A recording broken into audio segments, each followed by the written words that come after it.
The story commences in the hospital room where the man sitting next to a patient's bed ponders if a person is just an ordinary person who is hit by freezing gas by a supernatural ability hero. Accidentally, his one and only sister lay sleeping cold on the hospital bed, and he thought she liked to contradict him no matter how much he bullied her. She didn't react, so it was not fun. While his sister was lying unconscious, the so-called heroes with power never had a trace of guilt. He realized that fairness in this world could only be talked about by those of equal strength, but unfortunately, they would be disappointed because he wasn't an ordinary person. He used his supernatural ability to strip and grab the monster and thought the world wouldn't let him be an average person again, and would deny their abilities because they don't deserve to be called heroes. His ability to fire a resistant shield is the B-class ability, which had the immunity to fire the elemental attacks below B rank with a significant increase in physical resistance. He decided to create a tremendously powerful organization that would operate across countless locations to take on the responsibility of saving the future of humanity. The man told the protagonist that only he who had combined all of humanity's strength could cope to defeat them. Although he had snatched 999 supernatural abilities, he had no desire to be the hero. He wanted to be the most influential person. The girls were lingering on him and called him to her room while one was crying and asking for his help, and the third one loved him.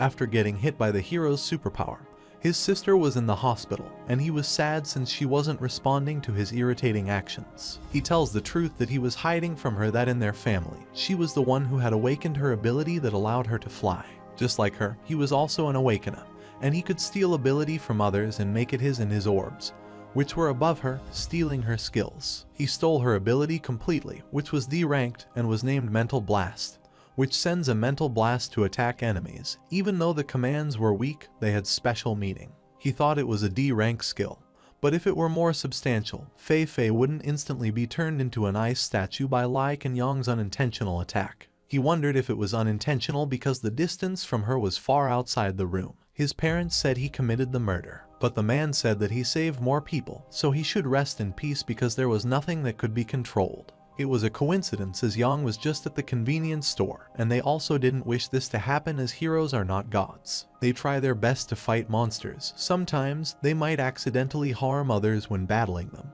but they don't want to sign this document. He threw the document and told the man to take his stinky money and get out of their sight, and the protagonist picked up the paper. His parents wonder what he is doing and if he is trying to trade his sister's life for money, and he puts his hand on his father's shoulder. He told him that she was vegetative, so they needed more money to sustain the supplies she needed, and he was stunned. Although he agreed to sign the document, he wanted to add more conditions, and the lawyer requested him to tell his requirements. He wanted the hero who harmed his sister, Bing Chuan Yang, to apologize to his family face to face, and the lawyer asked if he could apologize on his behalf. He said that Kunlun Company would also make an official apology, but he wanted him to come to them personally to apologize. He apologized, said that the errant hero's schedule was filled, and told them he wanted to apologize personally, but he was busy fighting and couldn't come there. He further added that they were willing to pay 100k more as compensation, and he smirked and gave him the document as he already signed it in his name.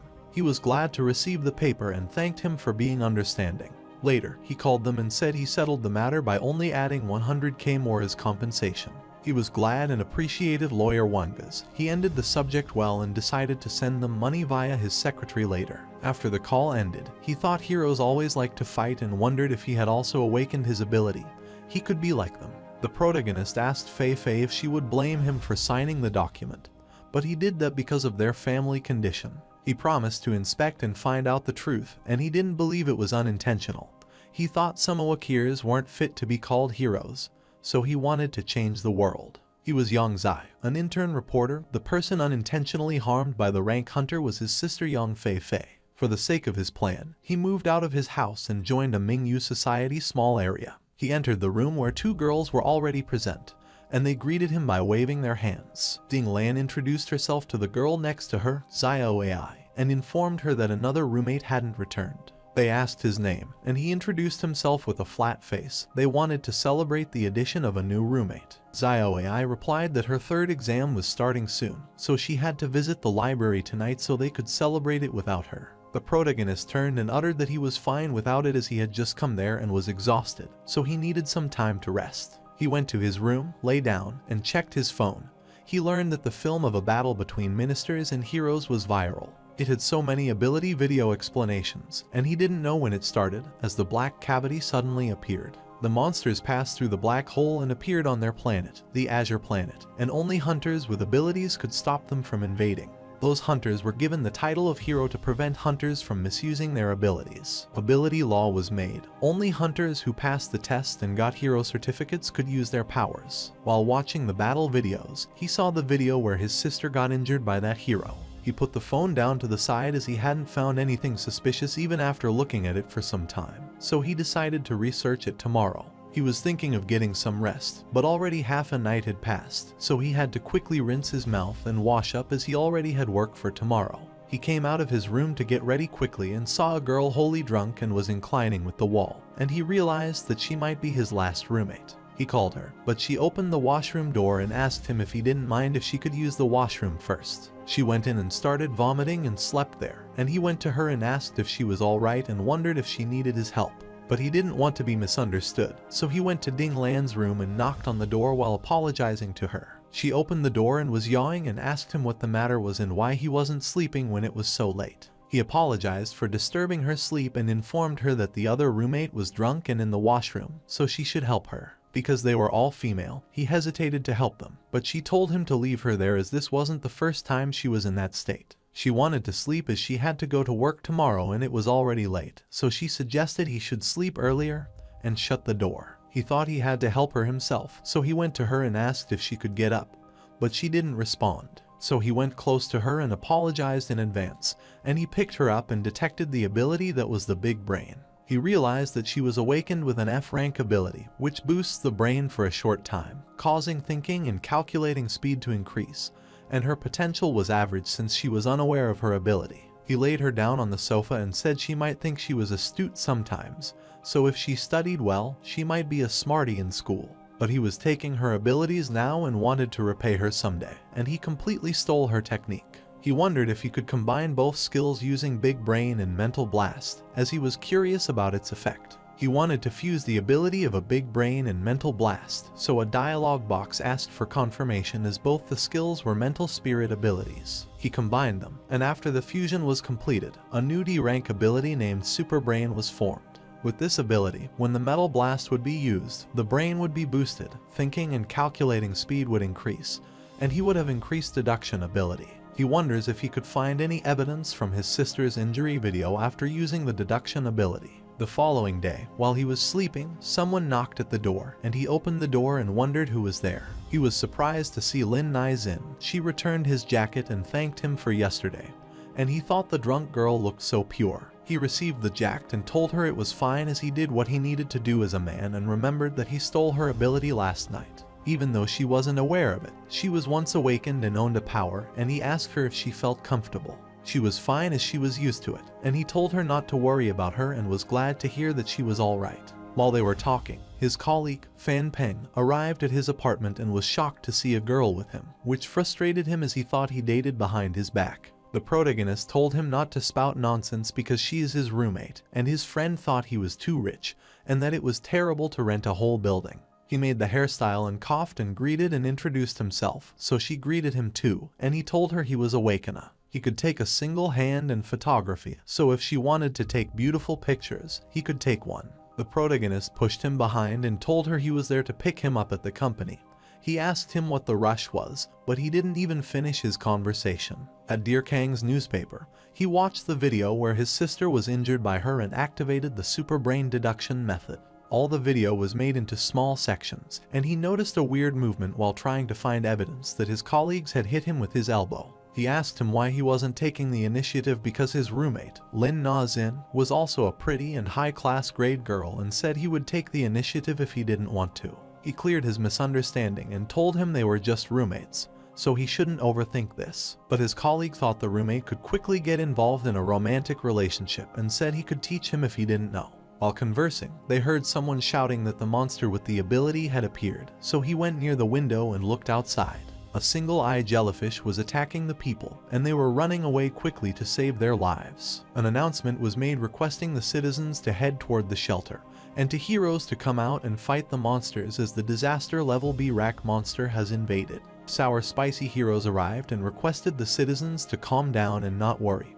He was there and wouldn't let this master destroy the city. The citizens were glad as the Sour and Spicy hero was a B-ranked, so they were sure that he would be able to save them. He was facing the monster alone and said Fan Ping uttered that single-eye jellyfish not only have a high defense but also have a disgusting combat ability. With its combination attack, there might be a chance for the Sour, Spicy hero to lose, and he looked behind to see Lao Yong, but he wasn't there, so he thought he was swift in escaping.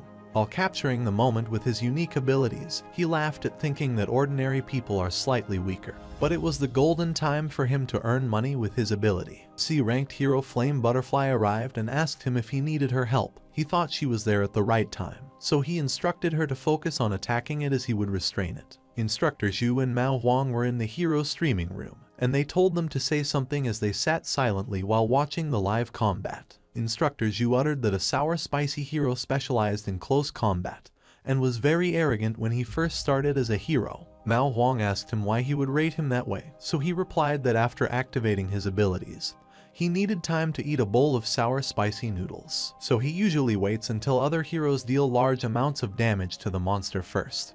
Then he will appear and kill the beast. He laughed as expected from the instructor, always to share information that other people don't know, and he coughed and remarked that they should continue to watch the live stream. Sour Spicy hero was trying to hold the monster back, and Flame Butterfly suggested dodge, and she attacked the monster using the 1000 of Butterfly Splash. She almost burnt the monster, and its HP became low, so Mao Huang thought it might be dying. But Instructor Zhu said that not yet. He wondered what made him say, so he explained that monsters are also intelligent, and he did not see any sign of nervousness from the single-eye jellyfish. The beast used the flame extinguisher and came out of the flame unscathed, which made the hero worried. He cursed the monster as it mutated and now had flame resistance, and the Flame Butterfly asked him if he could hold it back for a while longer, as other heroes needed more time before reaching them. He thinks for a while and remembers that the investor told him that he had already reached his growing peak, so if he wanted to break through and become the star of their company, he couldn't have any defeats. Once defeated, his popularity would drop, so their company would provide resources for the younger heroes instead. He can't allow himself to be defeated because the outcome would be losing the #1 position in the company. The protagonist was spying on them, and he started as he saw the Sour, Spicy hero taking the blue medicine and wondered where he had seen this before. The single-eyed jellyfish monster caught the Flame Butterfly, and she asked Sour Spicy hero Senpai for help. While on the live streaming of her capture, people were mocking the Sour Spicy hero and thought he was an idiot because he only had 15 minutes of real man time. Another person commented that if he were a hero, he would save her and smoosh the monster in a single go. And some said that a show-off hero had arrived. The monster lifted her high, and she screamed that she didn't want to die suddenly. Its tentacle was cut down, and the beast was surprised, and the Sour Spicy hero took her down. Mao Huan bangs the table excitedly, thinks it's excellent, and remarks that the Sour Spicy hero could only stay in his combat form for 15 minutes. But this time, he broke through and is more vital than before. He stood happily and said that the hero had not gotten old yet, and the instructor was also surprised and was going to give his opinion. But he looked at Mao, who was worried as the one-eyed killer attacked the spicy and sour noodles superhero. The monster was rushing toward him, and he thought they should have the battle to end this, and the monster attacked him. He was blocking it and wondered if that was its strength, while its tentacles were trapped inside the rock. And it was startled, then he attacked and pierced its body and defeated it. He spouted the blood and knelt on the ground, so flame butterflies rushed toward him, but he became surprised when he looked at her as his facial veins dilated. She asked what had happened to him, but he thought that he had to control it, and he looked at her and smiled and uttered that nothing had happened as it was because he used too much of his strength. She was scared, thinking something might happen to him, while the citizens praised and thanked them because they all were saved. The protagonist was watching this all, and because everything had ended, he had to organize the news when he got back. And he didn't think of the blue pills. He looked at the monster and saw the tiny single-eyed jellyfish, a clone. It was alerted and coming toward him. The protagonist realized that its physical and elemental defenses were so high, so he wondered if the mental attack would be its weakness. The monster spouted that it would take revenge on the sour and spicy noodle hero after he found the HST, absorbed enough energy, and laughed as he looked tasty to him so he would be its host. Yang Zai asked the monster if it had sent itself over and thought it was good as its abilities would belong to him now.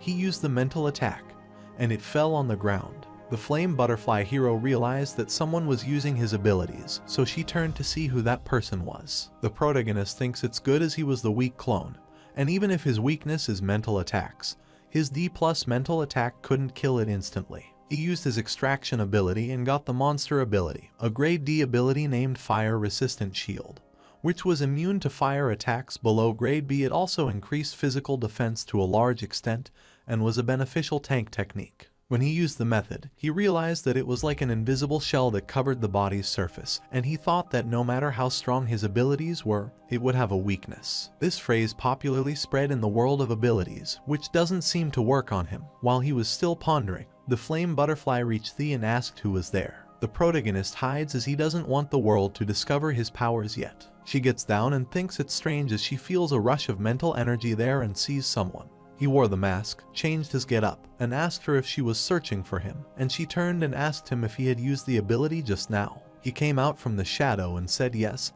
he used his powers right now, so she wondered if he was also a hero, but she had never seen him before. He threw the monster clone toward her and said that he was not a hero but just a bypasser who helped them finish up, and she was surprised to see the single-eyed jellyfish clone. She was shocked because he could quickly kill this strong monster, but wasn't a hero, so he might not be allowed to use his abilities without permission. He apologized and asked her to let him pass, but she blocked his way and said he illegally used his abilities, so he must follow her back to the Hero Association and get inspected. He asked her if she thought she could stop him, and she was terrified but used the flame butterflies and informed him that she was allowed to punish him because he had broken the rules and regulations. He asked her if that's how the heroes treat an average human, and he pinched the fire butterfly and extinguished it. She was surprised and started crying as he said it was his turn to attack, but she ran away and apologized to him as she was wrong and requested not to kill her. He started thinking about the sour, spicy hero blue medicine and wondered if he should call it a drug and if Bing Chu and Yan also took that, so he decided to investigate the matter. At night, he was traveling on the train when the announcement regarding the arrival on the Lugang subway was made. The protagonist thought that he had to give up on his stealing abilities for some time and decided to explore and fully understand his ability Superbrain. He also wanted to consolidate the information he found about the blue drug that the heroes used. While pondering, the men standing in front of him asked him how he had to pass, and after he left, he checked his seat and found out that his bag was missing. He realized that someone had stolen his bag and was worried because it had the crow set. He looked around and thought the guy who passed by might have stolen it. He could not find him and wondered where he was as the train hadn't reached the station, so how could he disappear so quickly? He wondered if that was the stealth ability and what that smell was. He used his superbrain to enhance his knowledge and could smell the bag on another person. His looks and clothes differed from the one who stole them, and he realized that it wasn't stealth but some instant transformation. It is a free ability, so he thought it should be helpful for him, and he followed him on his way home, and the man thought that today's reward was also significant. He wondered why he suddenly started feeling a scary aura behind him, so he turned around and saw him waving to him. He wondered since when he found out about him and started following him, and he started running away, thinking that today was a failure while Yang Zai was telling him to stop. He went into the public toilet, and the protagonist opened the door and asked if he was playing hide and seek with him and told him to come out. But it was all empty, so he wondered if he would be in the female toilet. He entered the ladies' toilet and knocked at one door, telling him that he knew he was there, so he should come out, but he called him a pervert and asked what he was trying to do. He kicked open the door since he wasn't coming out of the washroom, so he had to go inside, but he threw the cosmetics and tissue on him, acting all like a girl. He praised his transformation ability because his voice was also changed, but he said he got the wrong person and to spare him. The protagonist told him it was a pity because he couldn't change his figure and look, and he realized he was unlucky. With the costume change, his bag appeared, and he returned his bag, and he was checking his bag to check all the materials. The thief told him the things were still inside. He asked if he opened the bag, but the thief swore he hadn't. He suggested that from now on, he should find a job and live an everyday life, and he agreed never to steal things again.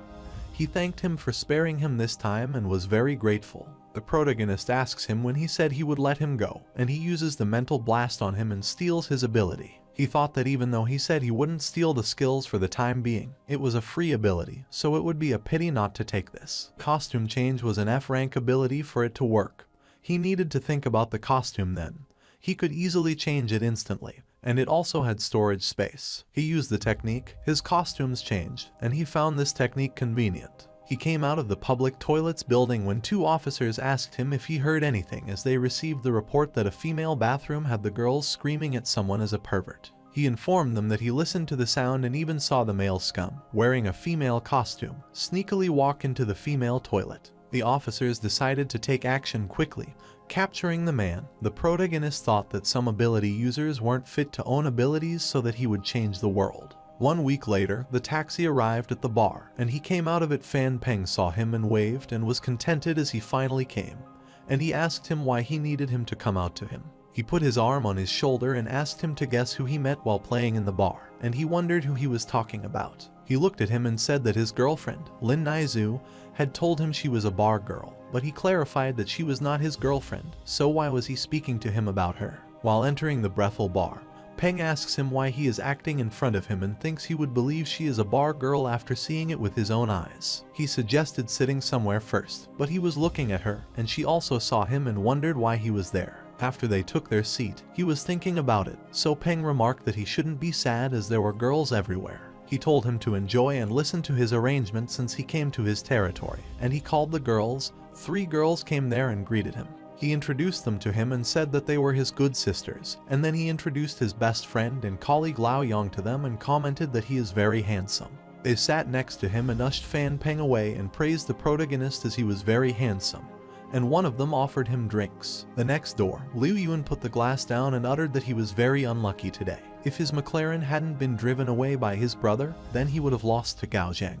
Lai Huo told him not to blame it on the car as it was just the racing battle he lost, and he laughed. Lin Naizu was serving the drinks to them, and he asked if he could not be on his dad's side and work as a bodyguard only for him, but he didn't respond. He asked him why he suddenly couldn't speak, so Gao Zheng remarked that it must be hard for an average person like him to be restricted by him, a C-rank hero. He looked at him furiously, slapped her to vent his anger, and asked what she had been doing. He wondered what kind of trash wine she was serving to them as it wasn't worthy of being drunk by him, and he poured the drink on her head. The protagonist stands because he is furious, but Peng stops him and suggests not to be reckless as this person is Liu Yuan. He was Kunlun Company, a rank hero Jai Zai Zhangxing's second son, who has Lai Huo, a C-ranked hero, as his bodyguard, but he told him to let him go. He said that an average person like this wasn't a match for him, so he replied that he knew about it and was going to the toilet, so he let him go. Liu Yuan remarked that at this place, she should know the apologizing rule, so she should drink all the wine, then he would let her go, and they started forcefully pouring the drinks into her mouth. The protagonist appeared after wearing the costume and kicked him, and he looked at her, who was vomiting. He uttered that he heard that the young master was Jai Zai Zhang's son, and Lai Huo asked who is he. Yuan remarked that he might be some stupid idiot trying to cause trouble, but he sat on the sofa and told him that he wanted to trade with him. He wondered what kind of trading he was talking about, but Lai Hu reminded him that it is pretty late, so they should return. He furiously threw the drink on his head, asked him who he was to order him, and told him to get lost to one side as someone was trying to make a deal with him. He looked at him furiously while asking what kind of trade he wanted to do with him, but Lai Huo put his hand on his shoulder and requested that he sit down as he was drunk. He tried to deal with that mysterious guy himself, and the protagonist asked him if he wanted to start a fight, but he didn't like the violence. He put the drink down on the table and said that if he was going to stop him from talking to his master, he could only beat him senseless. Lai Hu agreed to the fight and told him to fight with all his strength because he would also let him see who would be the one that was beaten. Lai Huo remarked that it was his unlucky day as he frustrated the wrong person and used a C-rank fire element attack. The people praised him as he dared to provoke the A-rank hero disciple, and some wondered why they were fighting. Sister Sai helped her to stand and took him somewhere to get some rest, and she thanked her. They wonder why his mask looks like a chicken, find him mysterious, and wonder if he could beat Lai Huo. While attacking him, he didn't dodge it, so he asked what he was planning and punched him. He thought he was naive because ever since he became a hero, no monster or enemy could handle his skills, and he started burning.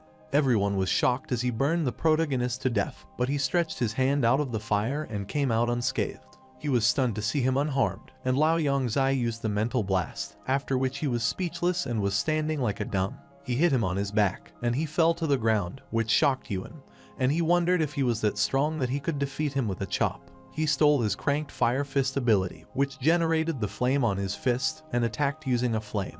The protagonist approached him, which terrified him, so he looked around, but he was alone and thought that those bunch of ungrateful bastards had run away so quickly. He was confused, and he asked him what kind of trade he was talking about and wondered how much money was needed as he would transfer it to him immediately. He choked him, so he asked if he knew his father, but he didn't care about him and asked if his dad was Jai Zhangshan. Liu Yuan warned him that if he killed him, then his dad wouldn't let him off, but he whispered that he shouldn't worry about this as he wouldn't kill him and asked if he wanted to know what trade he wanted to do. He coughed and asked him to speak as he was willing to fulfill his every demand, so he asked him if he wanted to have this ability. He was surprised and asked what ability he was talking about, and he let him go, so he coughed and asked him if he considered himself a god who could give whatever he wanted. He threw a paper toward him and said that if he wanted to, several days later, he should come to the place written on the paper alone.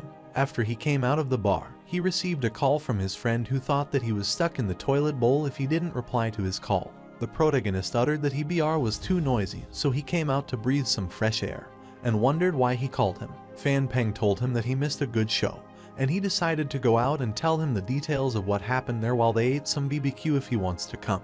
His plan was proceeding smoothly now. He just needed to wait for Liu Yuan to take his bait, and he assumed that Kun Lun's company would soon be having a meeting so he would be able to find out the truth about his sister. While at Kun Lun company, a meeting was held where they discussed his appearance as an anonymous hero. Jai Zhangshan asked their opinion after watching this all, and the warrior Bing Chuan said that the masked man used a chop and defeated Lei Hu, so his combat ability might be B rank or even higher. The wandering swordsman remarked that a chop didn't defeat him, as he was defeated when the masked man lifted his hand. Demon Dragon asked that after analysis last night about Lei's injury report, he was shocked after knowing that his ability was gone as it was pretty impossible. They were all shocked, and Jai Zhangshan realized they had a big problem approaching them. The wandered swordsman wonders who he is and how someone can remove other people's abilities. And the demon dragon says that from his knowledge, only S-rank hero Xingbai Du Ren has the ability to do that. Jai Zai asked him if he thought that masked man was Du Ren, but Bing Chuan said it was impossible as he was just an older man who would die soon, so why would he be there? Demon Dragon remarked that this wasn't what they could handle, so he wanted to take this to the Heroes Association. The swordsman noted that this unique ability user, no matter what company he works for, would be their secret weapon, so he suggested recruiting him instead of reporting him. Jai Zilao wanted to keep the information regarding that matter of their company, rank 1, secret, so he requested them to stay quiet about it, and he ordered them to leave first as he had to think about it. At Liu Yuan's mansion, he was lying on his bed and wondering if he could own an ability. He looked at the address on the paper and wondered what kind of trade he wanted to make with him in return. He squeezed the paper as if he didn't care about it. He just had a few days before owning an ability, so he didn't care about anything else. Later, they were at Luhuan City's museum, and Peng wondered why he suddenly called him over to the museum. He said that he wanted to understand more about the monsters so he could have a higher chance of escape when he saw them, and he wondered if he could steal this place's S-rank monster skills. The protagonist was shocked to hear that his friend came there to flirt with a girl instead of seeing the monster. But he replied that everyone knows that girls who like to visit museums are all pretty, and the protagonist pointed at the monster and told him that he had come to see it. Plasma Tyrannosaurus was an S-rank monster with a height of 7 meters and a length of 12 meters. It was the monster that appeared during the earlier invasions. It can shoot out plasma from its mouth, causing a disaster. It caused significant damage to Luhuan City, making the whole town unable to operate. During the battle, 5 A-rank heroes, 13 B-rank heroes, and 7 degrees Celsius rank heroes died, so he wanted to write an article regarding the monster's invasion. The monster emits the energy, and the thought is more substantial when he moves his hand toward it to steal its scary ability. Then, he would be more powerful. While moving his hand toward the monster, the officer stopped him and asked what he was trying to do. He showed the officer his card and said he was a reporter, so he wanted to write an article regarding the monster invasion. The officer saw his card and instructed him that if he wanted to write an essay, he should report it and be allowed to see it but not touch it.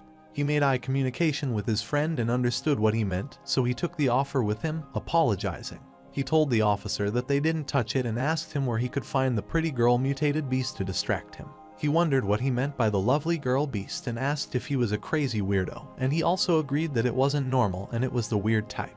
He was using the stealing ability of the monster, but he wondered why it was taking so much of his strength to steal.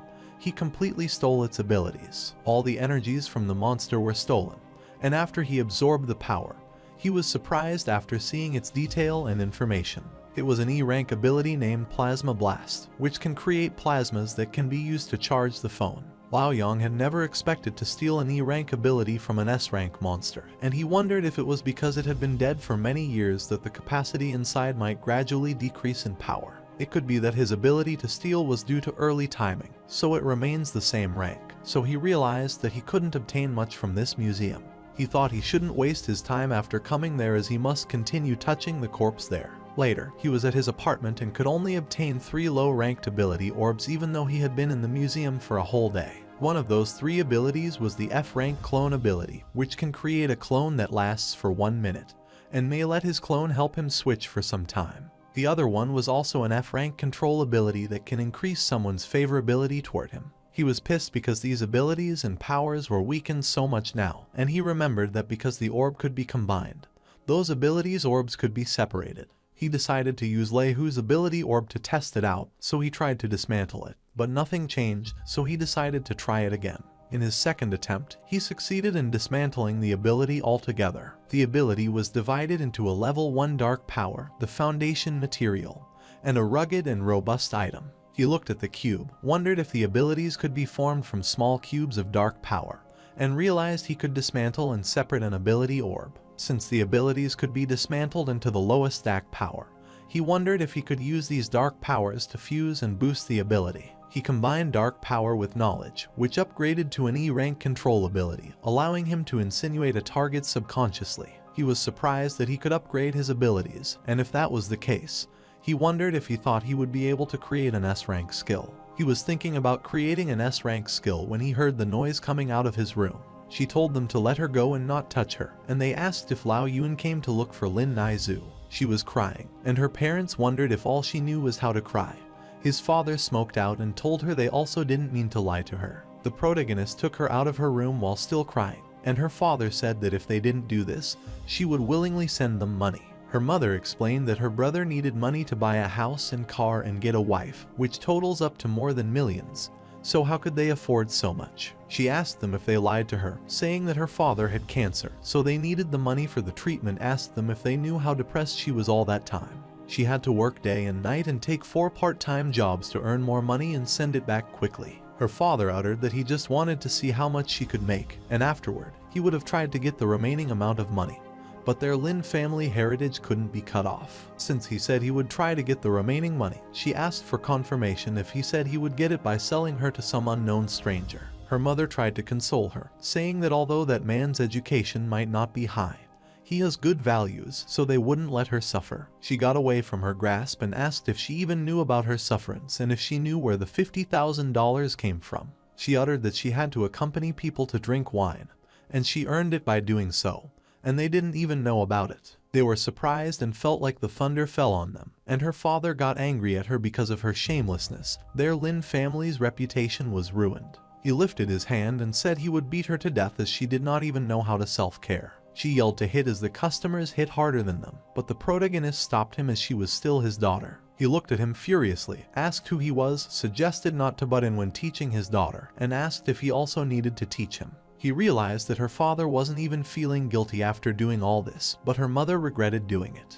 He thought he should hint at her to see if he could help her, so he activated his C-rank control ability. Her mother slapped him as if that was all enough and asked him if his heart was made of stone as his daughter accompanied people to drink wine. She hugged her, admitted her fault, and told her she would always be her daughter and was crying. Her father sighed and said it was fine, as he would just let her brother earn that money alone. Luckily, they realized they were wrong in time, as those who don't care about their loved ones always end up losing them somehow. The following day at the train station, she waved and bid farewell to her parents and prayed for them to stay safe as she would return to meet them during the new year. Her mother waved back happily and instructed her to take care of herself and not to do anything stupid anymore. She thanked him for accompanying her to send her parents off and said they should return now. He hoped that her brother would grow up and learn how to be responsible, as that way it would be more effective than any amount of money she sent back. She winked at him and told him to come closer as she would share a secret. He wondered what she meant, so he got close to her and thanked him for helping her twice. Late at night, the protagonist was outside the monster corpse handling area, and is expected of them. The security there was fortified as it stores a large number of monster corpses. It was convenient for him to obtain different abilities, and it seemed like he could only use a unique method to sneak in. He went under the truck and held the rod, but was shocked as he saw another girl there who signed him to be silent. Since another person, a girl, was trying to sneak into the monster corpse handling center, he wondered what was happening. He uttered that he was pleased to meet her, which was a coincidence. She was furious and commented that she was unlucky to have this happening to her, and told him the rules that they should obtain things with their power. She introduced herself to she is from Fan High Guild Kyan Duo, and asked about him, but he told her his fake identity. After some time, they arrived at the drop-off area, so she wondered how she should get off with him being that close to her. The protagonist told her to hug him tightly, and he took her to the side while they were lying on the ground. He asked her how long she was planning to hug him. She was mortified, so she left, acting furious that she had no choice and didn't want to hug him. They entered the monster corpse handling area and were exploring it, and she inquired why he looked like someone who hadn't seen big things before and wondered if he was a newbie. He said yes and asked her to take care of him. Since he was so sincere, she allowed him to follow her behind. They entered the room where a monster was lying on the slop, and she uttered that her boss wanted this wolf's white hair's fur on his chest. She grabbed the hair and cut it carefully, and she used the summon ability and put the fur in her inventory bag. She proudly showed him the ability inventory bag that could hold his things and thought it was an impressive ability. The protagonist pities this as he couldn't steal this space ability while she was leaving and instructing him to move to the following handling room. He stole the wolf's ability. It was a D-rank ability gold element change, which could freely change gold items' shape.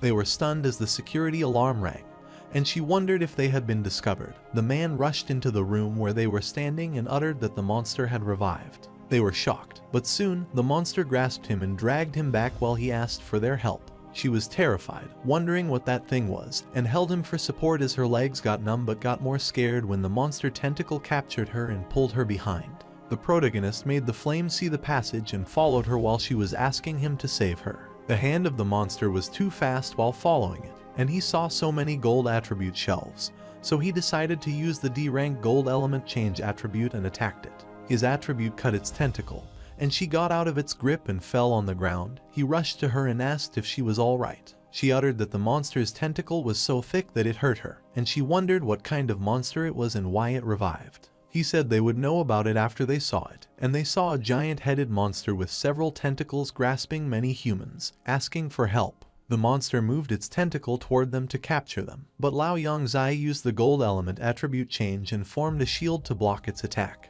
The guard started breaking after the monster had several episodes that worried her as it became smaller. She started thinking about another way to avoid the beast, but she could not find any solution and thought they were doomed as she would be eaten by it and die. The protagonist also thought it wouldn't work and remembered that he saw the fuel tank on his way there, and assured her that he would protect her so she wouldn't worry. He threw the fuel can at the monster that loosed its grip on others, and with his flame burst, he burnt the demon while everyone ran away from there. The monster tentacle came out of the flames and followed them, which she worried about, but a man cut it with his saw and put it back. The man was furiously staring at them as they were thieving, and he confirmed if this was where a mobster revived and started attacking. She gets angry at him and asks who he is and why he is spouting nonsense when he knows nothing about them. Duan Xin Liu called her a disrespectful girl and told her that she might still be feeding milk when he was traveling around the world, and she became more furious and said to him that he didn't deserve her respect. The protagonist recognized him 5 years ago, and he was that hero who swallowed a rank mutated berserk ape. He went near the monster and was glad that he was respectful, and told them they would deal with them after he killed the beast. Lao Yongzai wondered why he appeared at the corpse handling center as he was a rank hero. Duan Xin Liu used the Northern Sword first style, Greedy Wolf Slash, which cut the monster tentacle into several pieces in a single attack. The protagonist expected this from someone with a passed down ability, Northern Sword skill. Each skill is so destructive and robust that even an S-rank hero can barely dodge it. She was also amazed by his abilities and thought he was terrific. The monster growled in pain and attacked him, but he used the Northern Sword second style Dimensity Slash, which further cut its tentacles, and with Whirlwind Wave Slash, he killed it. While the pieces of the monster's body were falling on the ground, he came down and pointed his sword toward them. As he had killed the beast, the next turn was there, and Lao Yang was amazed as he had such a quick double eye slash. He informed him that they weren't the ones who revived the monster, but he told him to stop lying as he didn't believe them because they seemed suspicious. Kyan Duo asked if he was confident he could beat the crazy older man and asked if she would fight with him in case he couldn't. She said no as asked because she wanted to lend him a piece of proper equipment, which was the armor made using B-rank monster material so that it could help him. She ran away and wished him good luck. He wore the armor and thought she had a similar personality to his sister. Duan Xin Liu attacked him, but he blocked his attack and thought the armor was helpful as it stopped his attack. He continuously attacked him while dodging it, and the protagonist used the super brain ability. After activating it, his sense improved, and he could feel his attack slower, but it was still not enough to beat him. Duan Xin attacked him again, which he could not dodge in time. He activated his control ability and froze in his position. He was shocked that he could temporarily restrict his movements while the protagonist rushed back and replied that he would be in danger if he couldn't limit it. Duan Xin remarked that trick thieves like him could amount to this much while the protagonist used the gold element change to make a weapon for himself. They started fighting, and he realized that his opponent's style was strong and his control could restrict him sometimes so he wouldn't get hit. Everyone was shocked as he could go head-on with Duan Shui Liu, and they wondered if he could be Area 6 rank hero God Spear. The protagonist wonders who is God Spear while Duan realizes that from his movement, he might not be a thief. He requested others to leave first as he wanted to say something to him, and they wondered why, so he glared at them and asked if they wouldn't even listen to the central director's words anymore. They get scared and rush and agree to leave first, and Kyan Duo says she will wait for him outside. After they left, he asked him why he wanted to speak with him, so Duan told him he knew he was not God's Spear. His sword skill is not at God's Spear level, it's just that his gold attribute skill was similar to his talent, but he had many abilities so that he might be someone strong.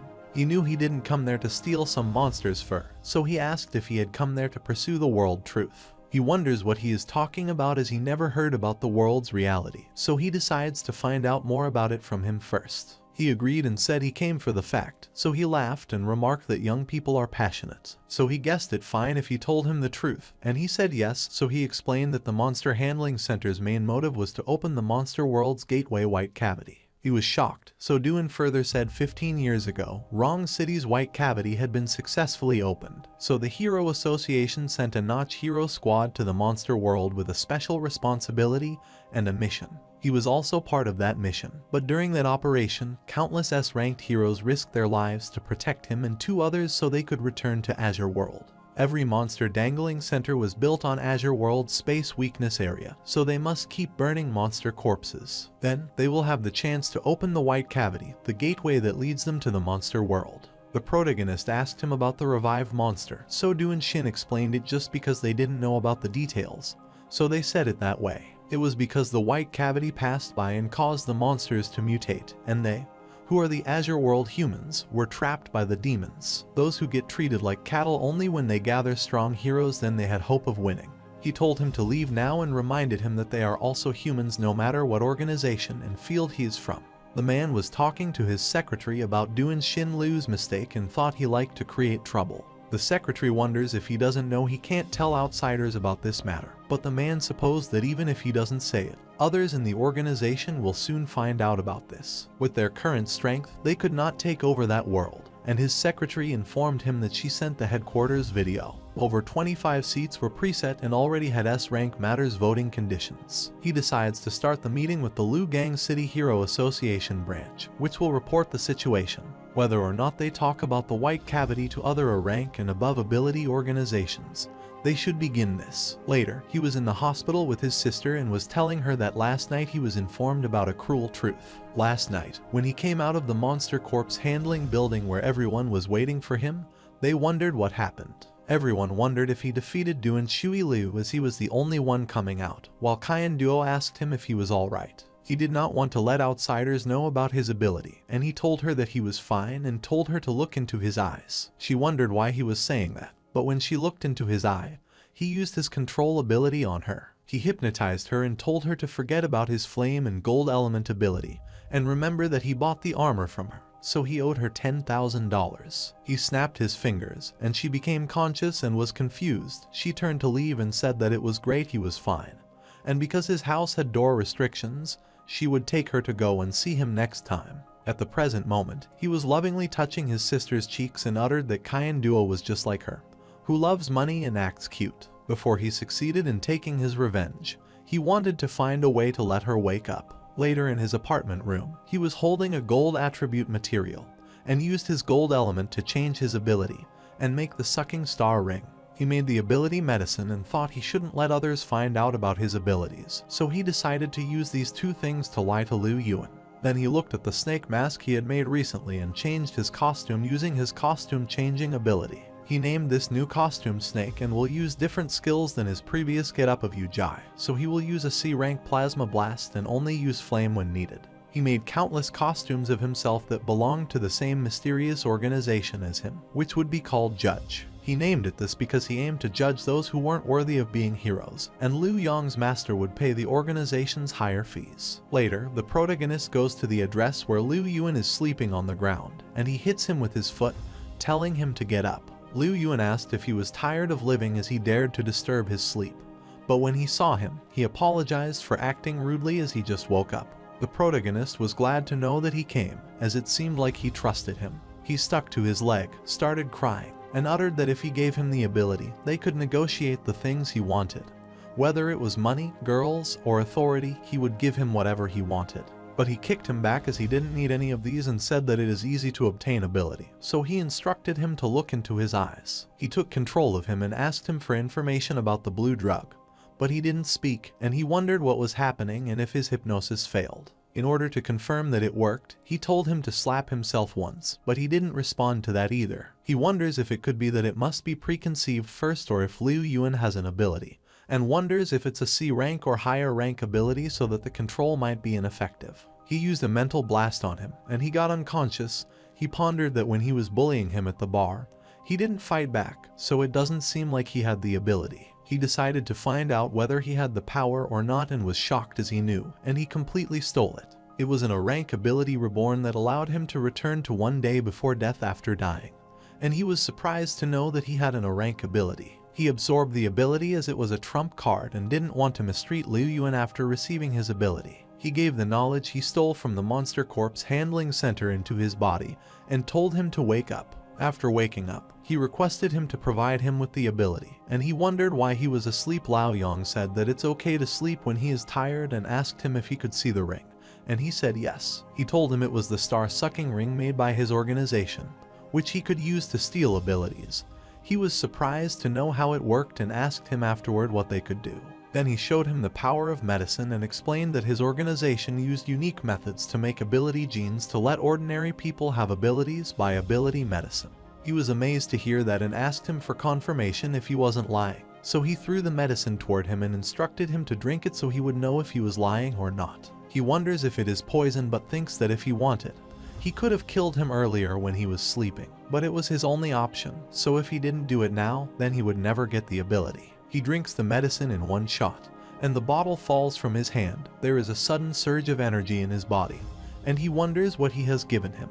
The protagonist smirked and said he would discover the incredible feeling of having an ability. After drinking the medicine, his whole body was hot, and his face changed into a wolf. The protagonist thought it was unrelated to the treatment he gave him, and he was controlling his inner ability orb and activating it. Liu Yuan's hairs were converted into paws like a wolf's, and he growled and asked if this was him. He told him that it was the bloodline type and the body ability of Wolfman transformation and asked how he felt. He wonders if that was his ability as his brother also transformed into a demon dragon and asks if he is more potent than his brother or weaker. The protagonist told him that his brother is A-ranked while he is E-rank, which made him furious since there is a 3-rank gap between them. He coughed and told him that he shouldn't act rashly as he just joined the organization, and typically, they could only give him an F-rank ability medicine. He worked cute as his eyes became teary, and Lao Yang wondered why he looked so pretty, like a husky, when he became a wolfman. He told him that because of his reputation in the organization, they changed his rank to an E rank,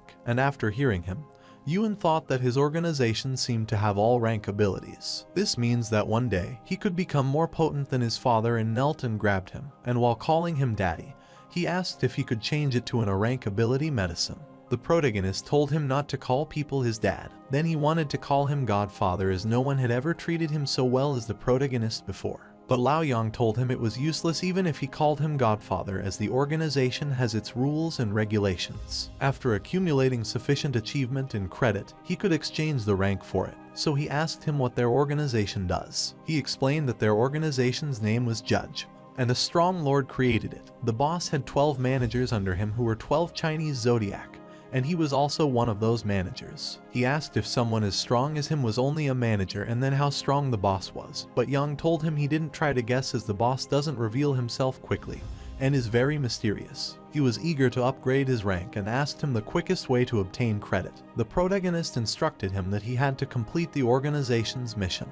He passed a task to him and ordered him to use his identity as Kunlun Company's young master to find out the information about the blue pill. Liu Yun wondered what the blue pill was, so he informed him that it seemed like a pill to strengthen his abilities, and that time, he came to find out about the people behind the item.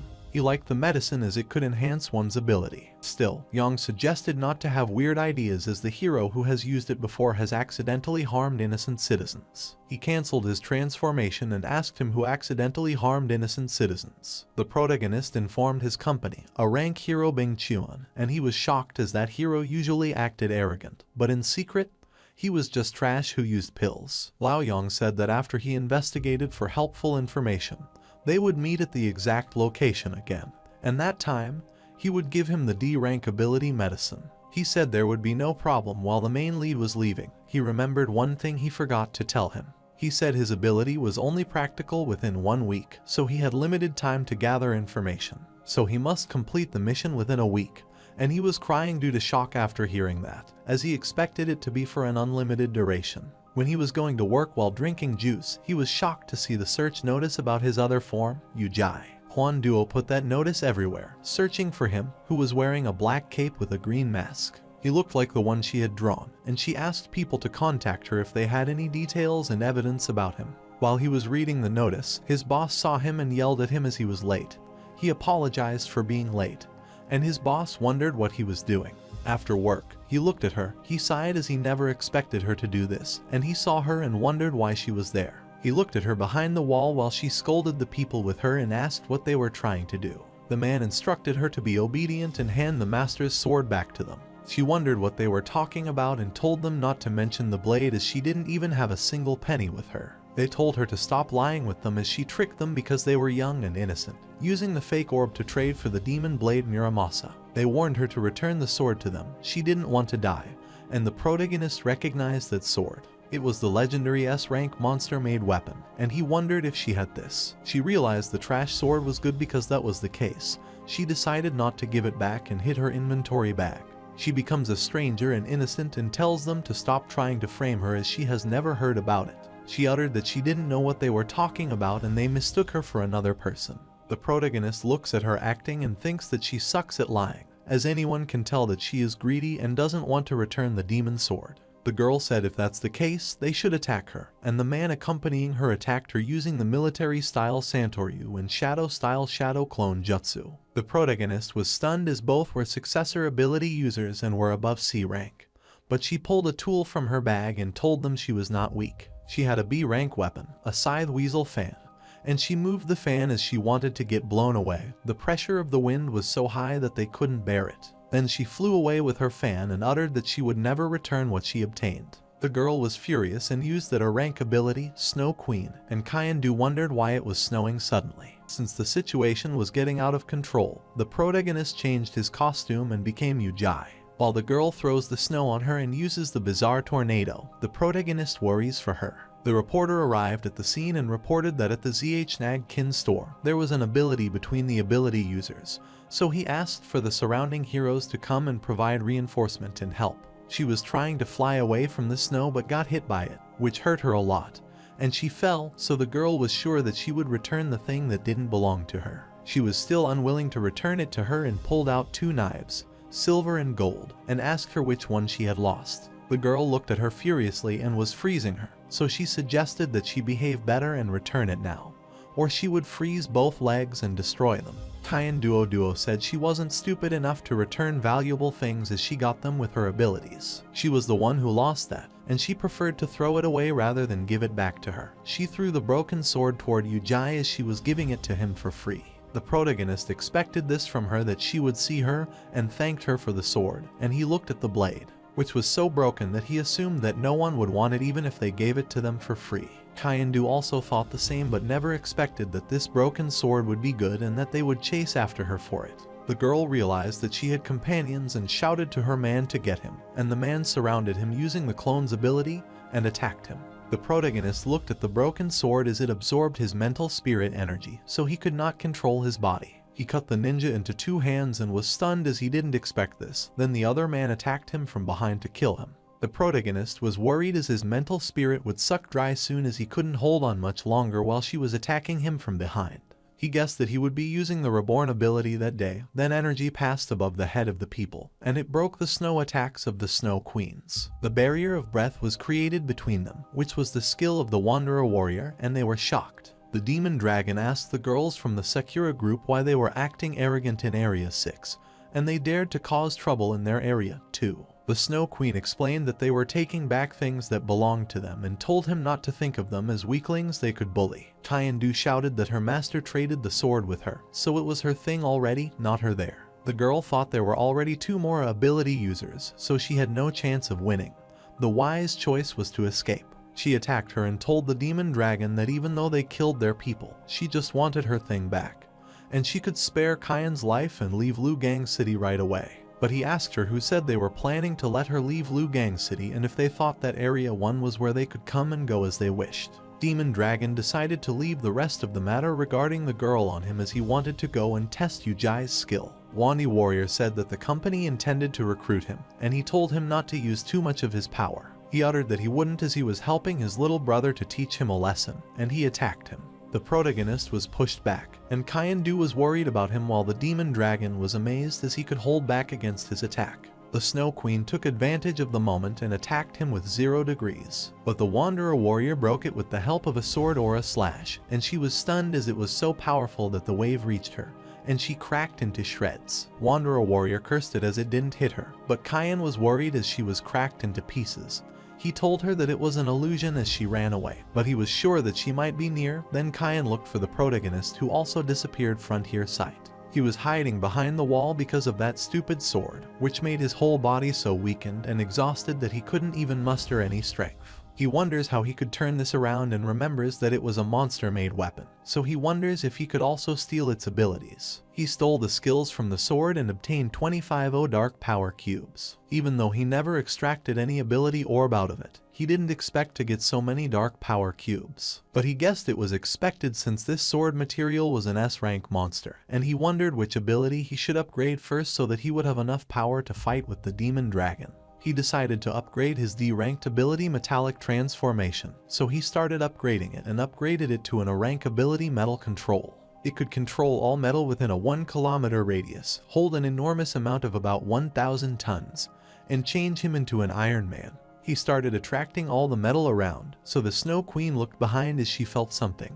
The protagonist could sense it, as these reinforcement concrete structures all have metal elements, even cars, planes, buildings, everything. He was contented as he finally could fight with experts and sensed the attack of the Snow Queen. He blocked the attack, and she was surprised and tried to attack him again, but he again stopped the attack, so she was more shocked as there was no way she could do that. The protagonist then tied and pulled her toward him while she was shouting to let her go, but he told her to be quiet and not move, as he would be gentle with girls. He put his hand near her body to steal her ability, and she knew what he was trying to do, and he stole her ability, which was an A-rank ability Snow Queen, through which he could summon Battle Snow Queen to help him fight. He can also let it possess him to fuse with his body, and he was amazed as he thought it would be an element type ability. He didn't expect it to summon type, which was the dream of many men to have this skill. Since he stole her ability, she transformed into the actual form and fell on him. The Wander Warrior and Demon Dragon saw this and wondered why he would get bumped into some random little girl,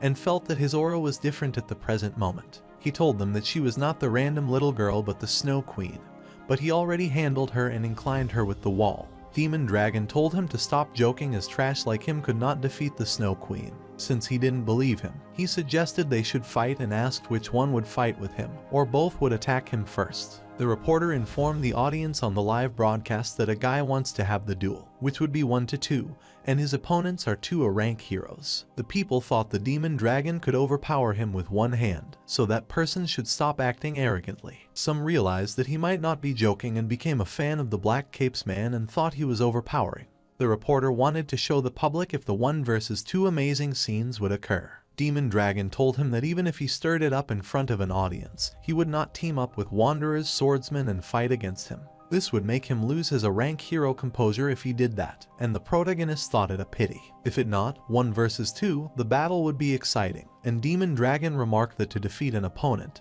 he might have to understand him. But Wanderer Swordsman still had some tacit agreement and saw his hand ring, which seemed quite weird. He assumed the ability to disappear secret might be related to it, so he must be careful. But the swordsman told him not to worry, like what he said about defeating the Snow Queen. He wanted to see if he had the skill. He approached and informed him that the demon dragon would make his move even if he defeated him. The protagonist gives him the sign to come, and he attacks him, but he uses his mental attribute and blocks his attack. And he rushes to his behind and attacks him. Although startled by his sudden appearance from behind, he managed to stop his attack. The protagonist welds his energy around his sword, and he suggests that if he thinks of controlling his sword, he should stop dreaming about it. He could not hold his sword and realized it was made from monster material, so it was not counted as metal. Not that he doesn't even have any metal element material with him that could help him capture him. He made the barrier between them for the time being as he can't win against him if he fights him head on and wonders what he should do. He decides to upgrade another ability to a rank because he had to defeat the Wanderer Swordsman quickly as the Demon Dragon was waiting for the chance to attack him. He gets the rank ability, Snow Queen, and rank ability Control, and he dismantles Snow ability and its energy was absorbed by the Control ability, which upgraded to a rank Control, which could disrupt a rank target with an illusion spell and brainwash B rank or lower target. He could obtain the 10 years of the target loyalty and be able to enter the doll's body and move for 2 hours, and he could also become shameless with this ability to an unlimited extent. But he decided not to use this to do shameless things, and the swordsman asked him what he was doing and if he wanted to fight or not. Then the barrier disappeared, and he told him not to be hasty and used his control ability to hypnotize him. Wanderer Swordsman Agang saw the illusion of his sister, asking him what he was doing and if he would attack his sister with his sword. Dragon Demon remarked that he forced him to use his trump card, so he should leave the rest to him. Agang warned him not to look at his eyes. Once he did, he would be hit by his skill as his most important person would appear before him. Demon Dragon was facing him to fight, and the protagonist was glad he finally decided to attack him. Demon Dragon remarked that this fight has many meanings from his looks, so he wanted to make a bet. The protagonist found it interesting, so he asked what he wanted to bet, and he replied that if he lost, he should tell him about the secret of the ring he was wearing. Ujai said that if he is that capable, then he should come and take it for himself. The protagonist thought that, luckily, the demon dragon was not stupid. He was trying to flex and show off there to let people notice his star-sucking ring. While he was still showing off his ring, the demon dragon reached him and attacked him, and he was shocked. He never expected to be so fast as he was faster than Wadra Swordsman, and he kicked him. He had already dodged his attack by moving to the other side, but Demon Dragon hit him and was thrown away. The reporter was shocked, and they wondered what had happened to the Black Cape man who could control metal but couldn't keep up with the Demon Dragon's speed. He looked at the dusty area where he was thrown and smiled at the use of a double ability type user as he was nothing compared to him. A few moments earlier, during his duel with the Wanderer Swordsman, he was stunned to see his sister while she was trying to touch his cheeks. He hit her and broke the illusion as he realized that it was the mental spirit type and that he was a double type ability user. The swordsman attacked him, and the protagonist remarked that it was too late as he discovered now and said that he didn't expect that Wanderer Swordman to have such weakness. He asked him what he even knew as she was his elder sister who had passed away, so he couldn't bear to attack her. Everyone was shocked and told him to stand up and was sad as he had lost, so they had to see if the demon dragon could defeat him. Some were amazed as he defeated Wanderer Warrior so quickly that he almost wanted to become his fan. The reporter informed the audience that the warrior was still dazed in the same position, so he wondered if that Black Cape man had used the mental spirit attack. Wanderer Swordsman has been on alert and cautious of his cognitive ability, but didn't expect he would still hide the fact that he is a mentally spirited ability type user. But now the swordsman's hands were shaking, which seemed like the victor had been decided. Kyan Duo cheered him and said that she thought he had defeated him, and she worried because if he died, who would pay her for the money loan? He sneezed and wondered who was scolding him, and the demon dragon arrived and told the wanderer swordsman that he did well. The protagonist appeared from the dust and coughed, and he thought that his speed was breakneck.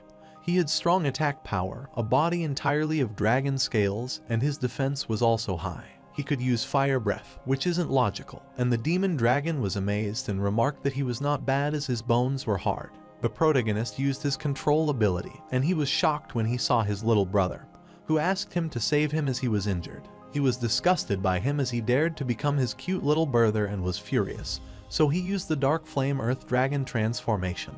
The protagonist was stunned as the illusion spell didn't work on him. Instead, it pissed him off. Everyone was shocked as they could see the demon dragon's second rank transformation, and was amazed as the masked man forced him into this state. Demon dragon jumped toward him to kill him, but Ujai used his mental control ability and made the spike. But he asked if he assumed that those pointy metal could stop him, and the protagonist was amazed to see him become the drill. He found him attractive, so he was challenged to see if he was that capable, and he flew away with the help of a metallic flying carpet. He rushed toward him and asked him if he thought he could escape from him, and the protagonist used the metallic rope and tied him up. Demon Dragon smiled and asked if he had forgotten about his dark flame.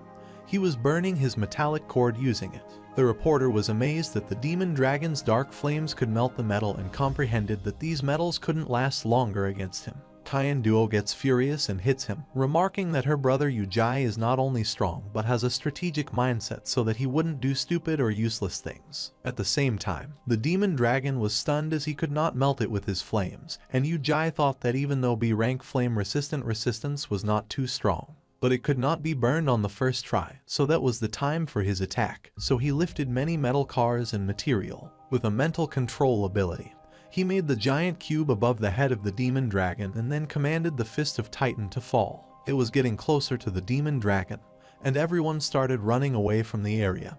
He wondered if he would die there, and there was tremendous dust in the area. They were coughing because of the dust, and because most of it was finally gone, they wanted to see if the demo dragon was still alive. They assumed that he should be dead as there was no way anyone could be alive after such an attack, and they saw the flame butterfly.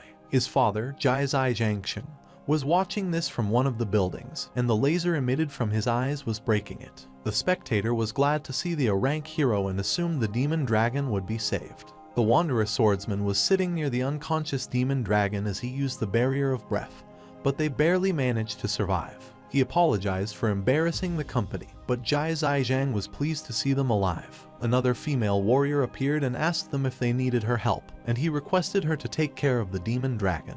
Later, Lao Yang was in his room, and he was spraying the pain reliever on his wound and cursing the demon dragon as he went hard on him. Meeting the Snow Queen and demon dragon was unexpected, as his primary goal was to focus on the blue pill. The two people with clues about it are the hero Bin Chuan, whom he left to Liu Yuan. Another one is Sour Spicy, the B-rank hero, and he had a lovely time having the fan meeting, so he decided to meet him there.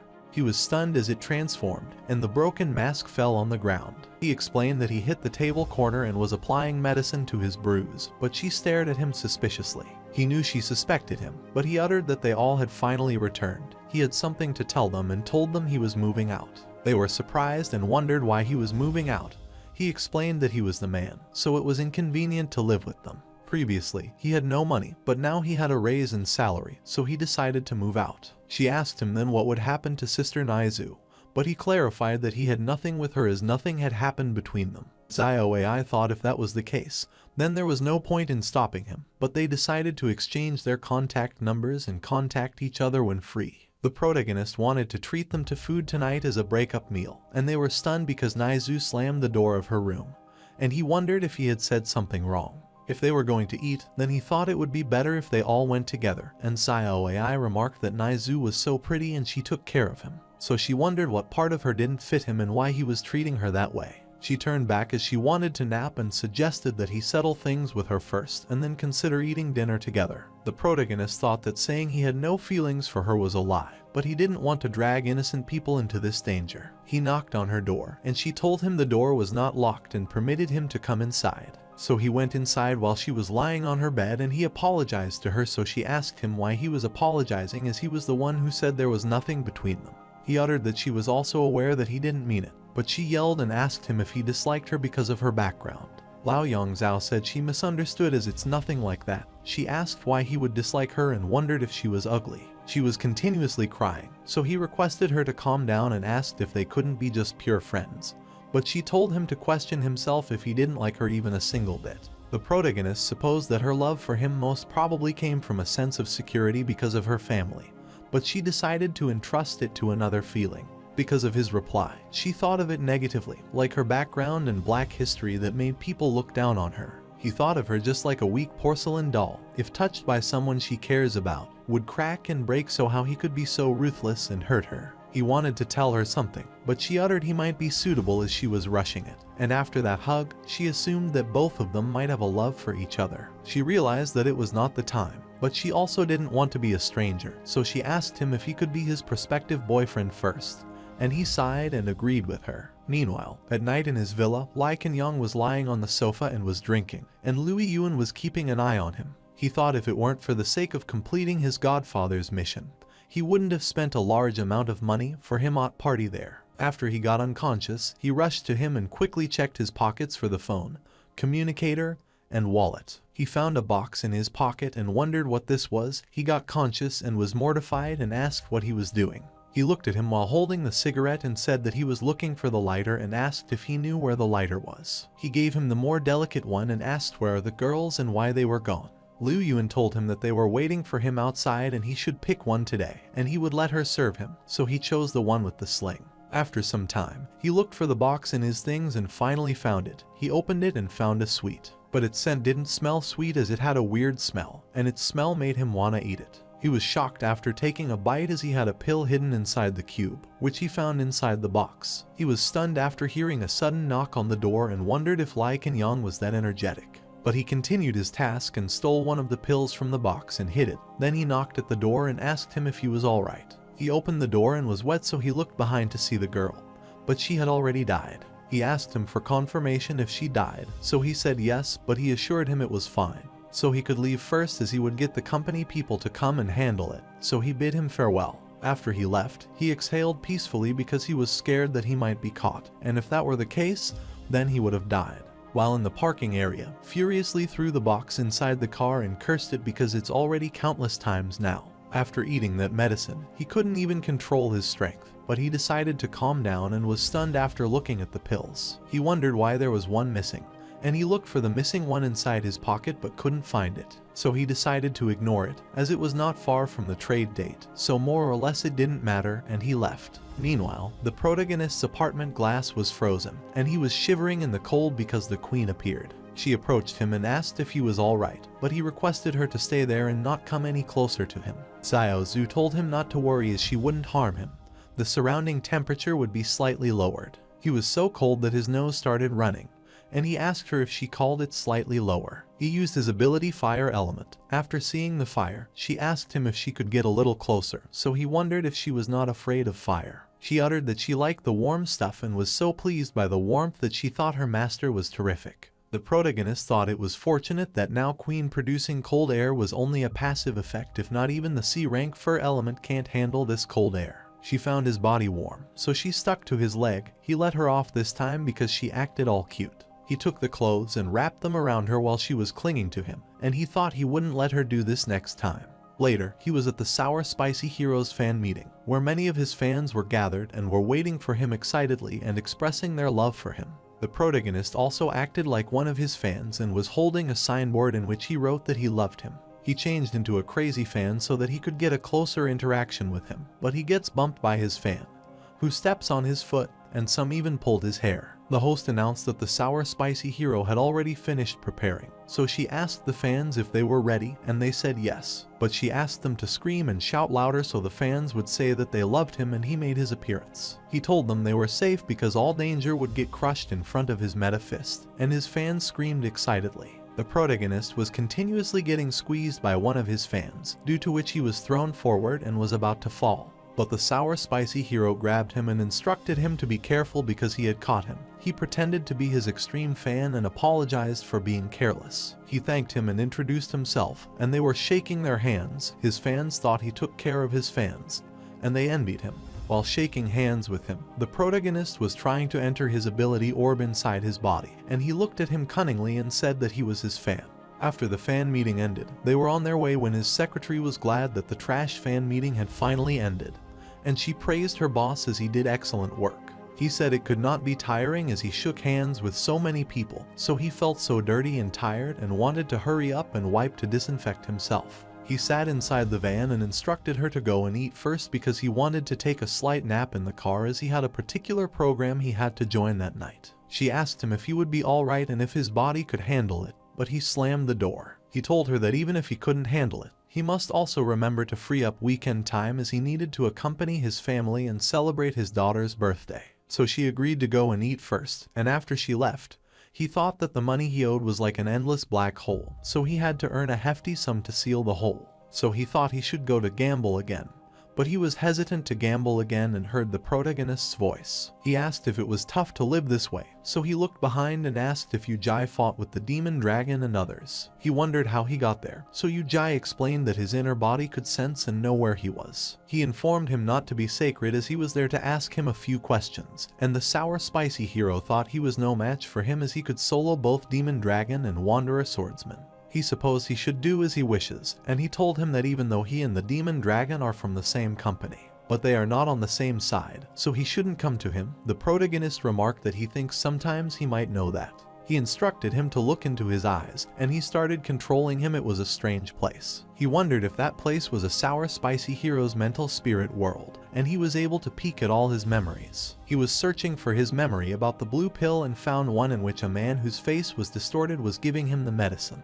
He wonders who that person is, and the man instructs the hero that he will gain a massive boost in ability after eating this. This will help him return to the peak of his career, pay off his debt, and have a happy family. He was glad and eager to get that medicine, but the man told him that he had to use the information to trade for it. He wondered what kind of information he wanted, so the man said to him that the information was like some hero's secret. He sold the pills for the information and told him the secret of Sack Dog Hero and Furious Axe Hero secret, which was he is secretly raising children.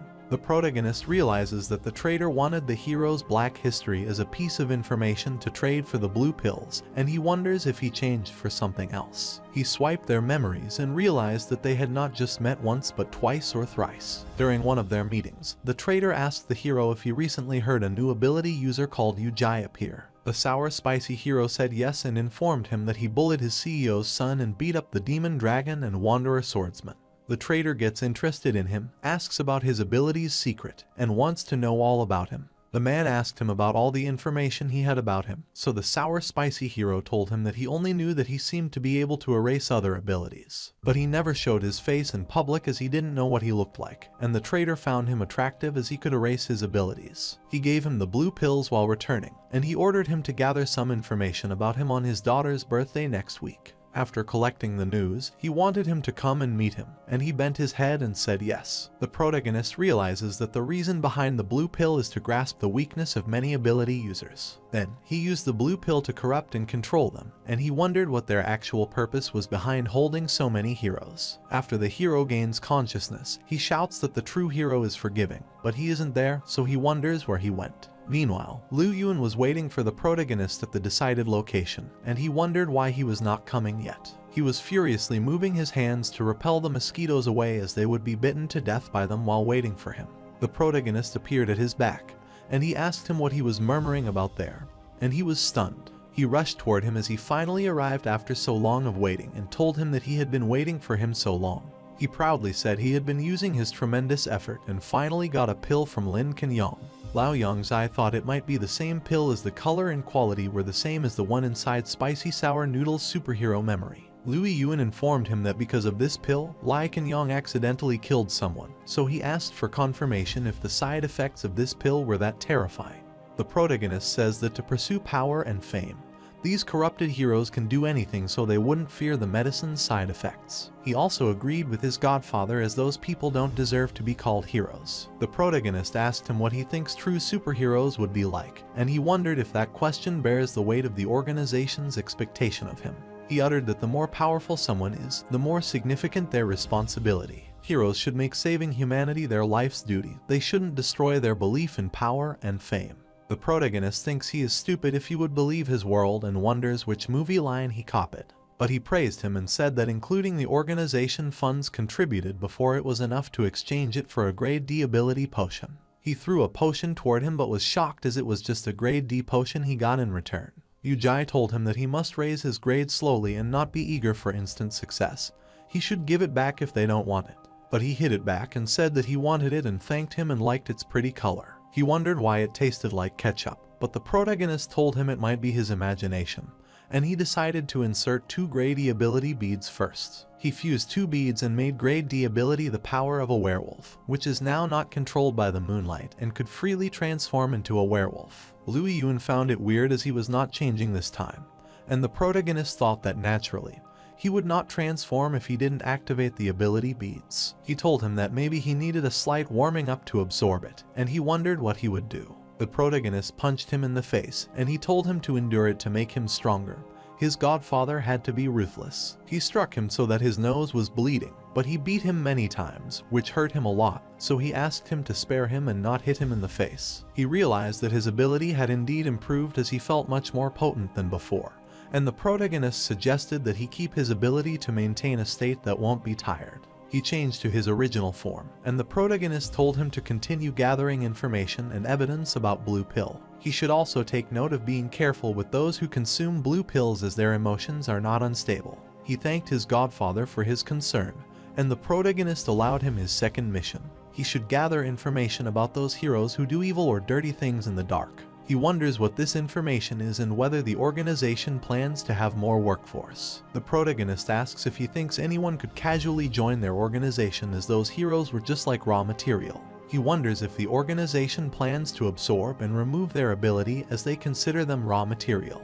He said yes to where he thinks medicine's ability comes from and suggested working hard. In that case, he could get himself a C rank ability if he could gather more information, which means they could collect more material. He wondered if he had to work so much to upgrade to C rank only, but he promised his godfather that he would complete the mission quickly. Later, he was near the ocean, took off his mask, and thought since there was no one in the sea at night, he considered it a perfect place to train a snow queen. He summoned the Snow Queen, and she rushed toward him happily as she missed her master. He told her to wait and said that now was her training time, so he needed to fight with her master to train. Xiao Zhu doesn't want to harm her master, but he assures her she is just a C-rank summon, so she can't harm him. Xiao Zhu uttered she would be charging over now, and he told her to go all out, and she got ready to attack him. She was prepared to attack him when a dark hole in the sky stunned him, and the frog appeared from the dark hole. It was the D-rank trained frogman who loved to train muscles, a human-like muscular monster who had strong strength. The protagonist was startled by the sudden invasion of the beast, but luckily it was only a D-rank. Then, a D-rank stepping wave unicorn appeared from the dark hole, the water-type monster highly skilled in running on water. The protagonist shouted at Xiao Zhu to watch behind her as both monsters attacked her. She was surprised to see the hut. She jumped on the frog face and rushed forward. The protagonist gushed toward her to save her, but he was stunned as the bright light appeared and wondered what that was. Xiao Zhu was transformed into an adult, and she was furious and asked them if they were courting death. The frog was coming out of the hole and was growling, and she called the frog pervert as it dared to attack her. The protagonist asked Xiao Zhu if she had grown more extensive, and she informed him that this was his battling form. He blushed and thought she still had the same fierce personality, and she attacked the frog, which was frozen. The protagonist asks her if it is dead, but she does not yet, and the frogman jumps out of the ice. The protagonist used his plasma ability to attack it, but it dodged, and he instructed her to restrain its movement. So, he struck him with ice spikes that retrained him in one position, and the protagonist attacked it. He went near his corpse, and his D-rank ability through his training can become stronger physically. A person can surpass 5 times an organism's limit, and it can forcefully unseal, restrict, and become strong but can last longer. She called her master, but he seemed to be forgetting something, and he looked around, wondering where that unicorn disappeared. Snow Queen looked at the city, and she felt like the unicorn was heading there, so they decided to chase it. He looked at her and wondered what was wrong with her. She said that she just come out for a hole, but he wanted to take back body control again. She doesn't want to let him get what he wants, so she wants to kiss him before she transforms, but as she was going to do it, she changed into her younger version, and he grabbed her and asked if he was right then. She was Xiao Zhu. Xiao Zhu felt like she had just been hit, so he realized she didn't remember anything. She wondered what she remembered and asked if they hadn't done a practice battle earlier. The protagonist realizes that the snow girl has two personalities, the combat and the normal, who also don't have any memory of each other. When he patted her head, she got so excited because of his lovely action, and she wanted her master always to hug her. The only similarity was that they both always wanted to stick to him. The Snow Queen was very sleepy and wondered what he was talking about, so he suggested she go back first and rest then. She bid her farewell to him, and while adorably yawning, she expressed her attachment to him and that she would always miss him.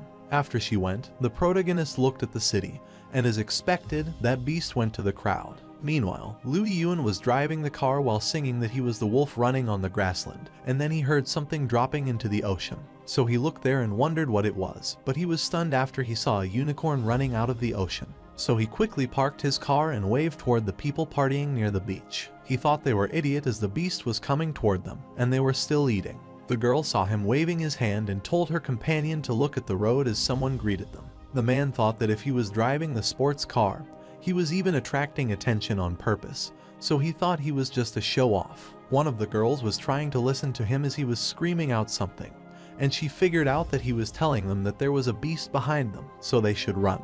They worriedly looked behind and saw a unicorn approaching them while Liu Yuan wondered what to do and if he should save them. He rushed to the beach and thought enough, he wasn't a nosy person before, but the situation now was different. The girl was drowning and asked for help, so her fellow gave her the wood to hold tightly and asked if she was all right. While he was conversing with her, the unicorn ate his arm and lifted him, and she was crying as she couldn't help him. Liu Yuan went to the girl drowning and told her to come to him as he would take her to the shore, but she asked him to help her friend Fatty, who was dragged into the sea. He assured her to help him after he saved, so he told her to come down.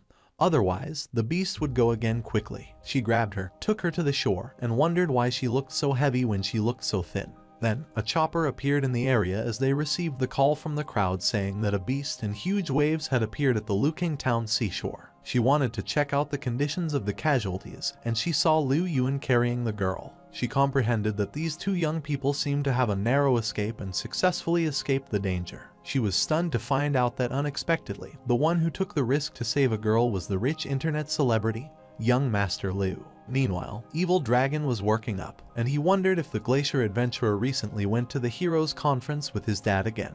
His fellow asked him why he smelled vinegar and if he thought Lai Kenyang had replaced his position. He was jealous of him rather than wasting his time to flatter those bureaucrats, but it was better to increase his strength. He didn't want to be like him. The man was stunned and told him to watch the live broadcast as a beast appeared at the seashore, and his little brother was also there. Demon Dragon assumed that he might have seen it wrong as that kid would have been so scared when he encountered the beasts. He thought he wouldn't have the time to run so that he might stay at the scene. When he saw his brother saving the girl, he was shocked and wondered how that was possible. At the same time, the reporter was startled as the beast had almost caught up to them, so she hoped the heroes could get there in time. While his brother was so shocked that he held the television, he wondered why his brother was suddenly acting like a good guy. He wanted him to hurry up and leave that stupid woman behind as the monster got closer to him. Liu Yuan looked at the beast and wondered what he should do while his brother's friend said that it was over for him.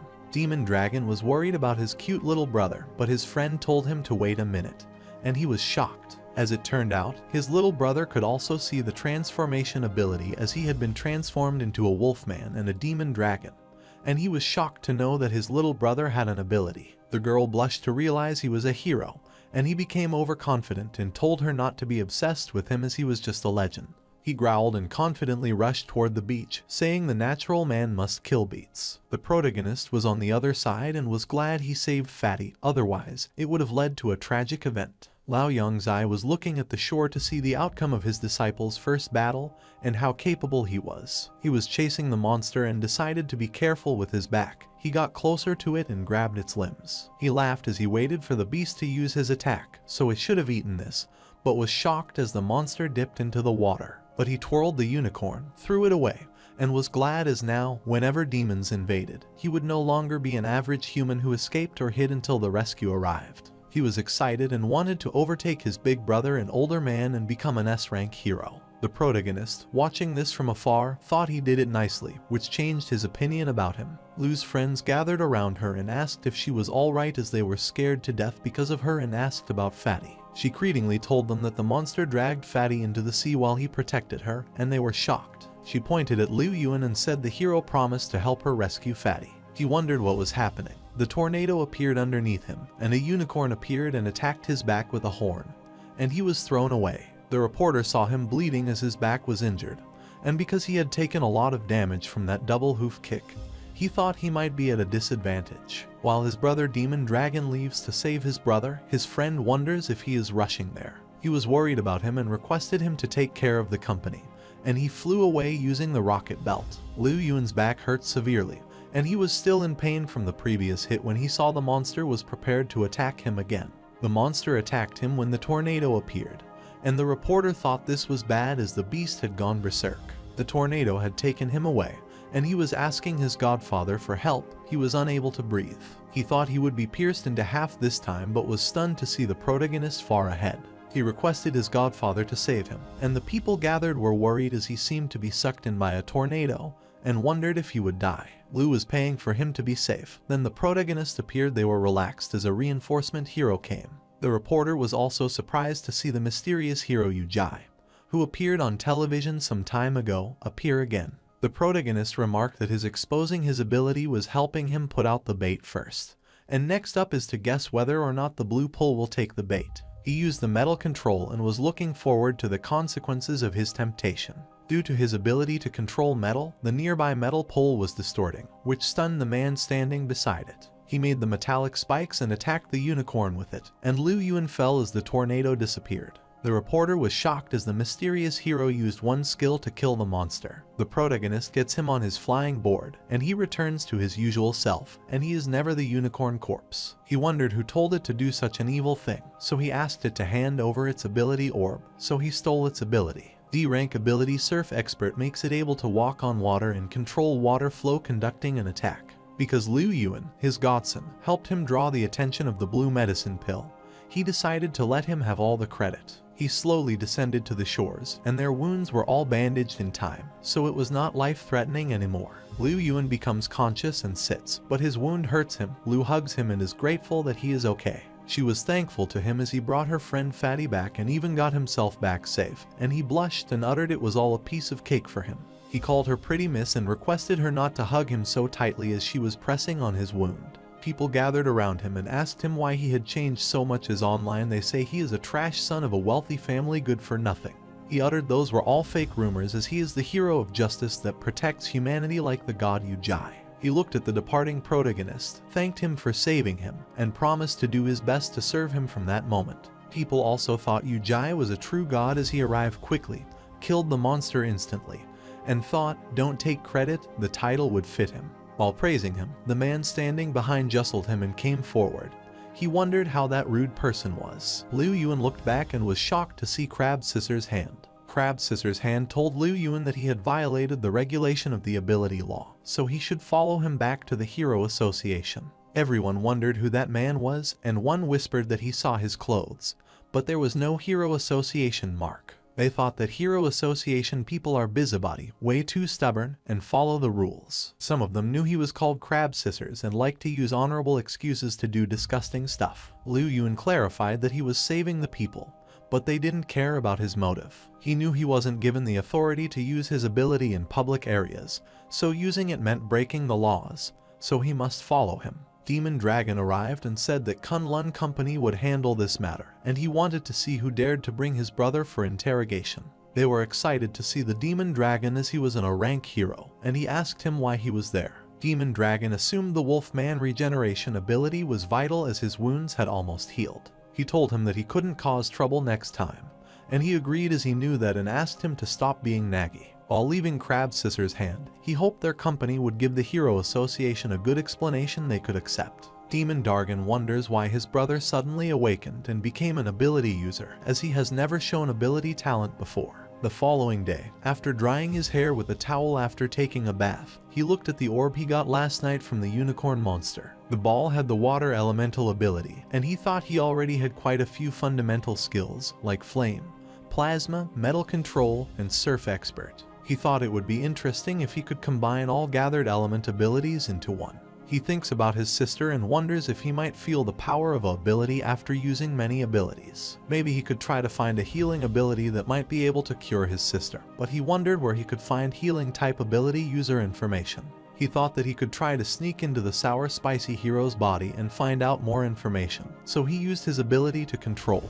He was walking while enjoying himself when he suddenly got controlled and could move his body, so he thought his possession might be successful. He tried to use the metal control ability, but nothing happened. So he realized that the ability orb might still be kept in his body if it didn't move along with the soul. He heard the girl telling the senior that if he didn't come with her, he shouldn't blame her for what happened next if he tried to use force. He hid behind the tree and listened to their conversation, and the man told the girl not to get it wrong here. She wanted to enter their God Dragon Hero company and be a trainee, so she must follow their company rules. He was holding her arm and crying.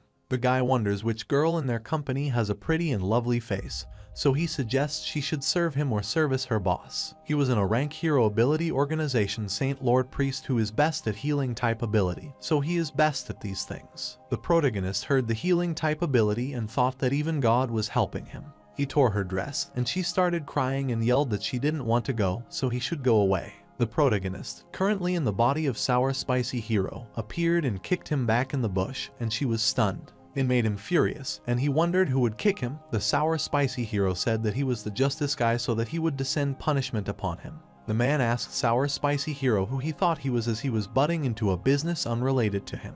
He said that if he had a little sister or a daughter and were blackmailed and harassed by others, how would he feel?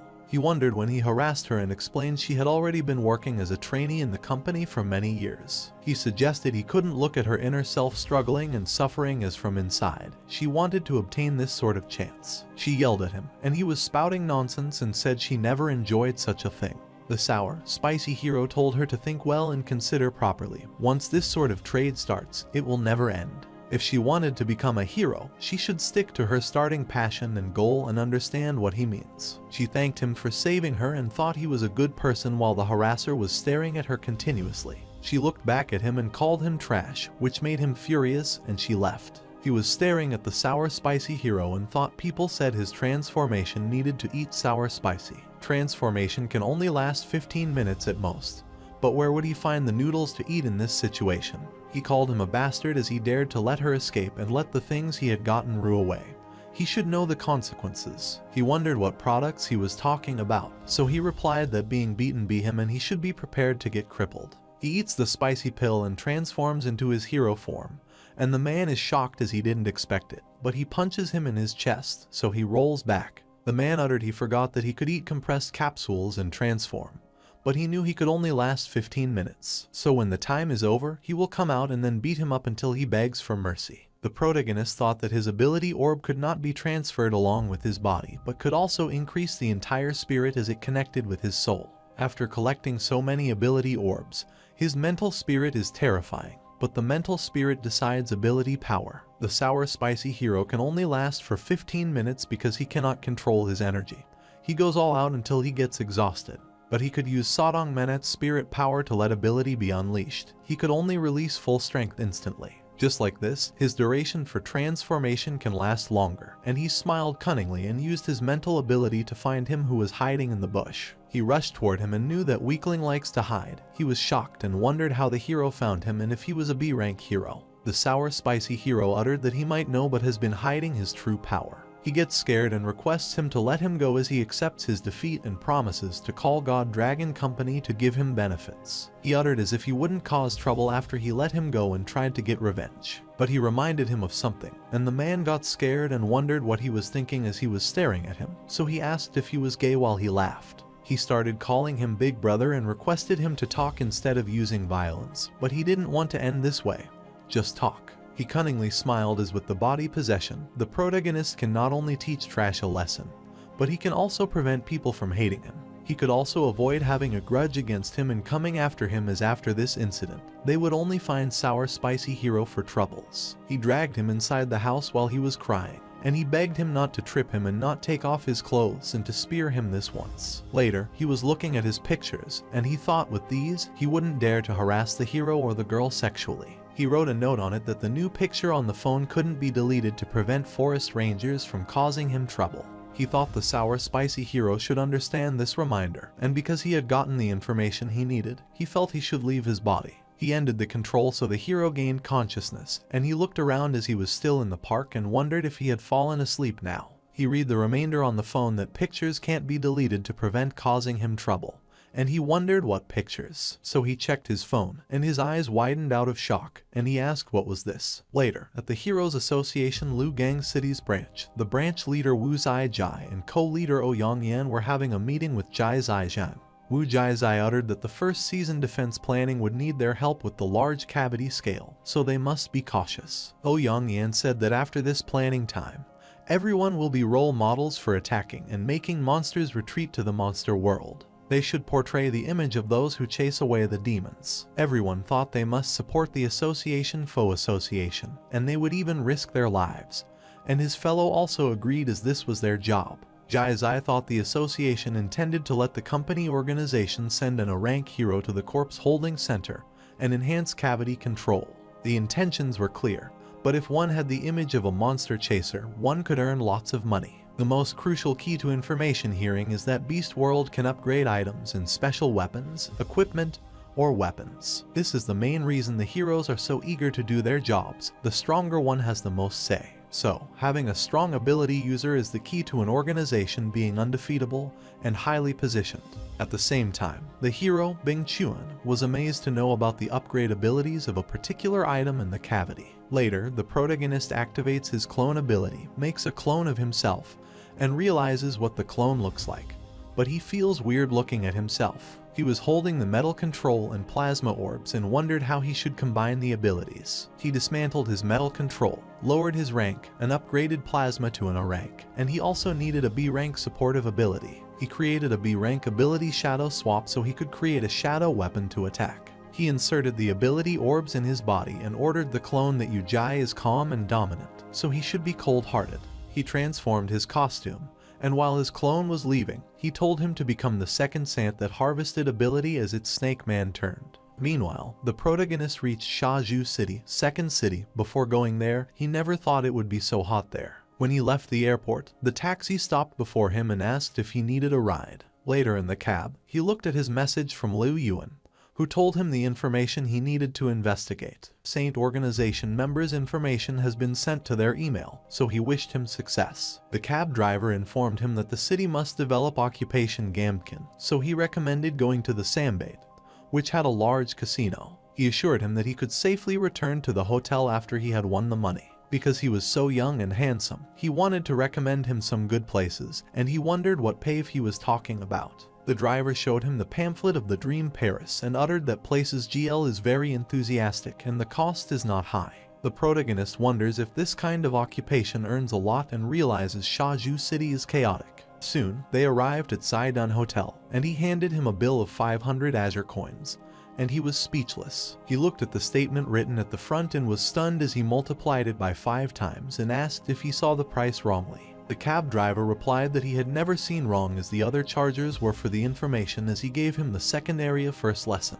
He showed him the gun and threatened that he should compare his life and some Azure coins and was sure he wouldn't hesitate to choose one. Lao Yang replied that he wouldn't but would teach him a lesson and activate his control ability. Later, he was in the hotel with the cab driver, and the receptionist gave him his room card and instructed him to call the front desk number if he had any requests. He thanked them for leaving when the receptionist said they never thought Mr. could let these barbarian drivers help him carry luggage. One of them was applying lipstick, and she wondered if he had any intention of inviting her for dinner. He instructed the driver to put his luggage in his room and leave as he was going to do something, and he reminded him to treat first area people more sincerely, and affirmed his command. He went to the 37 floors and looked at his phone and the details of the fake boxer that his godson sent him. Fake boxer was a Saint Organization C rank ability user at Dun Hotel floor 37, room 441. He transformed into his other form Snake, went to his room, slid in under the door, and heard the noise of laughing and conversation. 2 girls were with the fake boxer. He called one of them his sweetheart and wanted to hug her. When the girl looked behind, she was shocked as something strange rope appeared behind him to tie him up. He wondered who was doing that, and he looked behind, then pushed the girls forward to block him and help him. The ropes captured them, and they thought he was a scum, so they wanted him to die because they were terrified. Fake boxers pulled out the fear from their heads. He absorbed it and shouted that his path was to die no matter how strong he was, since he let him absorb fear power. He punched him, but the protagonist changed his location and dodged the attack, so the fake boxer realized that he might sneaked in as a shadow, and he inquired if he could control shadow power. The protagonist thought the excellent man was hard to act, but the character's acting is serious. Fake boxer supposed that if those two girls wouldn't give him power, he might not even have a chance to escape, so it would be troublesome. The protagonist's shadow arrows attacked to capture him, but he sat and dodged them and asked who he was. He asked him if he knew that he was from a saint organization and warned him to be careful if he reported him to them, then people would come after him for his life. He didn't respond, which frustrated him, so he jumped to punch him and asked if he could speak as he was talking to him. His punch was very close to him, so he assumed that he couldn't dodge his quick punch, so he could finally hit him. But he was shocked and could not shoot because his face distorted and started generating again while his hand was still there. He was surprised when he reached out to him and warned him not to kill him, otherwise the priest wouldn't let him off. He uncovered his face by removing the mask while he was begging to spare him, and he thought he was so weak. Lao Yongzai puts his hand on his head, and he steals his ability Fear Mask. A C-rank capacity collected fears to increase strength, which lasted for 30 minutes. He wondered what he did to him and where his ability. He warned him to return his ability to him, otherwise the priest wouldn't let him off. He was continuously murmuring about the priest, and the protagonist decided to see his priest, so he took control over him. He entered his subconscious, and from his memory, he came to know that he had passed a chaotic ability battle. He was about to die when a person appeared next to him and promised to let him regain a new life. In return, he had to swear loyalty to the priest. He swore to be loyal to the priest, so his wound healed and disappeared completely, so he wondered if he was genuinely reborn. He bowed before the priest, declared his loyalty to the saint, and promised to serve the honorable priest forever. He was utterly under the protagonist's control, and he went to the dockage, looked around, and found a red cargo. From his memories, the protagonist knew that something about red cargo was mentioned. He remembered that he had visited the Palace of Saint, where Bloodthirsty Rose asked him as she heard that a sealed sword girl went to their hidden production area. The fake boxer explained that she was just a tiny problem and asked her to make an order, and he would kill her immediately. Deep Sea Military Soul asked if he would kill her as she was a rank hero, so he wondered what made him think he could kill her. Great Land Wizard asked him if she was a rank, as the saint disciple doesn't need to be scared of a rank hero. The priest lord said that he was such an ignorant brat and that he should bring her to him, as he also wanted to have a taste of that a rank girl, so everyone said yes to his command. Fake boxer asked for their permission to leave, but the Deep Sea Military Soul Lord told him to come to him. He bowed before him and asked if he had any orders, so he said that First Area had a good that just arrived at the port, and the cargo is red. He commanded him to help him the following day to go and see if there was any information about the sealed sword and notify him immediately. While leaving, he told him that every damaged good is expected, so he should handle it well and not waste the chance he gave him. Back to the present, the protagonist wonders if he could successfully sneak in good as what. He saw a fingerprint lock and thought it easy, so he used plasma that disrupted the machine, and the door opened, so he sneaked in. He never thought cargo was an illusion. The actual goods were below, and he was disgusted as the air was filled with a stinky smell of blood. After reaching the basement, he saw a guard who looked at and saluted him, so he asked if there were any conditions today. He said yes and asked if he didn't know as the high trade was arriving, and those brats were noisy. He wondered who he was referring to by calling him a brat, so he commanded him to bring him to see that. He followed him around, and the sound of crying and sobbing was coming out of the prisons, and he wondered what that was all. The guard yelled at the kid and told him to stop crying because if he annoyed Fake Mask Lord, then he would get whipped. The kids stared at him, and the protagonist cursed saints as they kept them hidden in this place. He interpreted that those kids might be kidnapped from many homes and are so young that the oldest one might be 15 or 16 years old. He remembered Deep Sea Military Soul Lord and got furious as those criminals take life so lightly, so he wanted to make them all pay the price for participating in this. Meanwhile, a man was whipping the kid and shouting that he would whip him to death as he dared to bite him. He was going to hit him again when the protagonist told him to stop for a while, and asked if he was the brat who caused trouble. The man said yes. He sneaked and attacked him and bit his ear, and he looked at him. The protagonist praised him as his eye was good and asked for the reason why he bit him, and he was speechless. Saint organization praying mantis double sword arrived and asked what else could be the reason because he had bad intentions and wanted to do something to that kid's sister. The protagonist was shocked and looked at the corner where the girl was sitting, and the protagonist cursed them. Mantis double sword thought it was a pity as she might be scared to death, and he asked the fake mask boxer what brought him there. He thought he might be enjoying his holidays and asked about two blonde girls whom he recommended. He replied that they were great, of course, and explained that he came there today to help the deep-sea military soul lord to check the good state. He pointed toward that boy and instructed them to put him down as he was still worth some money. Double sword suggested to spare his life and not even mind if he lost all his teeth. First area kids could be sold for high prices. He was squeezing his mouth tightly when the kid spouted that he would kill them. The protagonist told him to hold for a while longer as he would get what he wanted soon, and he was shocked as he could understand what he said. The protagonist uttered that he understood them and would still grant his wish. If not, he wasted his time coming there. He pierced his body with his hand, and he wondered why he did that, so fake boxers replied that it was because they were the same and they came from the same area. He realizes he is not the fake Mac boxer, and the protagonist beheaded him. The other two wonder what happened and what's the matter, so he informs them that they will all die there. One was attacking him, but he tied him with an arrow whip and attacked him with another arrow using the plasma ability. The guard was shocked to see this and was trying to run away, but he captured and killed him. He stole their abilities, and the kid was looking at this and was stunned. Yifan familiarized himself and asked who he was. He wondered who he was, so he replied that he was someone who had come to save him. But Yifan had seen him bully the kids there before. The protagonist told him he would know what was happening very soon, and he broke his chains with just a single slash of his plasma whip. He instructed Yifan to wait a few minutes to handle the people outside first. After being released from these binding chains, he went straight to his sister, hugged her, and started crying, which reminded the protagonist of his sister, Fei Fei. He came out of the cell, and everyone was gathered to capture him, but he was so furious that he killed them with a single whip. Later, their body parts were dispersed on the floor, and the record playback hero appeared behind him and was impressed by him.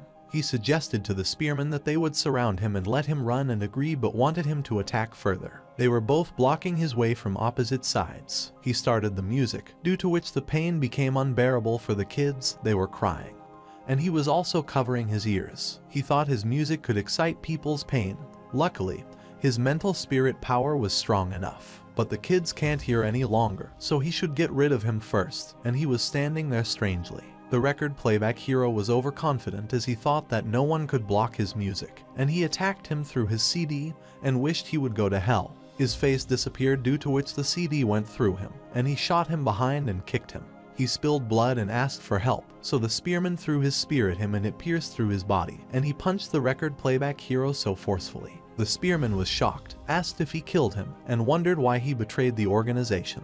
He was coughing the blood and repeating his question why, and he shouted that it was because of these kids and for the sake of justice. Spearman laughed at hearing the word justice and asked if he thought he did terrible things. He assured him that even if he defeated him, he couldn't leave this place because he had informed the deep-sea military soul lord, so he was on his way to get there.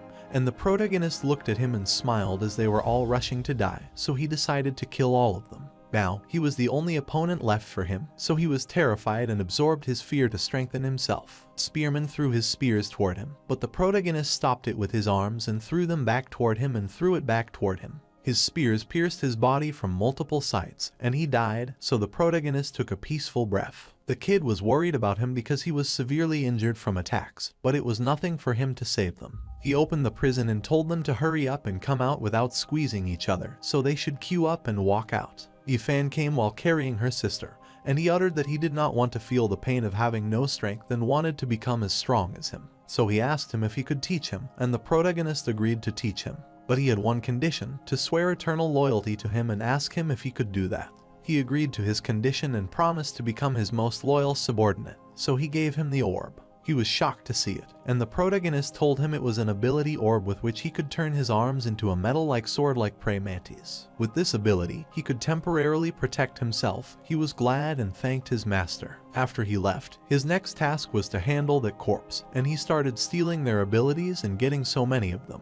Last time, he used a lot of error to obtain 2 ability orbs from the frog and wave horse, but he collected so many now, and realized that humans and monsters are weak. Later, at the dockage, the ship and cargo were surrounded by the Rose and its throne, which caught the kids, and they were crying and praying to save them. Bloodthirsty Rose requested them not to make her laugh and asked if they thought they were heroes. The priest lord was lying on the Fower, and he commanded her, the deep-sea military soul, and the great land wizard to let them know the saint's power. He used the ability to recover magic power on her, and she thought that using a large-scale command might be tiring. But with the help of a priest, they could do it without tiring. The girl was alone fighting them, wielding the sword against them, and told them that Hero Association was coming, so they should stop struggling as they will only die if they don't die and give up quickly and surrender. The priest lord ordered all of them to take care of her and capture her immediately before the Hero Association arrived. She unsealed her power seal, and fake mask boxer was shocked to know that she could unleash such a muscular explosive strength that was expected from an Oranker. She rushed to attack them, and the great land wizard used a sand magic circle and raised the mud to form a barrier. She broke it in a single attack and was attacking Deep Sea Military Soul, but he used the Torrent Forge ahead, due to which the water surrounded him. She attacked using her Fierce Slash but was stunned as the bloodthirsty Rose captured the kids as hostages and lifted them, using them as a sacrifice. Her sash shot the kid, and she became furious as she used the child as a meat shield and found her despicable. She smiled and uttered that her kindness was her weakness, and she had so many hostages, so she would see how she attacked him now. Deep Sea Military Soul appeared from behind her in the form of water, wielded his sword at her, and attacked her. She was stunned as it transformed, and the broken mask fell on the ground. The protagonist appeared and remarked that he almost destroyed his second mask. The protagonist attacked him on his neck with the dagger, and he grabbed his neck and stepped back. Seal Sword was going to attack them, but he stopped her while the priest lord used his Saint Healing ability, due to which Deep Sea Military Soul wounds recovered. He laughed and said that as long as their priest lord was with them, they were immortal, and then he used his buff ability on them. The protagonist found it troublesome that Priest gave them all buff effect, so their ability will all upgrade to a rank for a short period. The Great Land Wizard was accumulating his energy, which made her worried, because under the priest's spells to buff, if he generates his power, his spell destruction will exceed a rank. The protagonist thought large-scale damage would harm the kids, so he might prevent it from being activated. He instructed Seal Sword to handle the other two as he would handle the rest. She was surprised and asked if he could take the Great Land Wizard's ability, and what about the kids. He told her to trust him, and she wondered why he looked so mysterious yet reliable as she believed him. She decided to open the path for him, unsealed her agility seal, and rushed to attack the Deep Sea Military Soul. He was trying to block her attack but was facing difficulties in that he called Bloodthirsty Rose a bitch and requested her to come and help him. She was furious at him as she told him many times not to call her that, and she used her Rose Charm. Seal Sword was stunned as her strength had weakened. She said to her that her lusty body could excite her body and make her desire awaken, and asked her if she didn't feel hot now. He made a clone of himself, got behind her, and asked her how it was and if she wanted her big brother to pamper her. She unsealed her mental spirit seal, stunning the bloodthirsty Rose as she never heard of the sealed sword having mental spirit seal ability. She disappeared from there and rushed toward her and attacked her and said that she recently learned that in crisis, she will always be reborn. She thought that her effect was good and thanked her for making her desire awaken, and Bloodthirsty Rose was bleeding and asked her how she did that. At the same time, the Great Land Wizard was accumulating his energy and succeeding in transforming into a dragon, which terrified the kids. They were shouting to save them, and the shadow appeared behind them. The dragon was approaching the Seal Sword, and she was stunned and standing there speechless. The protagonist appeared before her, retrieving his strength in an explosion colored. He generated such a massive explosion, and the chopper of the Hero Association arrived in the area. The Great Land Wizard was coughing, and he thanked his Master Priest for saving him with his protection ability. If he hadn't done that, he would have been dragged into the explosion. The Lord Priest was furious and thought it was such a useless thing as, initially, they should easily defeat the Sealed Sword. But they are beaten by this mysterious man instead because he even lost his 2B grade members. The Great Land Wizard remarked that though the Saint lost this stronghold, he didn't have to worry since he was still alive. He believed the organization would recover this loss because the Master was fine. The priest agreed with him and thought that Saint's position in Shaju would never change as long as he was still alive. While the protagonist was carrying the sealed sword, the priest thought this mysterious man could break the Greta ability, which has a growing effect with one hit. He assumed that he might be more potent than him, so he decided to retreat, so they rushed away. The protagonist saw them running away and decided to let them live for a few more minutes. He went to the corpse of Deep Sea Military Soul and uttered that his ability would belong to him now. He completely extracted his ability, the Grade B ability Deep Sea Spectre, which strengthens water in the human body, substantially increasing speed. It could create a wave and water clone if little water is present. He moved to his next target, Bloodthirsty Rose, and after seeing her corpse, he thought the sealed sword was ruthless. He extracted her Grade B Bloodthirsty Rose ability to summon the rose vines with the owner's blood. The roses could release aphrodisiac powder to attack enemies, which can cause the vine to go out of control. He disintegrated these abilities to Grade F and then added the ability bead that he got before and hoped that he would be able to create another Grade A capacity. After fusing those two orbs, he made a Grade A ability Super Brains that strengthen vision, hearing, smell, touch, taste, and sixth sense. It increases coordination ability and could send a spirit shock wave to attack the enemy. He absorbed the orbs and realized that form, sound, smell, taste, feel, everything was so distinct and colorful. Sealed Sword opened her eyes slowly, and he asked if she was fully conscious, and she went to him. She asked him what the grade of his ability was as he was able to cause a large-scale explosion and asked his name. The protagonist replied that he is from a judgmental organization and his name is Seish. She had never heard about any organization named Adjudicate in the Heroes organization, and she looked at the rose vines where the kids were tied up. She asked him where the children were, and he said they were all behind her, and she looked back. All the kids rushed toward her and were crying as they were scared, and she was glad that all of them were all right and asked them how they escaped. The kid told her that the master's black shadow saved them, and she asked them their master's shadow, so the kid said yes, as there were many shadows. The kid explained that first, he controlled the cloud to cut the vines and carry them to the shade secretly. When the explosion happened, he used the shadow to form a round cover and protected them. She realized that the master might be Seishi, so she shouted that he was thoughtful and thanked him. But he wasn't there when she looked beside herself, and she wondered if he had gone. They announced the chopper from the Hero Association that they had put this area under their jurisdiction, so everyone was prohibited from acting presumptuously. The helicopter landed on the ground, and some people from the Hero Association came out, and then a reporter also came out with the reporter. This was Lin Naizai's first livestream interview as a trainee reporter, so she asked the cameraman what she should ask later. The cameraman instructed her to interview the sealed sword, so she looked back and went to interview her. She greeted her, introduced herself to her as a Hero Association trainee reporter, and asked permission to interview her. Sealed Sword's hero agreed to the interview and told her she is a Hero Association A rank hero, Blanche. The public was stunned to see the A rank hero as their goddess. Some were worried about her as she seemed to have injured herself, while others found the new reporter gorgeous. Lin Naizu said that the Hero Association received her notification and rushed to Shaju's port as the port seemed messed up. She asked her what had happened there.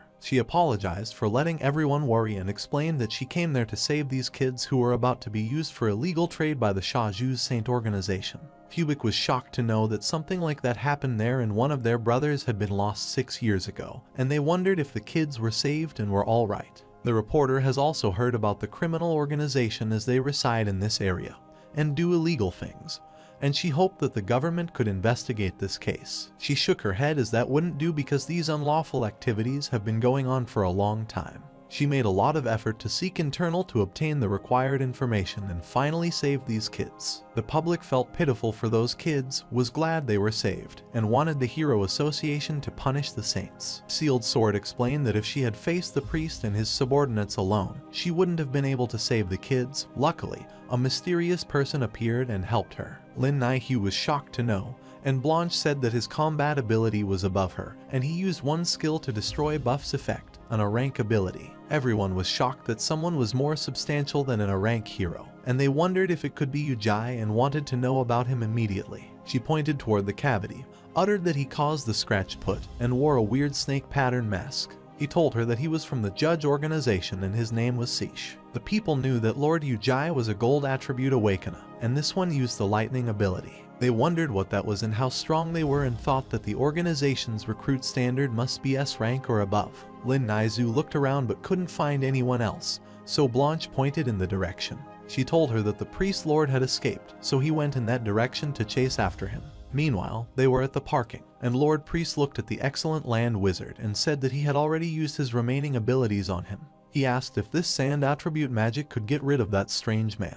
The Great Land Wizard said yes and informed him that he had filled the surroundings with his ability. Even if he used plasma and attacked them, it wouldn't be effective. The protagonist was listening to their conversation from behind the wall, and the Lord Priest commanded him to find a car as they would go to another area and lay low first. The protagonists thought they were thinking of escaping without knowing that this place would be where they would die. While he was still planning all this, his phone started ringing, and they were alarmed at hearing the noise. They looked back and wondered who was there, and the protagonist, who called him at this time. His phone was continuously ringing, and the Great Land Wizard was slowly approaching the area where the sounds were coming from. Lao Yongzhai retrieved his phone, looked at the screen, and realized that Naizu was calling him. He wondered if she was calling him during this time. He changed his outfit, attended the call, and asked her what had happened, and the Great Land Wizard assumed he was a commoner. But Lord Priest instructed him not to believe it so quickly, so they decided to observe it. Naizu asked her boyfriend to guess where she was, and he asked her where she was and if she was not home. She told him that she was at Shaozhou, and he wondered why she was there. He turned back and told her that Shaozhou was in Choa's, so why she is there. She said it was okay and explained that she just wanted to tell him she found a fantastic job a while ago. He asked her what job she saw, and she said that she had become the Heroes Association trainee journalist just now. She interviews the sealed sword Blanche and is on her way to question the mysterious man Siche, and he is shocked. He thought that with the help of the Heroes Association, she would find him in no time. He replied that it was great that they should celebrate her getting a job, so he would prepare a gift for him and see her later. She thought he was so lovely and promised to wait for him while they continuously stared at him. The Great Land Wizard was jealous of him as he talked with his little sweetheart. The protagonist changed his outfit, and the priest lord was stunned and said they were fooled as he came to them. He was rushing toward him, and the Great Land Wizard commanded his wool to kill him, and they bit and attacked him instantly. The priest remarked they needed this nimble earth-type beast to deal with him. The Great Land Wizard said that each creature could be one-to-one with a great ability user, so they wouldn't let the enemy have the time to react. But the protagonist's shadow arrows pierced through the body of the beast, and then he pierced the body of the priest lord from his back. The priest wondered how this could be possible as he was an electric-type ability user. Lao Yang 11 asked him who told them he could only use the electric-type ability, but the Great Wizard wasn't willing to accept that he was one of those rare double-element ability users. The priest uttered that if he let him live, he would repay him, but the protagonist told him to be quiet. He informed him that people are alive not just for the benefit. Most of the time, it's for justice. He tied the shadow vines around their neck and choked them, and the priest ate some blue pills. He was shocked to know that he also took the blue pills, and he got out of his grasp, and his energy increased. He looked at him and smiled voraciously and said that he forced him to do this, and he was not only a wet nurse,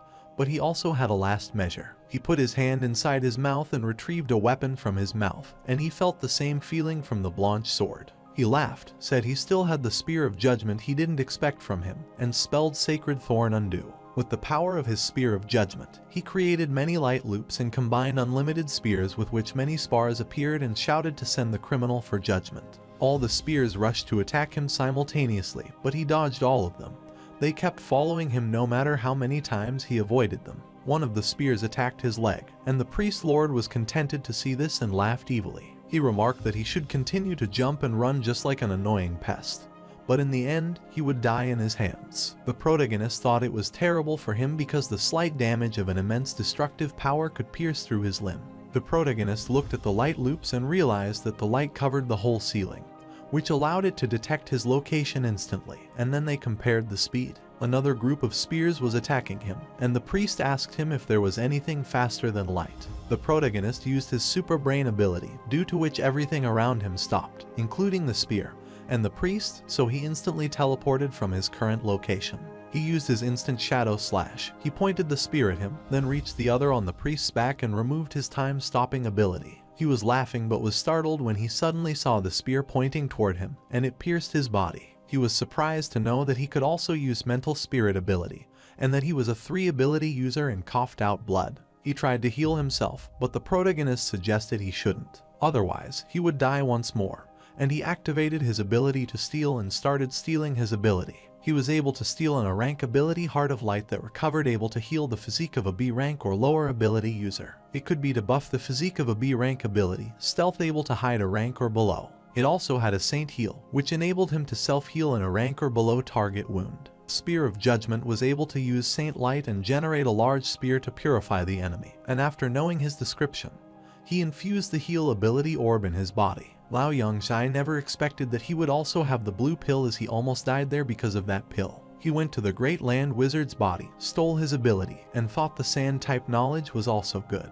The Great Land Wizard was a B rank ability that could change the landscape, use sand elements to change the landscape, and summon sand element organisms to attack. He heard the sound of a helicopter and realized that the Hero Association reached them, and they announced that they had put this area under control. He transformed himself into a commoner and left the corpse for them to clean up. The chopper landed, and the people from the Hero Association came out of it. Lin Naizu started reporting that they had heard a loud sound before the scenes of the surroundings had cracked walls and floor. There seemed to have been a fierce fight occurring at the location, and she looked around and saw a dead body. Xiaozhu's Saint Organization leader, Priest Bright, died, and people thought he failed miserably. Some people wonder why they blurred his chest, and some were pleased by his death as he finally died after doing so many evil things. People were so curious about their interview that they would take off the seiche and wonder who killed them. They found another corpse on the other side that was of the Bright Priest's underlings, and she felt nauseous after seeing the corpse and apologized. His subordinates recommended she should get some rest, and she ran to the corner and vomited there. The protagonist appeared, gave her the medicine, and asked if she was all right. She wondered why he was there. He explained that he was in a nearby area when she called, and he saw the Hero Association making such a big commotion, so he knew she would also do some. She was ashamed as he had never witnessed her fantastic moment when she was interviewing but saw her embarrassing moment. She hugged him and was so embarrassed as it was her first time interviewing, and she vomited. But he was okay with it as she was pretty no matter what she did and thought he should have been more considerate and cleaned the place. The cameraman came to check if she was okay and was mortified to see them hugging. He informed her that the rescue team had saved the girl kidnapped by the Saint Organization and wanted to interview her. She was stunned to hear it while the rescue team was pulling out the kids from the pit, and she rushed away and requested Yan Zai to wait for her. The cameraman looks at the protagonist while crying, thinks he doesn't even have a chance, and wonders what's wrong with him.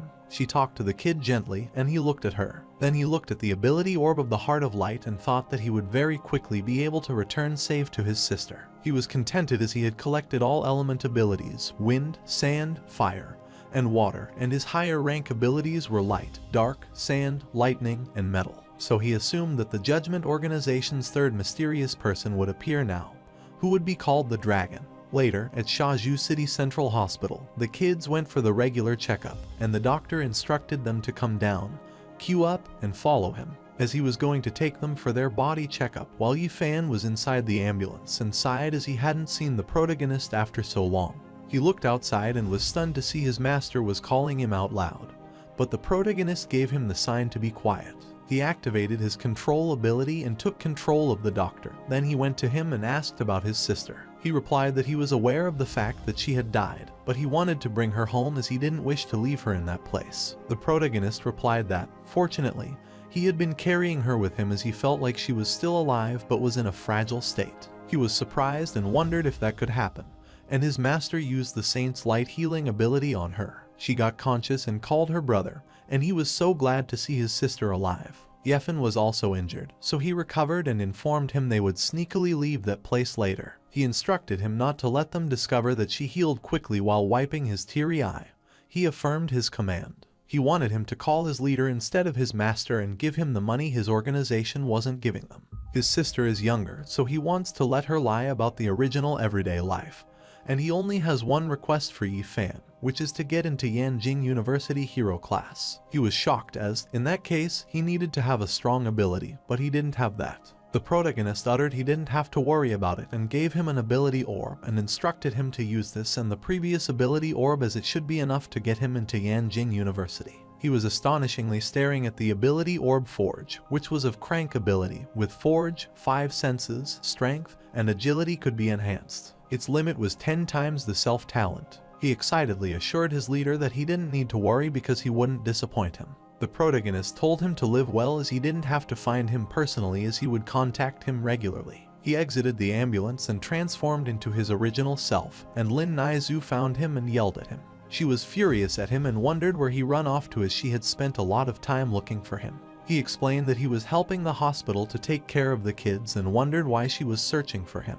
But there was nothing special that she could tell, and she was glad because the kids were finally safe, so the association was responsible for contacting their family. He wonders what will happen to the portion of the kids who don't have a home to return to, and she replies that they will be adopted by the nursery home and live there. He hoped they all grew up healthy as the nursery home was a big family. Later, he went to the hospital where his sister was admitted, and he hoped that Saint Healing would be effective on her, so he used the Saint He on her. He was trying to heal her, but she showed no reaction, and he was worried as it was not working on her and she wasn't waking up. He wondered how the healing failed, and this happened. He was stunned as he saw some blue lights around her. He dodged them but was shocked as these blue lights were splitting at high speed yet growing stronger. It was devouring her mental spirit as food, and he realized that the light of heart ability wouldn't solve the blue lights. But he can't let them keep growing because if he didn't stop it, Fei would never be able to wake up. He can't take things slow and steady anymore, so if he genuinely wanted to solve his sister's problem, he had to meet that guy who gave the sour spicy hero the blue pills. Before that, he had to decrease his combat ability, so he needed to upgrade transformation, clone, and metal control abilities. He upgraded his transformation ability to a crank ability, enabling him to transform within 0.01 seconds. It lets him slightly change his figure, appearance, and voice, set personality, and enhance support acting. Then he upgraded his clone ability to rank C, with which he could create a clone with an 8th combat ability that lasted for half an hour. He was upgrading his last orb and thought that he could try to break through to S rank with his current accumulating skills. He knelt as he finally was able to create an S rank metal control ability with which he would be able to control the surrounding 10,000 metals. The highest weight control was 100,000 tons, which he was like a metal god. He was thrilled to see the S-rank ability and was excited to meet that guy who traded blue pills. He controlled the sour spicy hero and met that guy. He asked him if he had new information lately. He confidently said yes, as that man wanted information about the mysterious Ryujai, and he had gotten one but wanted to know if he had enough chips to buy it. The trader said the price will be at least double digits if the information is accurate. He informed him that the Saint organization was destroyed at Shaju a few days ago, and asked if he had heard about it. He heard about it as the Hero Association sealed the sword. Blanche did it, and then the sour spicy hero said that in the report. Blanche said a crucial piece of information. She said that another guy named Snake helped her, and the trader knew about it too, as Ujai and Snake are from the Judgment organization, and said that news was known everywhere. He said he didn't realize that Ujai and Snake were double ability users. He thought maybe their organization only picks double ability users as their members. The sour spicy hero denies it as the double ability users are infrequent, and he asks if that is possible, and they recruit the rare one. He wondered what he meant, and the hero showed him the ability of medicine, and asked if he had seen this before. He was taking the ability medicine, but he pulled it back and told him that after drinking it, one could obtain ability. Those without ability could become an ability user, and those who initially have one could get one more. The man didn't believe it and thought he was spouting nonsense, and he asked him how he would prove it was real. He opened the medicine bottle and said he might be aware that his strength S body was strengthening. So he demonstrated it now, drank the medicine, and showed him the flame type ability that surprised him. He shot the fire in the sky and informed him that he had traded with Ujai before. That's why he knew so much. Thanks to the blue pill they gave, he believed that such things existed but still found it unbelievable. He asked if he knew what material S used to make this ability medicine, but he did not know about that and reminded him that it was the time he rewarded him. He remarked that his information was not that bad, and he gave him 15 blue pills, and the sour spicy hero had one question to ask him, and the man told him to speak. He uttered that he had recently discovered that his body had some blue-colored light appearing, so he wondered if that was the side effect of the blue pills and what would happen to him. The trader explained that it's just some unremarkable side effect, so he shouldn't worry much about it. Before leaving, he remarked that he looked forward to their next meeting and disappeared into the air. The protagonist removed his transformation and thought even though the mental spirit energy will get devoured after it spreads. But they said it was an unremarkable side effect and wider than their scheme. He went to the sour spicy hero who was sitting unconscious, supported by the wall, and he heard his daughter calling him, so he threw the medicine at him. He suggested that even if it was for the sake of his daughter, he should stop taking those blue pills, but in the end, the choice is in his hands. His daughter peeked through the wall, saw him there, and asked why he was sleeping on the rooftop. She went to him, and he apologized to his daughter Tian Tian as he accidentally fell asleep. She said that he lied to her as he promised her that he would accompany her and celebrate her birthday. She saw the bottle of the blue pills and wondered what it was, but he snatched it and told her it was not a toy. He remembered coming to the rooftop to find that guy to exchange for blue pills, but he had no memories of it and wondered when the trade happened, so he found it strange. He grabbed his daughter's hand and told her they would go back and cut the cake, and she was excited. Later, he was at his company printing out some documents when he heard his friend asking him if he knew how to return to work and what he had been doing. He remembered that Liu Yuan asked him because he was a Fan Peng friend and was familiar with him, so he asked to help him. The protagonist said a madman came to the newspaper office to post this search, and people noticed. He read the search notice for the seventh cousin, Lai Yitian, and Fan Peng was surprised as he never heard of him before. The protagonist told him to move aside and not disturb him as he could tell it was a code. He listened to the announcement about discovering a monster invasion disaster level A rank. They requested the citizens to head to the shelter and B ranka and above heroes to provide reinforcement to Mingyu Road. Everyone was running away to hide in the shelter, and Fan Peng was kneeling and wondering what was happening. Lao Yongzai was pondering Mingyu Road and realized it was near the condo where he shared rent with Lin Naizu and others. He worriedly called her and asked where she was. She was at the apartment where the monsters invaded. He was worried about her, and the call ended, and his friend asked him if something happened to her. But he didn't reply to him and ran away. And Fan Peng wondered what he was running for as he wasn't a hero, so there was no point for him to go there. He transformed into Yujai and left to save her as he couldn't lose her and saw a Ranka monster. It was a devoured soul rat that could send screams to attack the enemy. The whole body skin is insensitive, so regular attacks are hard to break through its defense. It liked to devour humans and was a terrifying monster, so it wasn't easy to deal with as the rats were cunning creatures. The protagonist knew that an A rank monster needs at least 3 or more A rank or above heroes to team up to kill it. But now there was just a B rank hero Green Tempest and a C rank hero Flame Butterfly against it. The monster looked at them and screamed at the Flame Butterfly, and the Green Tempest instructed her to dodge it quickly, and she helped her. The monster waves were so powerful that they created a hole in a vast building, and the Green Tempest was furious at her. She asked why she came there as the C rank heroes were just cannon fodder in front of it. She replied that she was nearby and only saw her senior fighting alone with the monster, so she thought she should help her. She sighed, and she heard the sound of the commoner asking for help coming from the damaged building. Lin Nazu was holding her hand and instructed her to grab her tightly, and she asked her to save her as she did not want to die and wanted to live. She told Huan to calm down as she would put her up and requested her to hurry up. A block from the ceiling broke and fell on her hand and injured her, and she lost her balance, so both of them descended from the building. The Flame Butterfly hero caught Huan, and she was glad because she was not dead, and she winked at her. She uttered that the citizens were unfortunate and got dragged into the battle. Don't be scared as the cherry broker C rank hero Falmy Butterfly is there to save her. While in the live stream, the audience saw her wink and wanted to be saved by the cutie hero. The reporter wondered where is the other girl and found her falling on the other end.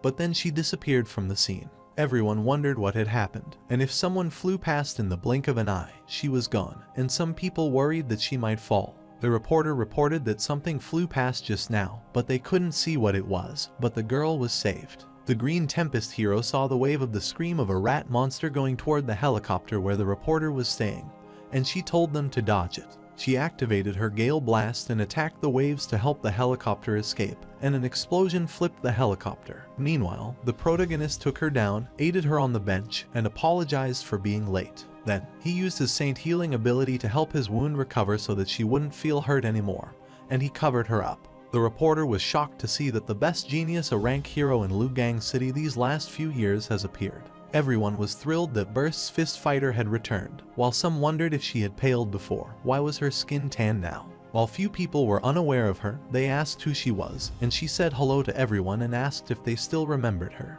The protagonist was on top of the building since many heroes would take care of it. He decided to observe the situation and gauge the power rather than make his decision. The giant rat monster squeaked on seeing her, and she assumed it might have high resistance because it was such a giant rat. She thought it was a perfect sandbag to beat until she was satisfied, and the rat screamed. Green Tempest suggested her senior quickly dodge it as her soundwave attack damage was too extensive, but she replied that if she didn't try, how would she know if she couldn't take its attack head-on? There was an explosion, and the reporter was stunned as Burst Fist Fighter could have easily dodged Devour Soul Rat's attack. But she chose to take it head-on as expected. This was her fighting style. As the dust disappeared from the area, the monster didn't see her there and was smiling but was startled as she appeared from its behind and attacked him. She punched the monster that threw it away and asked the giant rat why he wasn't screaming. She jumped on the ground, grabbed the rat's tail, lifted it, twirled it around, and had so much fun. She threw the rat away, and Green Tempest thought she was a crazy girl as this destructive rat wasn't less than a monster. Another hero appeared who saw a citizen getting hit by a rock. She rushed toward him and took him away. He thanked her for saving him and asked from which company hero she was as he had never seen her before. While leaving, she told him that she was from the organization Judgment, Mao Rabbit, and everyone wondered who she was as she had such a nice figure. They assumed she might be another god deity and thought that Judgment organization was filled with excellent elites. On her way, the protagonist, who was in the form of Mao Rabbit, saw Lin Naizu's roommate in Flame Butterfly. The girl next to them explained that they had fallen from the sky and were severely injured, so they asked her if she could treat them. She activated her healing ability and cured, and the citizens were amazed to see her knowledge and wondered what that ability was as their wounds seemed to have recovered. They thought she was kind-hearted and beautiful yet had such healing, solid power. She turned around and requested them to quickly head to the shelter to prevent them from getting injured again. The rat squeaked so loudly, and its sound was different from the previous. Green Tempest felt like her brain was going to explode. Burst Fist Fighter was also agitated by its scream and thought that the rat monster was going berserk. The protagonist looked at and, as worried as it, absorbed the spirited sound of nearby people. The monster absorbed all the spirit souls from the surroundings, and they wondered what that was. Burst Fist Fighter uttered that the rat was devouring the dead people's spirit and soul energy, which helped him recover. The reporter was shocked as the rat's wounds healed and wondered if the Burst Fist Fighter Sr. stood a chance against it as she faced the strong, devoured soul rat. They wonder where all the reinforcement heroes and burst fighters instructed Green Tempest to retreat first as she felt it would go berserk. The monster screamed to produce the wave, but she attacked him from above and told him to shut up. With her hit, there was a massive explosion, and she assumed that this time it had been defeated and his tail pierced through her body. She found it despicable as a sneak attacked her, and it threw her away, and she fell on the ground and was bleeding. The citizens found it scary and thought that Lugang City wasn't safe anymore. They wondered if she died and requested someone to save them quickly. But she did not want to get defeated there as she had to eliminate it fast. But her wound was so severe that she was unable to stand. Green Tempest hero goes to her, and she wonders why she is still there and asks if she is not afraid of death. She cryingly replied that her duty as an ability user and a hero is to protect the people, so how could she run away when facing monsters? The reporter asked the audience if they saw their respectable heroes who defended Lugang City with their lives. The rat attacked them when she flipped Green Tempest to protect her, and the protagonist appeared and attacked the monster as he dared to attack them. The monster squeaked out loud with the pain and stood with Mao Rabbit on the top. The reporter was glad as, at the crisis moment, super rank ability user Ujai appeared, and beside him was a pretty sister. The public was delighted that their favorite idol, Ujai, came to save them and wondered who that gorgeous masked girl next to him was. They wanted all of the information in 3 seconds, and they looked at her mask, which seemed similar, so they thought she should be a member of the Judgment organization, a rabbit figure hero. Burst's First Fighter wonders what they plan to do, but Green Tempest also doesn't know, and he doesn't expect they will be there to save them. He made many metal thorns and attacked the monster, and it screamed with pain.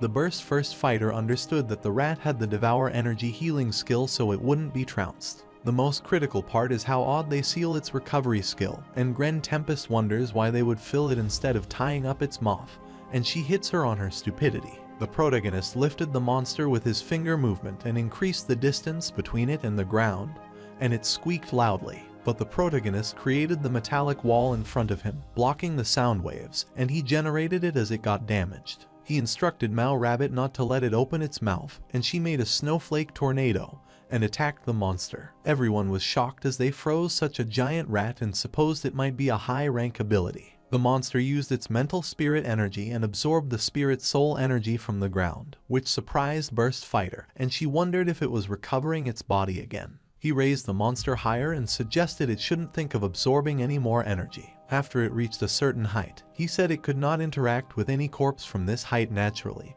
He could also not absorb spirit soul energy. He used the Metal Storm attribute, attacked the monster while it was squeaking with pain, and sliced it into snowflakes. He successfully stole its rank ability to devour souls, which enables the user to consume dead people's spirits and souls energy to recover one's body. but it will cause a standard of mental spirit disorder, so he should be cautious while using it. The protagonist knew that devouring the soul is different from the heart of light, as ever recovery energy is used by others' mental spirit energy, but it is similar to the type of healing ability. The reporter flew high in the sky and informed the citizens not to panic, as Nabai would fly past the cloud to bring them Lord Ujai's situation live stream. She found him far ahead, waved toward him, and requested an interview. Everyone was amazed at how he brought the beast and flew up into the air, and the beast disappeared, and they wondered if he killed the beast above the clouds. They wonder if that is the power of an A-rank ability user, but few heroes could defeat the devoured soul rat, and were injured. But now, in just a few minutes, it disappeared and burst. The first fighter fan was puzzled as he wished to send Ujai a gift.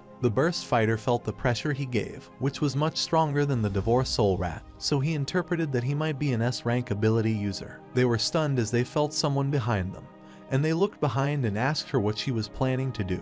She attacked her, but Green Tempest appeared before her, instructing her senior to be careful. She was sure she would be dead, but as the waves reached her, she was surprised as her wounds started healing. She wonders if this is a rare healing ability and wonders who she is, so she introduces herself to Mao Rabbit from the Judgment Organization. The reporter was stunned that this new member, besides Ujai, is also a Judgment Organization member. The most astonishing thing is that she has a healing ability and is currently healing her wounds. The audience thought that Judgment Organizations were the best, and some of them wanted to marry her because she was so unique and gorgeous, and some wanted to join the organization. Burst First Fighter asked if the Judgment Organization was some new agency, as they had never heard of it before. But they resolved the disaster thanks to them, and Mao Rabbit appreciated her ability, which is a hero worthy of respect. Once again, the ability hero has saved the Liu Gang city from the monster raid and is the one who contributed the most to the Judgment Organization. So they thanked them sincerely in the live stream comments, wished that God bless them, and thanked them for risking their lives to protect them.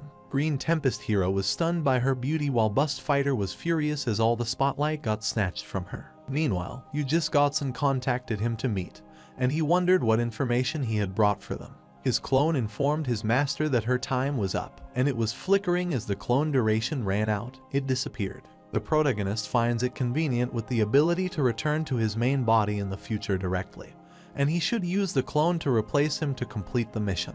With the ability to orb clone, memory has also transferred back, and he found those men disgusting who looked at her with such perverted eyes. He decided never to create a girl clone transformation, as what girl costume is more accessible to interact with the girls than all trash. Liu Yuan stood with his sports car, giving the super idol smile, and asked, "Isn't it sweeter than his?" He furiously stared at him and thought his Godson was an idiot as he couldn't mind his image. He looked at him first and sensed something, but his stupid Godson, Liu Yuan, didn't even know he was being stalked. The protagonist appeared, and he asked him if he had any new information as he called him quickly. He smiled and rushed toward him and asked why didn't he had come to see his Godson before, and he heard the rustling sound coming from the bushes that startled them. Meanwhile, Liu Yuan was thrown to the wall, crying and requesting his father to go slightly easy on him. He kicks him and thinks he is an unfilial kid and tells him to call his godfather and wants to kick him to death since all the home information is getting sold by him. The protagonist never expected him to follow him personally, and informs him that his raid with his second son is because he wanted ability too eagerly, so he shouldn't blame him. Liu Yuan told his father that he had already beaten him up and assured him that from now on, he wouldn't steal from his family and wouldn't care about his matter with his godfather. But he told him to shut up and not come from the wall, and said that his unfilial son never had the ability since he was born and wondered if he would let him own power so quickly. The protagonist thought he was wrong, thinking he had no ability, and it seemed to him that he did understand his son well enough. He was rank ability holder reborn, which was his hidden triumph card, and he told his father that it was a small matter as he could. Even letting him own one type or two types, even 3 types, was a piece of cake for him. Liu Yuan was shocked and wondered if he could obtain other abilities, and his father asked him if anyone could own another power, including a rank hero like himself. The protagonist thinks he is cunning as he can't bear it and questions, but it's standard as the people who desire power will try to become stronger at all costs. The protagonist replied that could happen, but the price to obtain an A-rank ability would be huge. Jai Zai Zhangxings wanted to know the details about me,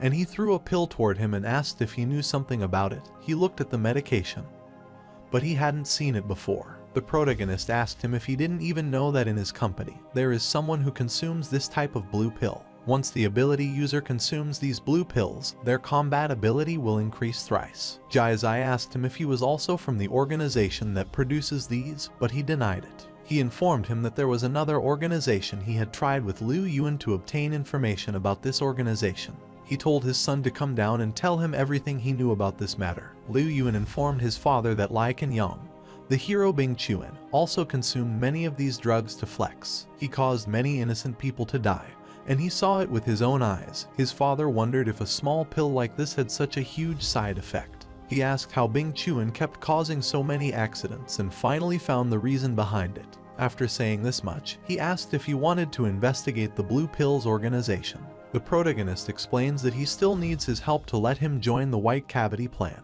As a reward, he will give him an A-rank ability medicine, allowing him to become a double A-rank ability medicine, enabling them to become dual A-rank ability Widler. He wondered why he wanted to join the White Cavity plan and informed him that a White Cavity is a dangerous place as some entered and died inside there and never came out alive. The protagonist showed him his ring and told him he shouldn't worry about him as he was going to use this ring to obtain ability genes. He wondered what ability genes are, so he explained that it is a crucial material to create ability medicine. Its source can be ability criminals, weapons obtained from monster bodies, materials, etc., and the White Cavity has unlimited monsters that wait to be killed. He wondered how he would prove the medicine's effectiveness, so he replied that his existence was the most powerful proof. He said it was okay if he didn't think his organization's judgment was untrustworthy as he showed him two elements of abilities. His son transformed into his human form and requested his father not to do it as he was scared that he might affect his promotion. Jai Zhejiang hit him on the head and said that they are a family, so if his dad eats meat, does he think he will forget to feed his son, too? He agreed to work with Lao Yang and wanted to handle hero Bing Chuan. The protagonist left and assured him that he made a wise decision, and he hoped they had a happy cooperation and was excited for his next meeting with him. Later, he was boarding the plane when he received the call, and she was asking him about the frying pan, so he told her to check the kitchen cabinet. She had already searched everywhere in the kitchen, but she couldn't even find a grain of rice in his kitchen. She wondered how he could be so careless, and he admitted that he was negligent. He told her to use the card he gave him yesterday so she could buy whatever she wanted. So she decided to use his card and said to him that she was waiting for him to come back from his business trip as she was preparing a surprise for him. He was confused and told her that he would give her a reply after he got off the plane and ended the call. The man sitting next to him called him a brat and laughed, and the plane took off. He was stunned as he looked around and saw Kyan Duo. He was heading to Shaju to trade with Fan Hai Merchant and never expected to be on the same plane as her.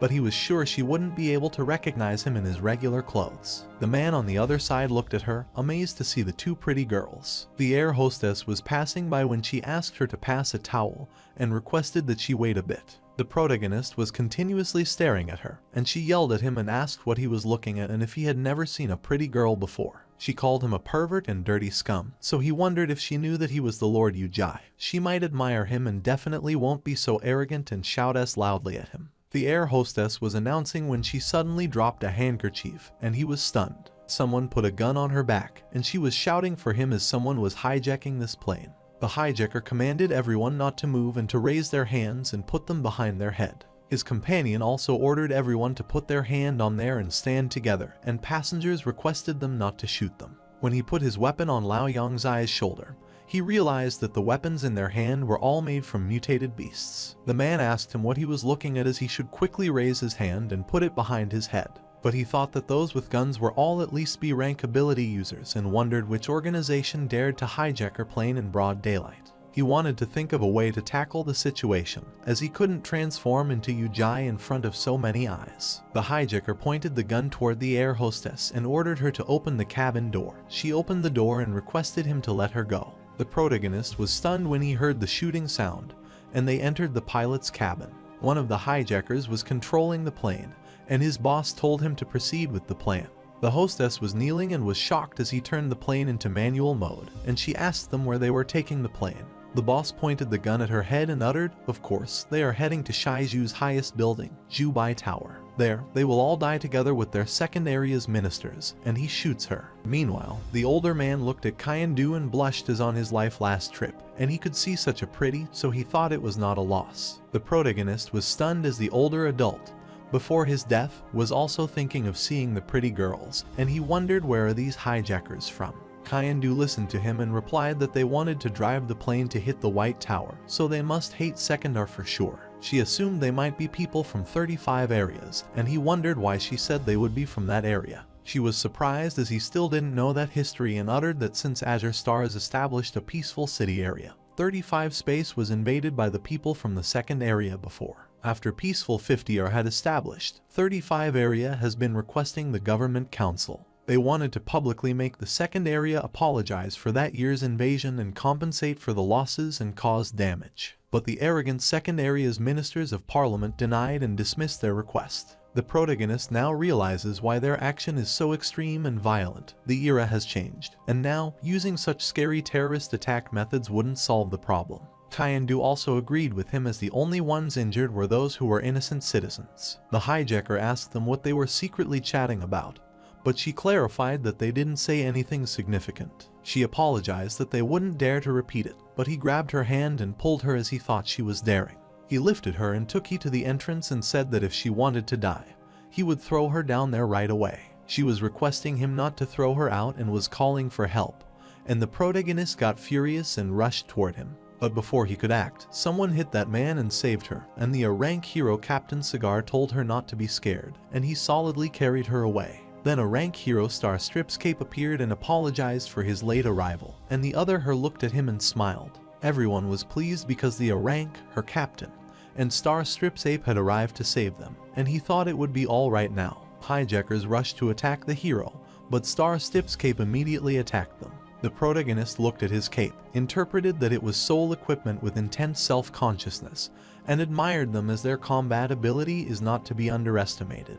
The hijacker's boss was glad to see those heroes, and the hero informed them that only they were left and asked if they were still not going to surrender their weapons. He shouted furiously that second area people are insidious and cunning, but he wondered if they thought this was the end. He used his ability to meet bomb fruits, due to which his body became muscular, and they were stunned. The explosion occurred in the plane, which led to its crashing, and it was descending. Passengers were grasping the seats and requesting to save them, and Hero Cigar instructed them to wear the oxygen mask immediately. He asked the Star's Cape hero if he could do this, like using his cape to light the whole airplane. He wondered if he thought he was an S-rank hero and uttered that these people there were all ordinary citizens and he could at most only bring a few with his cape. Everyone wanted him to get them with him and offered him as much money as he wished to, and the protagonist wondered if they decided to charge there together. Everyone wanted to be the one he took him with, and they argued as they tried to be the one who went with them first. Hero Cigar requested Kyandu to return to her seat and fasten her safety belt, and she obediently agreed and thought he was so kind.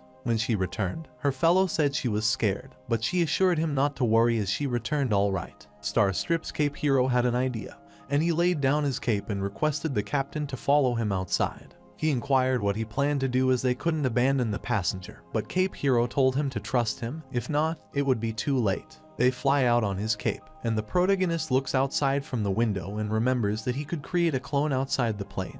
Even though his clone may have 10% of the main body strength, it should be able to save the plane. He used the shadow clone technique, and his clone slipped out of the window and looked at him.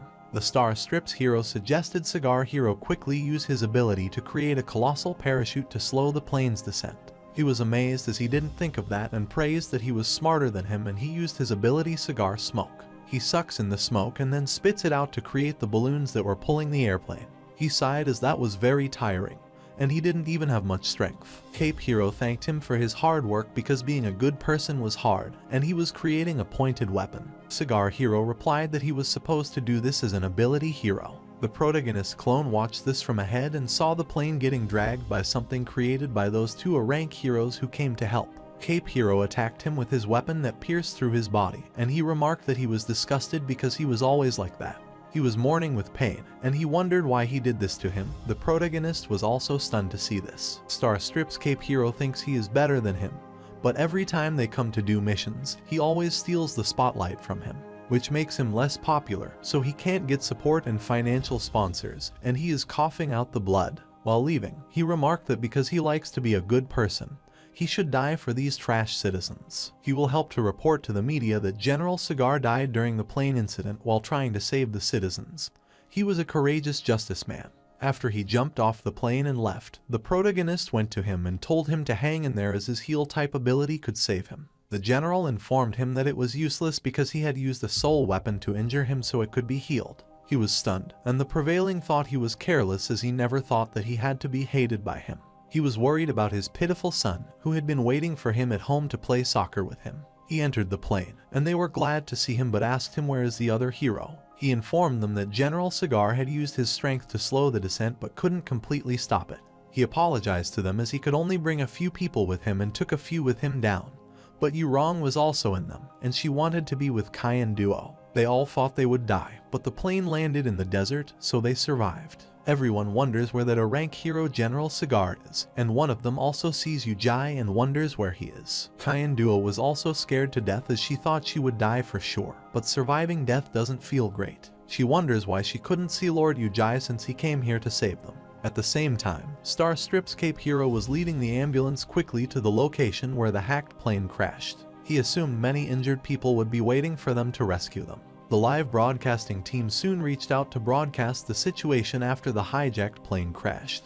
But the reporter was stunned as she couldn't see anyone injured. Cape Hero was stunned to see that there was no one injured as he saw the plane crash himself. Why was everyone safe and not injured? Kyandu was furious at him and called him a yellow hair hero. She asked about that attitude and where he rang her sister Ruo and others. Citizens also don't know what happened and how the plane landed safely, but someone saw Lord Yujai before the aircraft crashed. Since he was the ability user who could control meals, they assumed that he had saved them. They also did see General Cigar and won't know where they go, and Cape Hero told them that the general was his partner who proceeded with the rescue mission together. The reporter asked the Star Strip's Cape Hero if he could tell him what happened. He uttered that when the plane descended and was about to crash, General Cigar used all his strength to slow down the plane. He died from exhaustion, and he could only first save a portion of the passenger under that condition. He was crying fake, and he assumed that the plane crash was a fact, so he used the fastest speed to call ambulances to come for rescue quickly. But he never expected they had lady luck because everyone was safe. He was stunned to hear the protagonist tell him not to act anymore because whether or not it was lady luck, he knew about it himself. He held the General Cigar and told the Star Strip's Cape to come and meet his partner. Kai and Duo asked if it was him as people said he had saved the plane, but he replied that he had just helped a little. The one who saved them was not him but General Cigar, and she wondered if he died of exhaustion, because he used too much of his ability, but when she saw his chest, she asked why there was a big hole in his chest. Citizens were surprised to see the big hole in his chest and wondered what was going on as he didn't seem to have died from exhaustion but was killed by someone's stabs, which was too scary to think. Yujai pointed toward the Cape Hero and told them to ask him what happened. He flushed angrily and told them not to ask him because he didn't know why this happened to him. Since he was not admitting his crime, the protagonist decided to tell everyone what he saw, and he uttered that Star Stripes Cape had brought a General Cigar outside the plane. He used saving the pain as an excuse to make him exhaust all his strength, and then he killed him from the back when he was in a weakened state.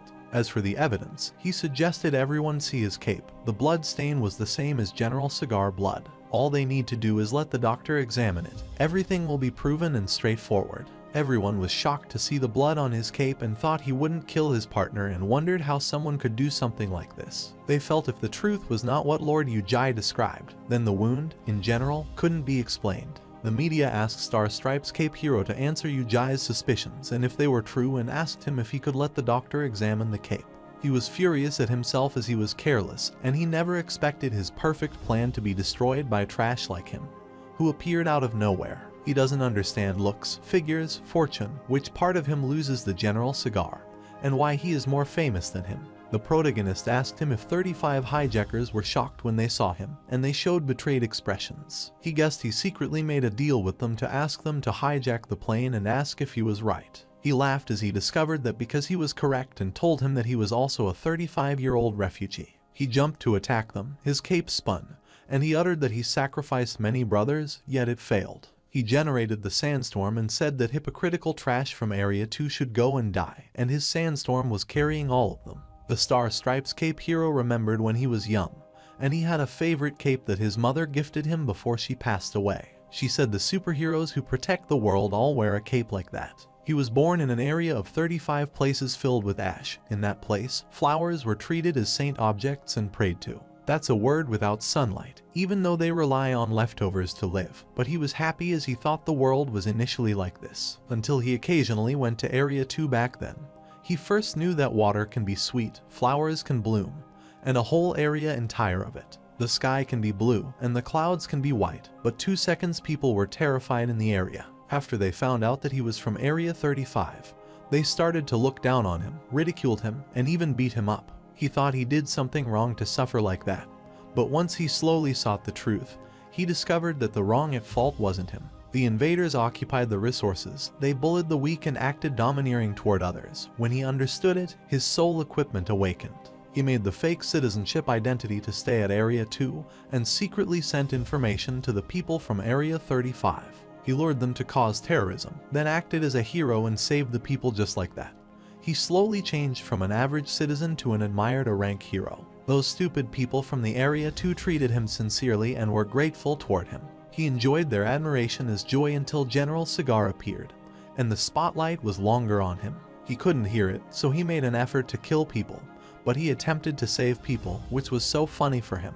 He told them that these were stupid people who had died and that General Cigar deserved to die, and these abilities ruled they all should die. Cunning Duo thought he was a crazy person and a lunatic and asked him what he had become, as there was no difference between him and the invaders that he said. She told Lord Jai that he had gone entirely crazy because he planned to kill everyone present there. The protagonist looked at his torn equipment and sighed because his soul equipment was affected by the owner's emotions. After killing many people, it upgraded and became an S-rank soul equipment. She was amazed to see the S-rank equipment and wanted to make it her, but her pocket didn't have things that could deal with S-rank beast equipment, so she wondered what she should do. She looked at him and asked if he had the confidence to handle him while his hands were trembling. She said that even his hand was trembling in fear. What did they do if even he was scared? The protagonist asked her that. In her eyes, she was a coward, but he was not frightened and was excited while she was stunned. The protagonist asked Star Stripe's cape, and after saying so much, he privately killed many Area 2 average citizens to vent his anger. He admitted that there were many that he had killed and wanted to remember them all, and said that some of them were his fans who came. The random person said his university teacher had saved them all, so he should control their lives. The main lead shook his head and uttered that a rank hero with millions of fans is just a pervert lunatic, who kills the weak and addicted to acting as both the one who caused destruction and the savior. The protagonist said that when the victim becomes the person who harms all of his reason, he can't be forgiven, and he doesn't deserve pity. He laughed at him as he said the thing to the General Cigar. This was awesome, and as a reward, he wanted to give him 100 seconds to escape, as after 100 seconds, he would die. He started counting down, and he used his mental control ability, due to which a spear appeared, and then many of them were behind him. The Cape Hero opened his eyes as he didn't have that much patience and wanted to see where he ran off. He looked around but couldn't find him and wondered where he had gone and where he had escaped to while he had attacked his soul equipment. Because he attacked his soul equipment, the sandstorm ended, and everyone was falling and was scared. Star Stripe's Cape Hero was stunned and wondered why it happened, why it stopped, and what he had done to his cape. He saw his cape that was bondage through the metallic spikes. It was his first time using the S-rank ability to face the S-rank soul weapon, and he never thought that this soul weapon power was so hard to control. He instructed Cunning Duo to think of ways to save those falling people quickly. She started searching for equipment in her bag and assured him not to worry about it. She threw some eggs toward them, and they enlarged, and she cried because those beast eggs were worth 30,000 and were so expensive to save them. The egg shattered apart, and its fluid flowed into the desert, where they fell while Star Stripe's cape was stunned. As he wanted them to die, he took out his gun and pointed it toward the protagonist and told him to return his cape to him. He started shooting him, but he dodged them and sighed as they were close to him. But the bullets turned back. The protagonist realizes that these are tracing bullets, so he slices them while his cape fled back to him. He thought it's all his fault for being careless and making his cape getting caught and wear his cape and rushes to attack him. He strikes him with his beast weapon, and he was stunned, but when he tried to heal it using his Saint Heal, he realized that it was similar to the wound of the General Cigar, and he remembered he told him that the damage caused by his weapon couldn't be cured with the healing ability. Cape Hero laughed and asked him if he was wondering why his wound couldn't be healed. He informed him that it was because his soul weapon had a soul-type ability to attack a person's mental spirit power directly so that he couldn't heal it. The protagonist thought it might be a good soul weapon, so it would be a waste if he didn't make it his. His cape becomes ferocious on listening to this, and he searches through his inner pocket and takes out the blue pills. The protagonist realizes all the fallen Urs are related to the blue pill. He knew that S-rank soul was adding blue pill is way too strong, and he couldn't defeat him in that scenario. The cape was feeding him the blue pills forcefully, but he did not want to eat it and was trying to cough out. The protagonist concluded that as the soul weapon evolves, the owner also loses control over it as it already acts according to its consciousness. He was furious and blamed him because he cursed him if he had to eat that trash again. His cape weapon becomes so big that he can't fly out, and it wraps around him, and he is trapped inside it. The Star Stripes Cape hero remarked that he is unfortunate because he can't control his soul weapon. It lit up inside the cape, and they started falling on him. He told him that he could only get killed by it and die in depression and despair. The stars were falling, and they stuck to him, and he wondered why these were clinging to him. He picked one of them and realized that they were getting hotter and hotter, and he wondered if they were all bombs. He became wholly covered by them, and the blast occurs inside the cape. Cyan Duo was worried about him and called him, so Cape Hero told her to stop shouting because he had already been bombed and turned into ash. The cape opens and throws out something smoky, and she wonders if Ujai is dead. She was stunned to see a cocoon that came out of it, which cracked, and he was shocked because he still didn't die even after the blast. The protagonist went out of the metallic cocoon, and he thought he was careless and almost died there. Everyone was glad because he didn't die as expected. He was terrific and a god to them. Cyan Duo cheered him as she knew he wouldn't die quickly, and he thought she sure knew how to talk. The protagonist told him that this was what he obtained from General Cigar, and he took a deep breath, lit him, and reminded him of his general. He was rushing toward him to attack, and he stretched out his arm and said that he had taken revenge for General Cigar. He used his Absorb Star Slaughter ability on him, and he pulled out his body metals, which turned into a big Neil ball, and now he wished to turn him into ashes. But he said he wanted to go home and disappear, and his Star Stripes cape slowly descended, which has self-consciousness, a soul type of weapon, and can directly R the target's spirit soul or make a mental spirit attack. It was immune to a rank ability and had brilliant flexibility, and the skills of a straw meteor, which could explode and harm the enemy. He thought it was the more ingenious weapon because its older master died immediately, and was thinking of getting its new owner. To make a protagonist like him, it changed according to his preferred looks, forcing a heart for him. He attained that to take a beast weapon like it, he needed to be forever stronger than it. Otherwise, he would be devoured sooner or later. The civilian asked for his help to save them as they were stuck there by the liquid fromant to Kyandu, and she told him that she had made the egg liquid but couldn't withdraw it. While leaving, he told her to stay there until the reinforcement team arrived, but she was crying and requesting him not to do so. Later, in Cigar's backyard, his son played soccer when the ball rolled and stopped near his foot. The kid smirked and asked if he wanted to play soccer with him, and he said that he was not there to play soccer with him. He pointed behind him and said that the person behind him wanted to play with him, and he looked back at the smoke, which looked like his father to him. He decided to play with him when he turned. Lao Yang inserted the cigar smoke in him and told him to go as he would keep playing with him, and they started playing soccer. At the same time, Yurong never expected that Star Stripes Cape would kill General Cigar, and that Ujai would save them in the end. Kyandu thought it was a pity as she didn't see it with her own eyes. The battle between the Lord Ujai and the Star Stripes Cape was terrific. She imitates his moves and tells her that he flew up and dodged his chasing missile, and then he annihilated the Star Stripes Cape with one hand. But it was spicy as those people abducted by the Star Cape here were all thrown into the desert. Luckily, they were discovered by them. Even if they hadn't died on the plane, they would have died in the desert. She thought it must be fate that they survived, so they must treasure their lives. Yurong also agreed with her, and she told her that she came on behalf of the Fan Hai organization to do the trade with the Judgment organization, so she must stay strong. A few days ago, her organization headquarters received an invitation letter, and the one who sent it was the Judgment organization member Lord Ujai. She never thought the organization would send him to complete this mission and assumed that God must be helping her. She thought then she could personally see him, whom she said was both handsome and robust, and Sish suddenly appeared behind her. Kyan Duo was stunned to see him and pointed toward her back and told her to see him there. When she looked behind, she got scared and wondered who he was. He asked why she was so shocked, and she thought that he looked and wondered if he was a Judgment organization member. Yurong whispered that she heard Second Aries, a rank Sister Blanche, say before that there is a member called the Sish in the Judgment organization. His unique part is that he wears a snake pattern mask, and she goes to him and asks if he is a snake. She uttered that she is Lord Ujai's friend who has been through a life and death crisis before, and he relied on her. She wondered why both were Judgment Organization members but why he was so cold, so she decided to be more vocal. She left him and informed him that they came there under their organization's request to help him handle loot. She asked him where the seizure was, but he grabbed you wrong, and she wondered what was wrong with him. He asked them why they were moving back since they asked him the loot's location, and he was holding a chain.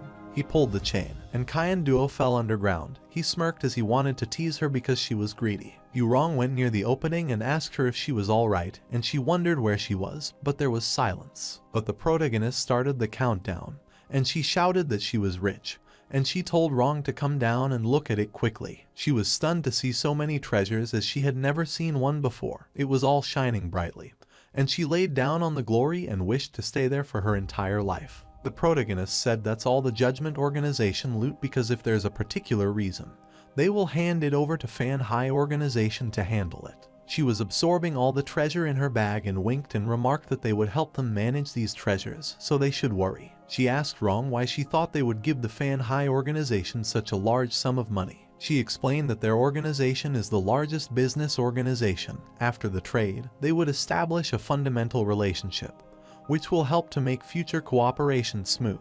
A strong ability user relies on power to become strong and needs a supportive, potent weapon.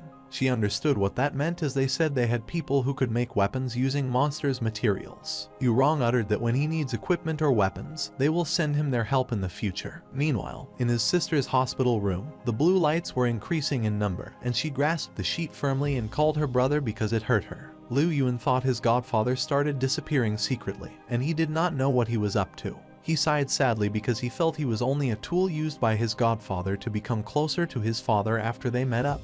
There was no use for him. The protagonist used the mental blast, which fainted the girls sitting next to him, and he wondered what was happening and what was wrong with them. He poured water on him, which made him furious, and he wondered who dared to pour it on and asked if he wanted to get beaten to death by him. Ujai appears and asks him if he wants to beat him, and he is speechless in front of him. He denies it as he would never dare to do it because even if it's someone who should beat him, it has to be his godfather. He put his hand on his shoulder and asked. Now he said he was using him and asked if he was wrong. The protagonist tells him not to look down on himself because he is someone with potential, as he is his confidant. He started crying and asked if it was true because people had never acknowledged him. He assured him that truth, but to remove his suspicion, he made it an expedition and gave him an organization's official member's treatment. He decided to make the spirit contract with him, and he flipped his finger on his forehead and entered his subconscious. He saw a significant mark there and touched it, due to which the contract was made between them, and he closed his eyes. When he opened his eyes again, he was in a place full of clouds, and he wondered where he was. He felt like he had crossed over to somewhere very far and was startled by the protagonist's voice. The protagonist told him he had formed a spirit contract with him and crossed the body and spirit soul gap. He was shocked to see the protagonist's half-body and wondered where the body's lower half was. He ensured he didn't have to worry because this was the spirit soul space where he could imagine and form things with mental spirit power. He recently obtained many spirit soul type abilities and weapons, and after exploration, he discovered the spirit soul's presence. If one can sign a spirit contract with someone, they can share a spirit soul space between them. Liu Yuan asked him for assurance if that was the spirit contract, and the protagonist said yes and that he should feel his gem now. He tried to focus his consciousness but was stunned as he saw himself in the castle where Ujai was sitting on one of the many seats. The protagonist asked him what he was staring at and called him closer to himself. He was shocked that the Judgment Organization was way too strong, much more substantial than his father's company multiple times, and he thought they were fantastic. Ujai uttered that he had already told him that he would give him the official member's treatment. He explained that this place is Sky Peak Palace, which Judgment Organizations use to pass information, and they will pass the info there anytime in their upcoming meetings. He was thrilled to know that and asked what he should do and what position he would get. He lifts his hand, points toward an empty seat, and repeats that he already told him that he would give him an official member treatment, so currently, Rat's position is still vacant, which he will get. He was excited to get a position for himself and was thrilled to be a rat from that moment onward. He was rushing to sit on the rat seat, but he got hit and fell, and all the illusion disappeared. He asked him why he did that. The protagonist asked why he was rushing and what made him think he had the authority to let him be a rat. His position ranking in the organization is the same as that of Rat, and he asks him if he still wants to be on the same level as him. He is puzzled and answered no because he thought that he was the official member, so he thought he would get that position. Ujai cleared his throat and told him to leave everything to him first to assure him about the position. As the Rat position was still empty, he could be one of the candidates for it. He was stunned to hear the candidate and asked who else was there for it and wondered if it was his father. He thought he was brilliant and said he was right because Jai Zai Zhangxing was also one of the candidates. But the judgment leader will determine who will be a rat, and Liu Yuan thought this was crazy because he let him compete with his father. But he can't help it because judgment is an organization that puts power at the top, so if he wants to sit in a high position, he needs to be capable and strong. He bowed sadly and said he understood his meaning and wouldn't give up the chance. He asked him to give him a new mission quickly, and the protagonist told him that his father was not handing him Bing Chuan's hero. Now, he needs to think of a way to make him come to the bush area so he will handle him personally. He thought the mission was easy, so he promised to complete the task, but he had a question for him. He told him to sputter, so Liu Yuan uttered that if he became the rat, could he introduce the Mao rabbit to him, and he got furious. He rambled that he saw her last time on the television, and she deeply engraved into his heart. If he can get married to her, he will have no regrets in his life, and the protagonist is speechless as he wants to date his clone. He kicked him, told him to stop daydreaming, and quickly went to his mission. Later, he was at home watching television while waiting for her to eat. He heard that Second Area's Round Table Night Finance Company had posted and placed a bounty on their rank hero Seal Sword Blanche. The statement said that those who will provide practical information will get 500,000, and those who will capture will reach 5 million. He heard the news about Blanche when she arrived after making the BBQ chicken. She was shyly bringing the dish to him, and he was stunned to see her, and she wondered if she was not pretty. He complimented that she looks great as he didn't mean it that way, but he wonders why she liked that. She uttered that she already told him that she would give him a surprise, which was not just a fabulous table meal, and he wondered what else he wanted to surprise him with. But she said nothing, forced the BBQ in his mouth, and ordered him to eat quickly. While eating, she asked him if he was watching the news about Seal Sword hero Blanche. He hugged her and assured her that Blanche couldn't be compared to her in his eyes because she was perfect in his heart. She asked if, just now, what he told her wasn't what she was thinking. He said that he is also a reporter, so he wished to know about the full details of the matter, and she inquired if it was true. All the reporters are like that, and he has no other thoughts about Blanche because he only likes her. She was pleased to know that and hugged him tight, and he apologized to her in his thoughts. He promised her that he would sooner or later return the ability to her, and then officially apologize to her. Later, he looked at his computer and was stunned as he quickly received the email from the Cayenne duo. She replied that she had never expected him to take the initiative and contact her, because she thought he just wanted the Fan Hai's information intelligence dark web, and she sent him the link he wanted in her email. He clicked on the ink, and the website opened where he could get information about most of the heroes. As he expected from the dark web, it was so simple and straightforward that he started with the sour spicy hero information. A barcode appeared that requested him to pay 100,000 to view the data, and he thought it should be a good piece of information as they were demanding so much money for it. After paying, he opened the information about sour spicy hero, whose real name was Li Zhang, who graduated from the Yanjing University Hero course. He was currently working at Lugang City's Red Empty Economy Company and is a level B hero. He participated in combat when Single-Eye Jellyfish invaded the town and was involved in Lugang business street trouble. He was recently invited to a variety show with his daughter and recently increased his fame and popularity. His combat ability analysis shows that he is a reserve ranker who recently fought with a forest warrior and can control his transformation strength. He recently obtained a new skill, which he most likely had acquired through his breakthrough, but its name was unknown. Lao Yangzai appreciated the information on the dark web and found it reliable because it even recorded when he possessed a sour spicy hero and taught the forest warrior a lesson. As for him developing a new ability, he wondered who investigated and recorded it and asked about the information on hero Bing Chuan. There was information about him, and he wondered if it was purposely hidden, so he decided to see the information about Blanche. There was information about her, and the information price was 700,000 after he successfully paid for the information it displayed. Blanche betrayed the Round Table Night hero, and the company matters haven't ended, which started with the rank hero fake mask boxer dying in a hotel. After several investigations, the Round Table Night Company confirmed that she worked with a newly formed judgment organization and killed the fake mask together. Round Table Night Economy worked with the Hero Association to capture and bring her to justice. But a rank hero was injured but stopped her from exiting Luosi City and was last seen at Shaju City Port. There was also information that claims that she is in a relationship with a judgment organization member Snake. The protagonist was shocked to know that Fake Mask Boxer was one of the Round Table Night Economy Company ability heroes. He wonders if their company doesn't know that the Fake Mask Boxer was working for the Saint or if that company has something to hide.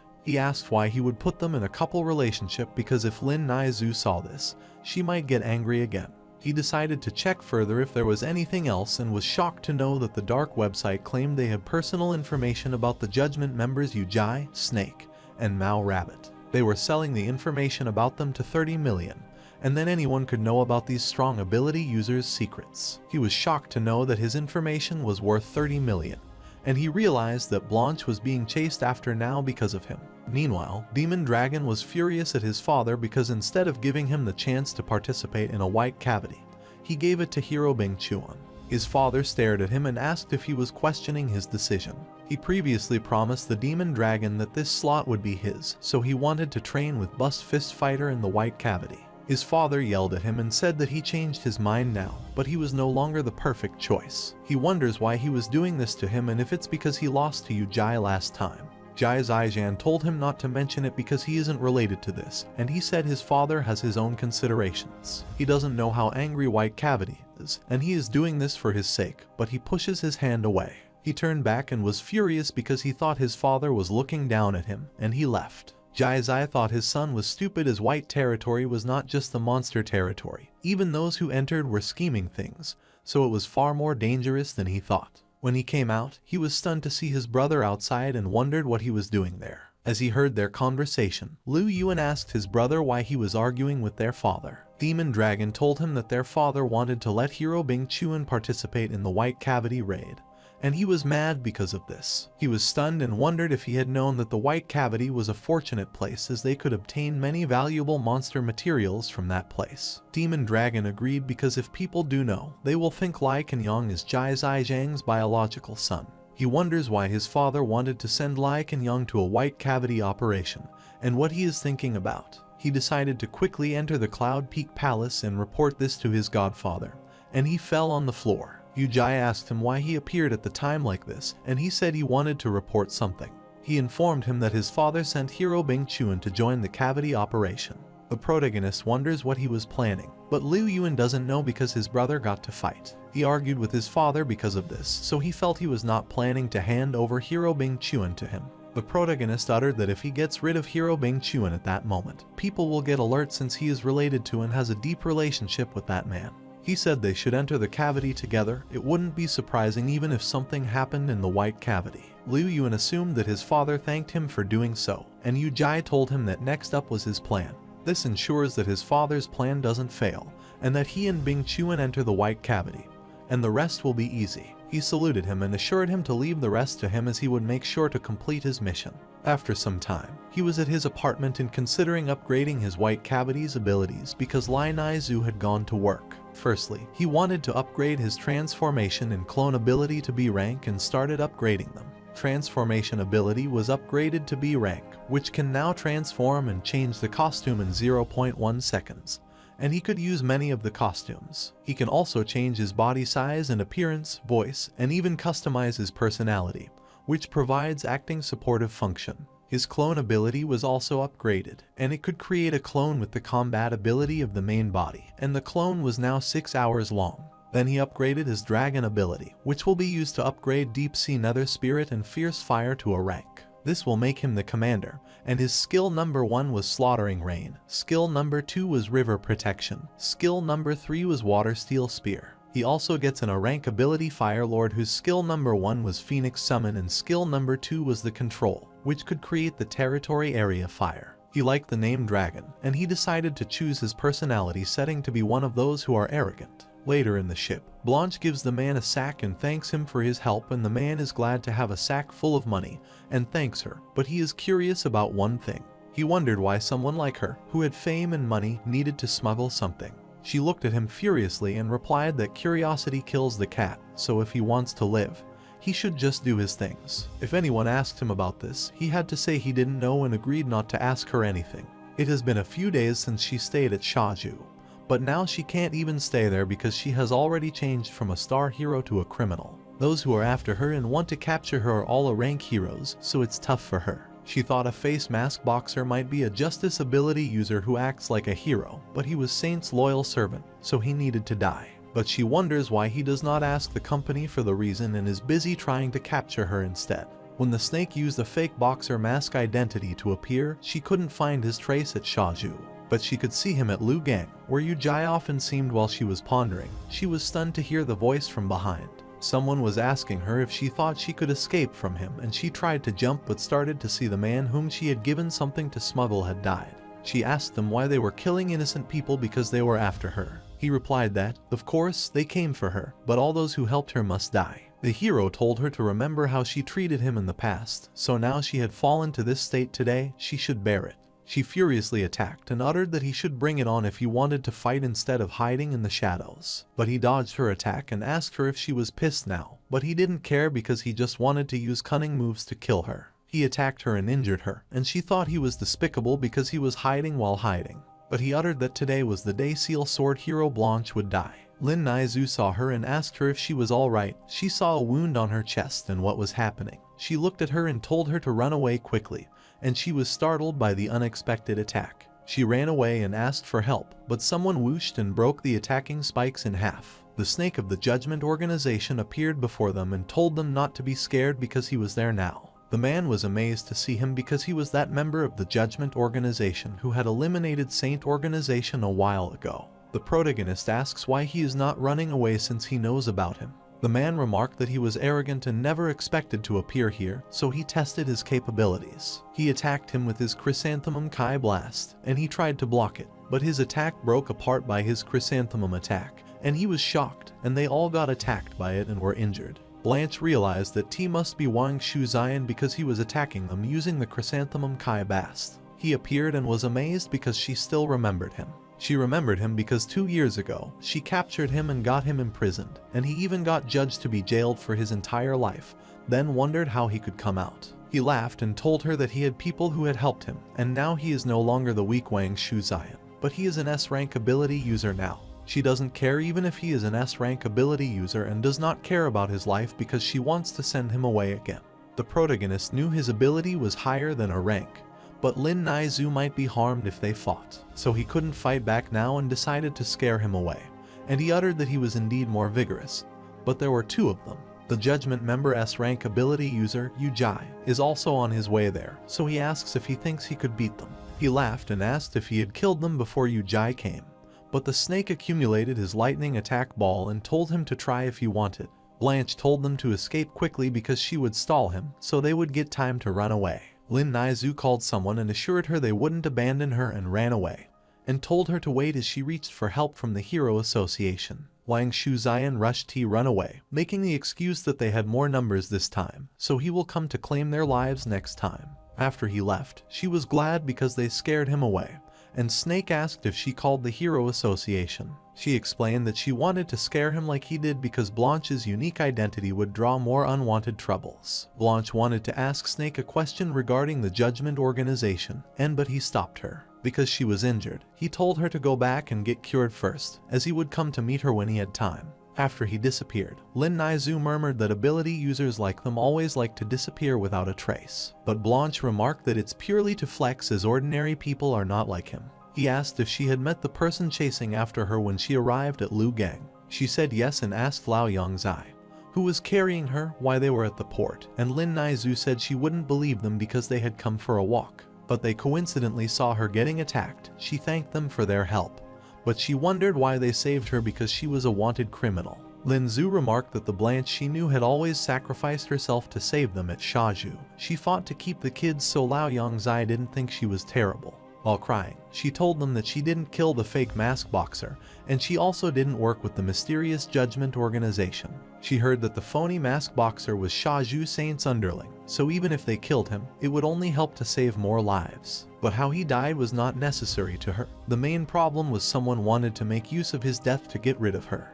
The protagonist suggested that she drag the Judgment Organization into this and make them a public enemy, and she was settled to know that he also thought this way. Rumors and news reports are noting against her, not just saying she is a criminal but that she worked with a mysterious Judgment Organization. Lin Zhu thought the Judgment Organization's reputation was good because the Lord Yujai saved Lugang City many times, and the snake appeared to keep them. Blanche informed them that they mightn't know, but recently, all area ability users have started to fear the Judgment Organization. There are rumors that the mysterious Judgment Organization intends to conquer the 53 area, and even the world. The protagonist was speechless on this assumption because he never thought of conquering the world or any place. She rambled, and due to this matter, she realized that the ability users after her came from all the areas. According to that bounty reward, there is no way that so many people would go after her for the prize. They came after her for the organization, probably due to the information of her and her judgment working together. Because the first three are on this planet, all area ability sets, amount, and strength must be stabilized to avoid one area being overly strong. This was the peace rule to balance the power, and Lin Naizu wondered why things turned that way. That's why the Hero Association often sends all areas ability user to Jisam, another area to live and all at holidays. She now understands everything. This is all insider information and ordinary people like her wouldn't even know it. The protagonist pondered the burst fist fighter was previously not at Lugang City for an extended period. But when the monster invaded, he said she had just returned from holiday, and he realized she was transferred somewhere else. Since the Judgment Organization has too many strong ability users, the strongest among them is Yujai. Because of their sudden appearance, uncontrolled strong presence became a form of pressure to all areas of ability users. Someone also wants to use this opportunity to gather all ability users to destroy Judgment. Lao Yongzai wondered what kind of people could cause such large-scale terror by spreading rumors. He interpreted that it could be he wants to make use of getting rid of the Judgment ability user army. Lin Naizu was stunned to know it because it concerned world peace. The protagonist thought the Blue Pill organization was great at using people's hearts, so he wondered if this matter related to them. The ability to enlighten was developed 100 years ago on a celestial blue planet. Now, their white cavity is eyeing the Earth. But there is also an organization scheming and planning to destroy this piece, and his sister Fei Fei's blue light still can't be destroyed, which is so tiring for him.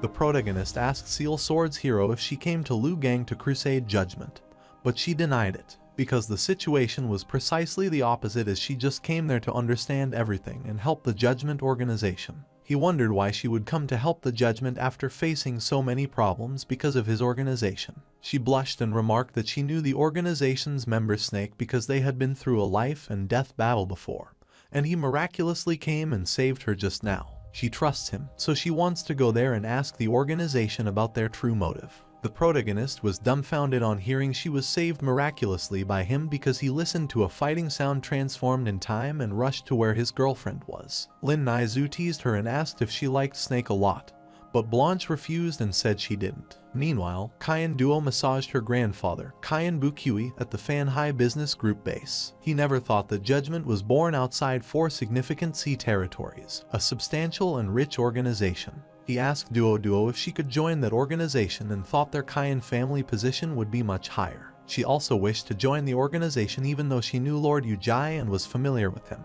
But he has never said that he wanted me to join the organization and asked if they should send him some treasure to hint him.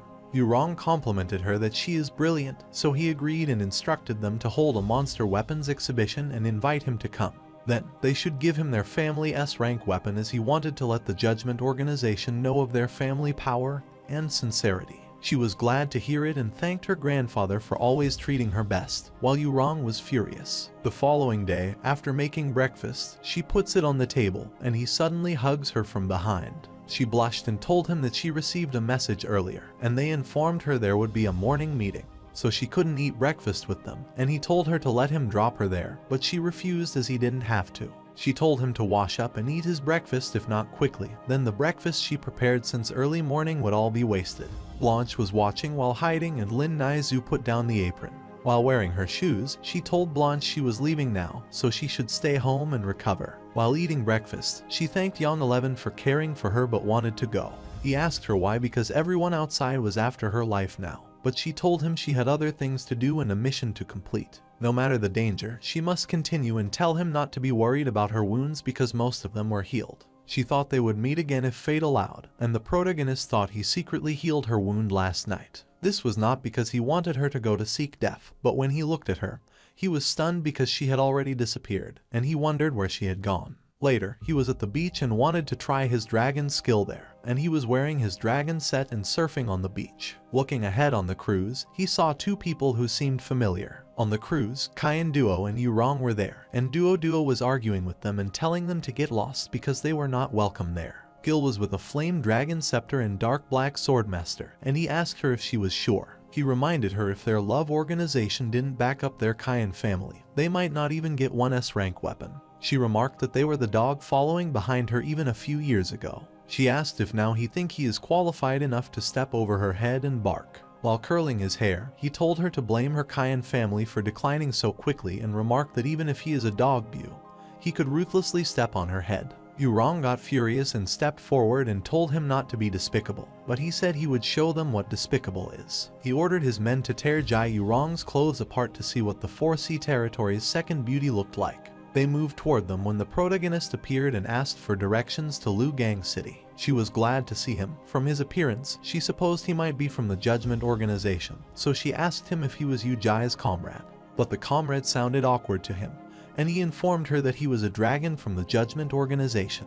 Epopol gathered on the cruise, started taking pictures of him, and was stunned to know that the Judgment Organization had another member. They wondered if it was the 12 Chinese zodiacs and thought it would be a hot topic. But some people thought he sounded like a teenager, so they wondered how strong he was. Jai Yurong told him they were Yu Jai's friends and asked him if he could bring them out of there. But he can't do that because, according to him, they are the ones who should leave. That made Gil furious because he dared to provoke the Love Organization, and he commanded his men to beat him up. Both of them moved to attack him, and he raised water mist. She was stunned, wondering what kind of move is this. River Protector appeared behind him, and he asked them if they were only this strong.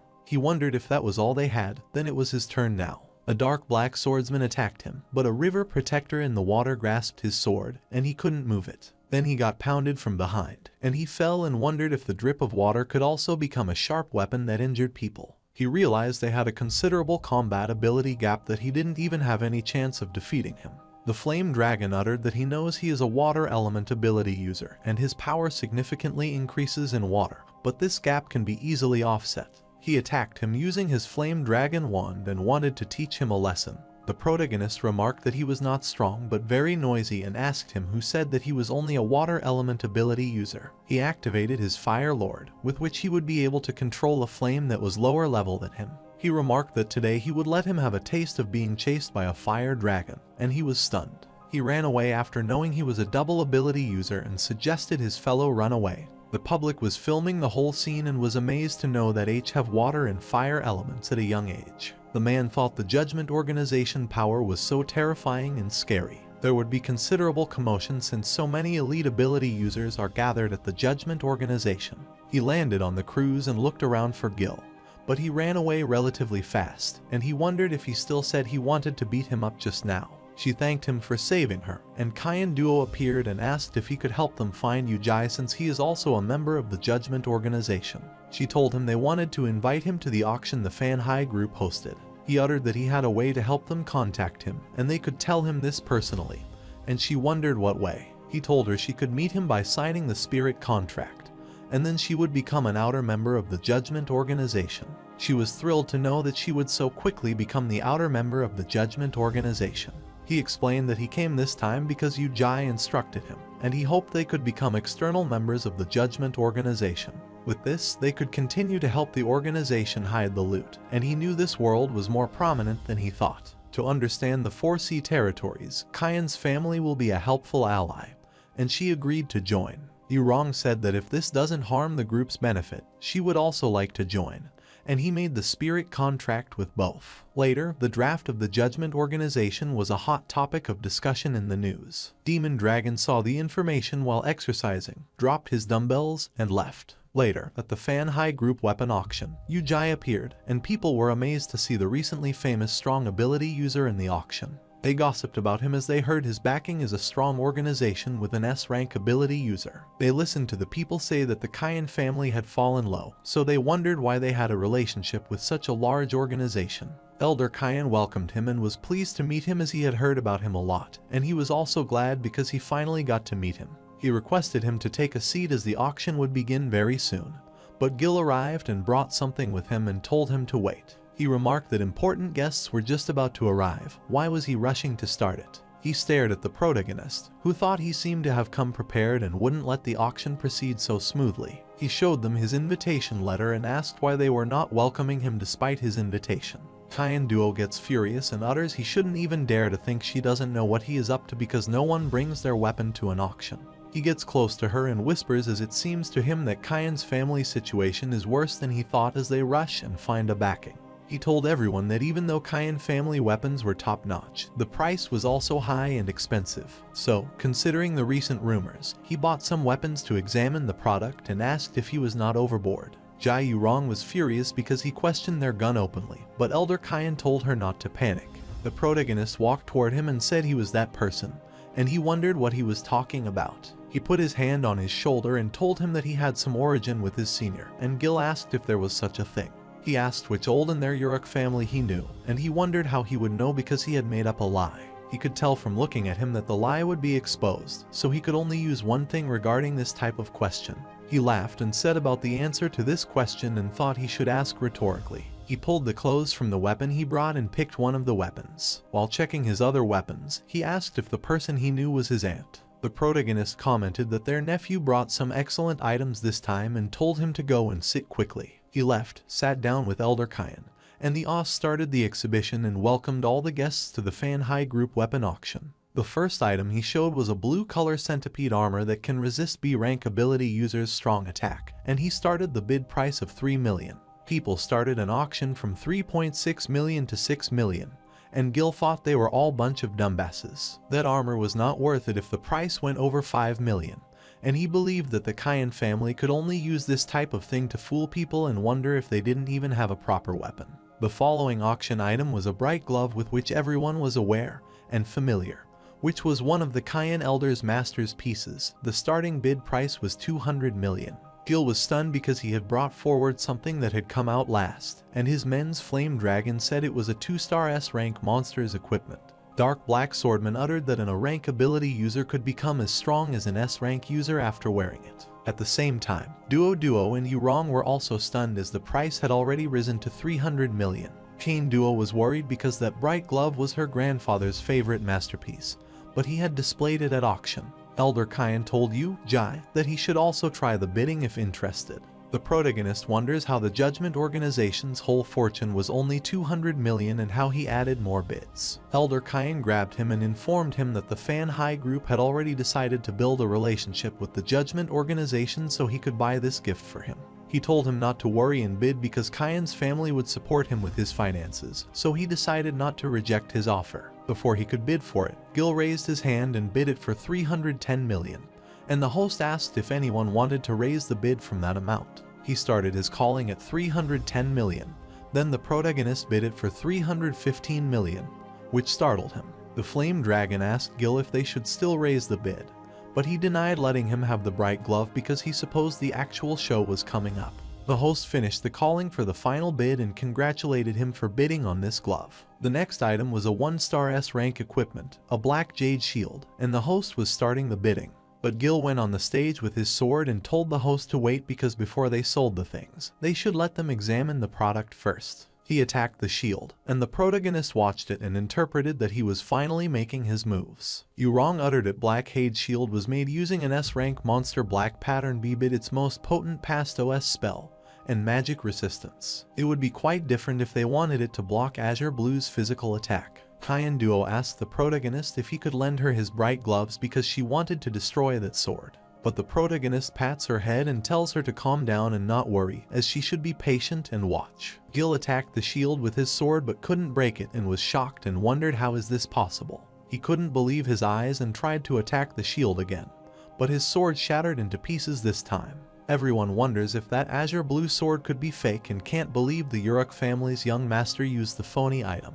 They thought it was embarrassing because he brought the artificial entity to ruin the auction of fan high groups. Tiandu asked Yujai if he knew the sword couldn't destroy the shield. It all happened because he stole the ability of the azure sword that made it an ordinary sword. Gil can't believe this and wonders how this happened.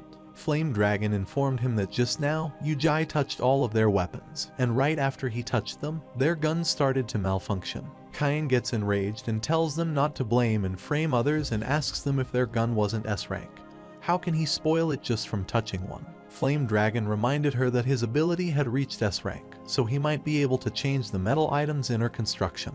People found their accusation reasonable because Yujai had touched all their weapons. But they thought if it was about pulling tricks, they believed the older man Kyan's alchemy was way more possible. When it came to this, Gil decided to know after trying out all the other weapons, and he agreed. Gil used his other gun to test whether it was functioning correctly. Later, the girl sat on the tree branch and asked if no one had told her before that she shouldn't walk alone at night. Blanche replied that no one had ever said that to her, and she was the first one. The man told her that she was unable to meet them, the Elemental 5 today, which meant that day would be the day she would die, and he pointed his knuckles toward her. Meanwhile, at Fan Hai's auction reception room, the protagonist is with Elder Kyan, and he tells him that there is no outsider there, so he hopes he can solve his doubts. The protagonist explained that either it's a mobster or an ability user and all of their body ability genes exist. He could occasionally discover that the weapon was made using monster material, and had the ability gene. Jai Yurong wonders if the ability genes are like the activity and alchemy she understands. But Elder Kyan and other weapon crafters could only use the mental spirit to sense the weapon's movement. They could refine it, but he wonders how their organization does this to make the ability medicine.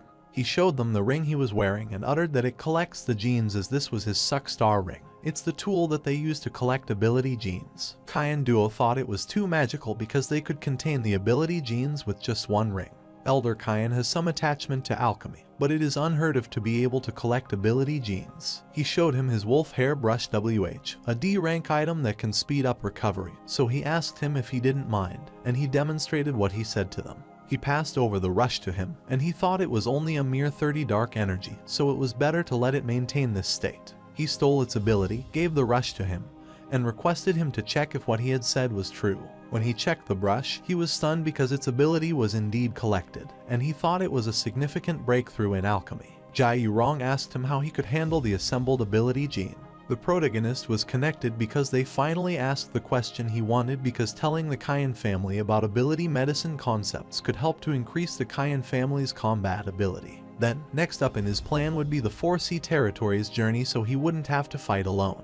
He told her that they used the ability genes to make and produce the ability medicine, so that their Judgment Central member would have at least 2 or more abilities. Kyan Duo was pleased to know this and asked if the ability gene could be used on weapons made from monsters. Then, the 7-star S-rank weapon that was only possible in theory could also be made, and thought it could help them earn a lot of money. The protagonist told her that it was a pity but that it was impossible, and uttered that he always wanted to ask Elder Kyan about something, and he told him to go ahead. He uttered that a weapon only makes a portion of the organ or part, so why can only a tiny bit of ability reach 30% of the main body? Elder Kyan explained that something known as the activity gathering phenomenon in alchemy will occur after the monster dies. This activity will gather at some particular organs or parts, so they will only extract this collected activity's organ or part. Then, they use alchemy techniques combined with an alchemy matrix to craft and make weapons out of monster parts. He asked Yujai if he was interested in alchemy, and then he was willing to show him his alchemy with stacked years of experience,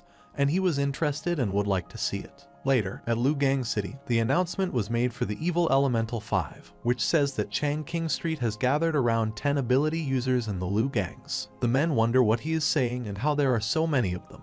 He looked behind and saw Dem Dragon and others who said that he dared to snatch his prey. The man uttered that the sealed sword was discovered by the Elemental 5 first, and they are trying to snatch it openly, which is not good. Demon Dragon Black Flame started appearing, and he said Blanche was a betrayer to the Elemental 5, also named in the Hero Association.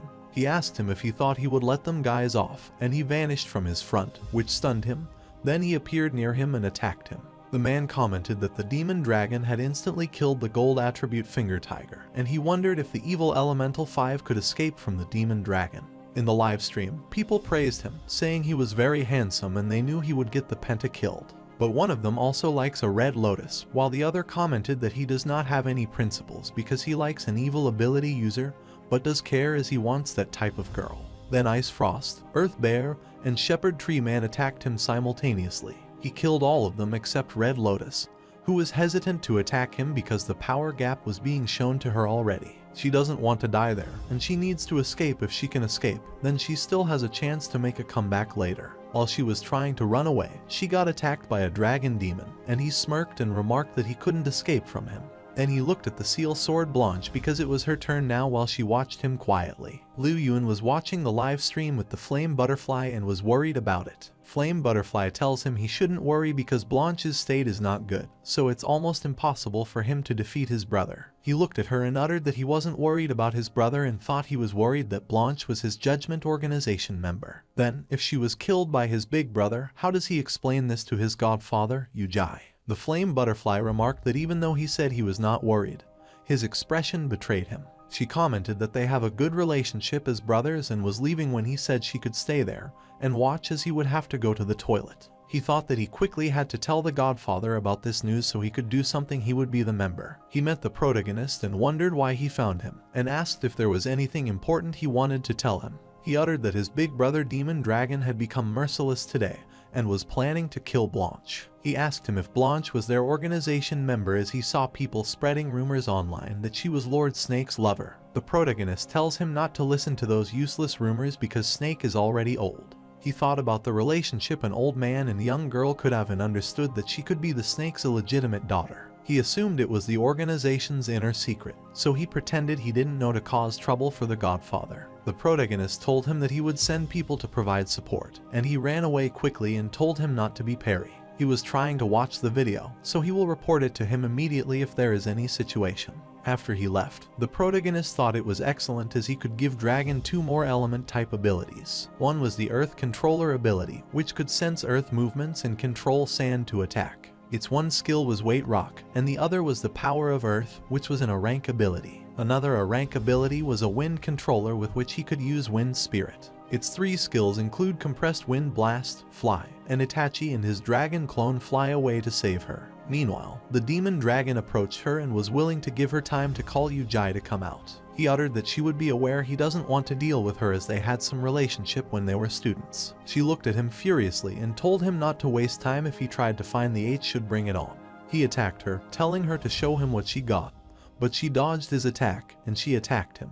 Then she stabbed him and pulled out the sword and tried to attack him again, but he blocked it. Her sword strength damaged the drone camera and the commentator was worried. He told the audience their live stream device had been affected, so the image was cut off. He told them not to worry because their reporter would reach the front line soon and continue broadcasting. He went to her and told her that if she didn't call him, then she would die, but she told him to shut up. He attacked her, but her sword made the barrier that protected her, so the demon dragon said that it was just a warm-up, but she wanted to hold back. Lin Naizu reached Changwing Street and reported that the street was messy due to the fight, but Blanche and Demon Dragon were still fighting.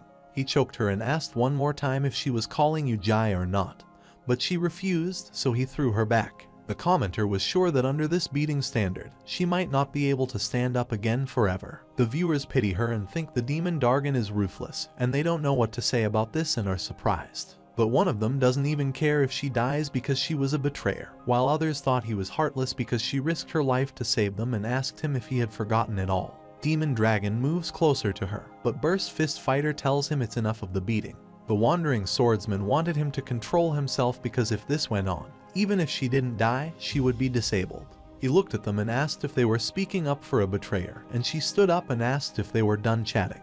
Because if they were done, she wanted to continue to fight. Lai Na Zu worriedly looked at her. She praised her in livestream as she sacrificed for humanity's safety in the past and uttered that her firm will deserve their respect. He was ready to attack her and asked them if they had heard that she was seeking her death herself. He was trying to attack, but the River Elder and the dragon stopped. His hand appeared. He apologized to Blanche because the organization came to aid late, and the River Elder took her away. Since the Judgment Organization gets involved in this matter, viewers think the rumors are accurate and that she is a betrayer. She was shocked and asked him why he said she was a member of their organization. He asked her if she wanted to live then if she had another choice, and she was speechless. The protagonist's clone landed on the ground and asked the demon dragon why he bullied their cute Blanche. But he asked why he didn't come, and the dragon wondered why he was looking down at him. He uttered that if he could defeat him, stronger people would come after that. The arm of the River Elder surrounded him and was trying to compress him while he was trying to hold on. The dragon suppressed it as he wanted to tell him something else, and the water disappeared. He was shocked as a giant hand was trying to capture him from above, and there was a blast. At the same time, Yujai came out from the auction. There was silence spread everywhere, but still, for confirmation, he looked around. Then he rushed and hid behind the tree and took out the diary that Elder Kain gave him. He told me this was some of the experience regarding Alchemist Master Dimon, and was one of his diaries too. While he was looking at it, Elder Kain told him it was one of their precious resources. He looked at one of the codexes that shone, and he closed it up quickly so Elder Kain told him that he liked it. Then he could lend it to him for some time. He apologized for not being attentive because the codex content was exciting, so he was immersed in it and thanked him. He looked at the diary and was reading it now, but the codex had a mysterious record, which is the segment of words that only mental spirit power reached rank 3 or above could see, so he assumed that Elder Kain might have never seen it. He pointed at one of the codexes there, and the X appeared, which shows the words after he decoded them using his mental spirit energy. The alchemist writes that he came from Odyssey Plains' far mainland and was a member of the Alfonso family. He occasionally went to this planet with the Stereo Magic Planes, and he sometimes landed on this planet's plane. He discovered the legendary Hero Stones, and the Hero Stone was the treasure. It could turn people into strong beings after they comprehend the profound meaning, and even someone who was trash without magic like him could get more substantial. After the alchemist absorbed half of the Hero Stone, he exceeded Alfonso's family ancestors. He successfully made a breakthrough to rank 4 and became a heavenly positioned strong being, so it was time for him to return.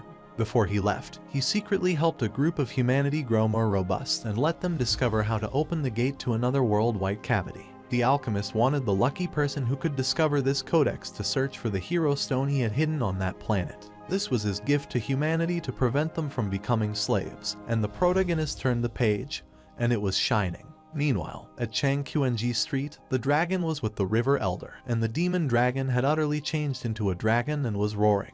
The dragon from the Judgment Organization threw a rock hand toward the demon dragon, and he bit it, trying to break it. He was hanging a hand of sand while his tail was freezing. He was biting his hand while standing on the building when he jumped from the wall. It broke. The large stone was about to fall on Lin Naizu, so she closed her eyes in fear, but opened her eyes when the rock didn't hurt her. River Elder caught the rock from falling at her head, so she thanked him for saving her life. He thought his destructive power was strong, so he needed to end the battle quickly. While he was planning, he was stunned as the sword pierced through his body, and he coughed out the blood. The wandering swordsman attacked him using his ability, chasing the wind sword will as he waited for a very long time when he would let his guard down and tell him it was enough. While in the live streaming room, the anchor informed the audience that to destroy dragon defense, Wanderer Swordsman didn't care about chasing wind swords would back. He used the power that reached S-rank standard moves but was stunned because the dragon defense was weak. If another attack hits him, it will be shattered, but Dragon is careless because he tried to save an innocent reporter. This moment made people have conflicting feelings, and the viewer thought it wasn't glorious even if he won after attacking Darren while he was saving people. One of the viewers asked if anyone understands whom heroes fight for and if they cannot see heroes destroying things. But one of the viewers, a Demon Dragon fan, uttered that he saved more people than the words they typed. Burst Fist Fighter takes advantage of the situation and punches the River Elder, which damages it a bit. She decided to leave the rest on the Demon Dragon because she would only do this much as it exhausted her. Lin Nazu reported that the Dragon River Guardian was damaged by the teamwork of 3 here, due to which the place has become a swamp. The dragon then activated his ability, Itachi, and attacked the Demon Dragon, and he rushed to punch him again. He punched the Demon Dragon in his chest with a stone hand, and he warned him to stop struggling because, this time, it would all end.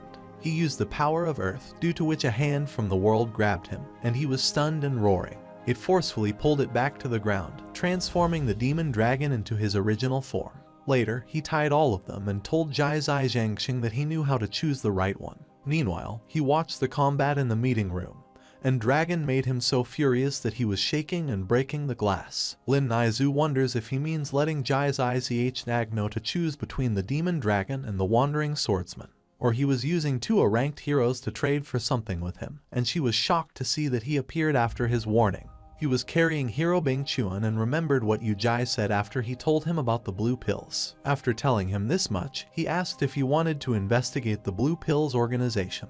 But he doesn't wish to do just this. He still needs his help to let him in the white cavity. As a reward, he will give him an rank ability medicine, allowing him to become a double rank ability user. He pulled the Bing Chuan in front and wanted to trade with him according to the original plan.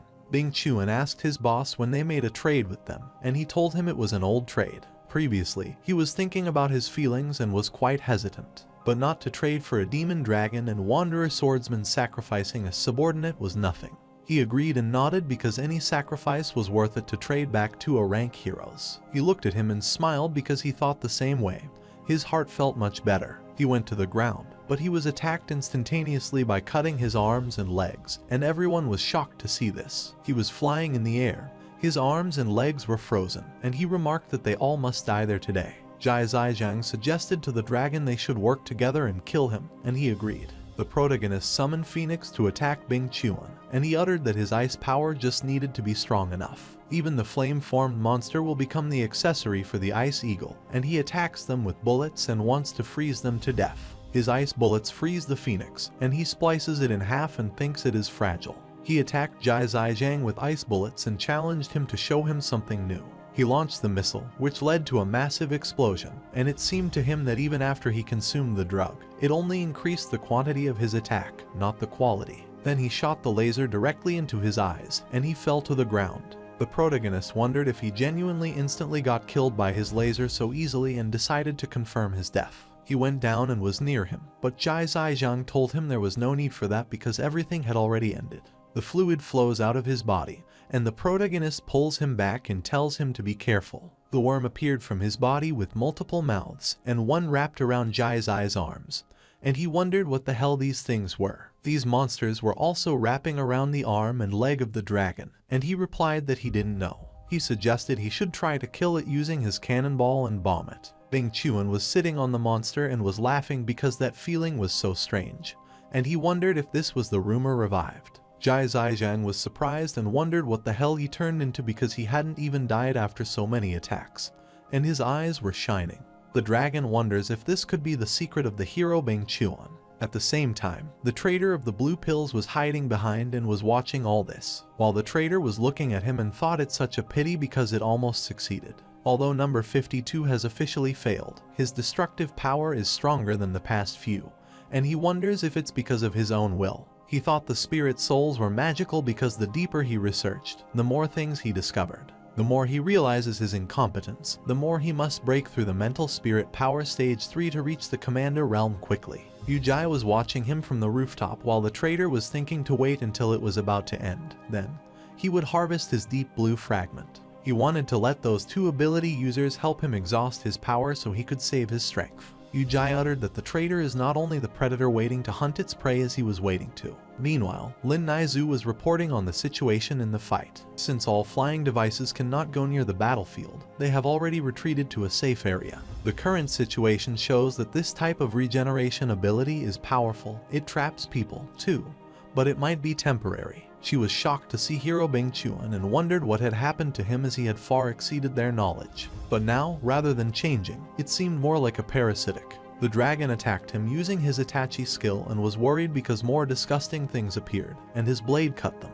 At the same time, Jai Zai was emitting rays from his hands and was attacking them. Bing Chuan smiled and asked his boss why he was being like his ad, wondering if he didn't want him to join the Kunlun Company. He remarked that he would eat Kunlun Company after eating him. He sighed and wondered why he felt no rejection or disgust when thinking about eating humans. He felt as if they were food to them, the deep blue race, and he wondered what was this deep blue race. He was startled because his head suddenly hurt severely, and he asked why it was happening. He assumed that it was all because of them because they made his brain burn, and made him have to suffer this type of pain. The worm devoured his head, and he felt much better after eating hurtful portions as his head wasn't hurting. The dragon said that his main body shouldn't be Hero Bing Chuan's crippled body. He has not realized it, so they must find its main body and give it a critical hit. Jai Zizhang said that he could throw an explosive egg, which is the most effective to deal with this stupid monster. But he had to think of a way to get him out of the grip of that monster. Dragon agreed. He summoned a phoenix and burned all of the heads of the monsters, and then Jai Zai threw the explosive egg toward them. It landed on it, and he remembered that he forgot to tell him that the explosion covered 500 meters and assumed that he wouldn't be able to run away in time now. Dragon cursed him for betrayal, and the explosive egg generated its energy. It burst, and after the dust disappeared, some small worms were visible at the site. Dragon thought Jai Zai Zhangxing was cunning, but luckily, he was just a clone. He was sitting on the ice and went high, and the audience was shocked because Dragon's legs were gone. This was the first time a Judgment Organization hero got injured so badly in this state, and they thought Jai Zai Zhang should have informed him beforehand. The public thought they would have united to deal with such monsters if they had such power. The beast was regenerating, and the viewers were worried because it seemed alive, so they requested someone to come and eliminate it. One of the viewers decided to head to Lugang City because he was afraid he couldn't run away if things went out of control. They thought this monster was hopeless because even an explosive egg didn't eliminate it, and they assumed the apocalypse was arriving and requested someone to save them. The monster wobbled up, and the sour SBCY hero appeared because they were facing this monster. He thought he should be around to help them. Burst Fist Fighter steps forward and tells them to counter in, too, and many other heroes also appear to help them. The reporter said this was probably the longest night that Lugang City had experienced. Something that exceeded their knowledge has invaded this city whose strong power let them suffer heavily, and they don't have methods to deal with it. She said that even in that situation, they have not given up on hope because countless heroes have joined this fight, so she believes the dawn will come. The anchor was wiping the tears from his eyes and uttered that rather than resist, maybe it was more like a chance to have a glorious death. Just like his reporter said, they don't wish for immortality, so that they will wait for dawn. The public was supporting the heroes and was cheering them up, and they also did not want to give up hope and wait for the morning. Dragon asked them if they were gathering to provide nutrients for the monster, and the Burst Fighter asked him if he had other better options. He uttered of course and instructed everyone to go away further because he didn't wish to harm anyone. He used his skill to compress Wind Racingen and made the wind ball, and he thought that, luckily, this was just a clone. If not, he would have been unwilling to die like this. He was in the sky on the iceberg, and as he gathered the wind from his surroundings and burst fist, the fighter wondered what he was planning to do.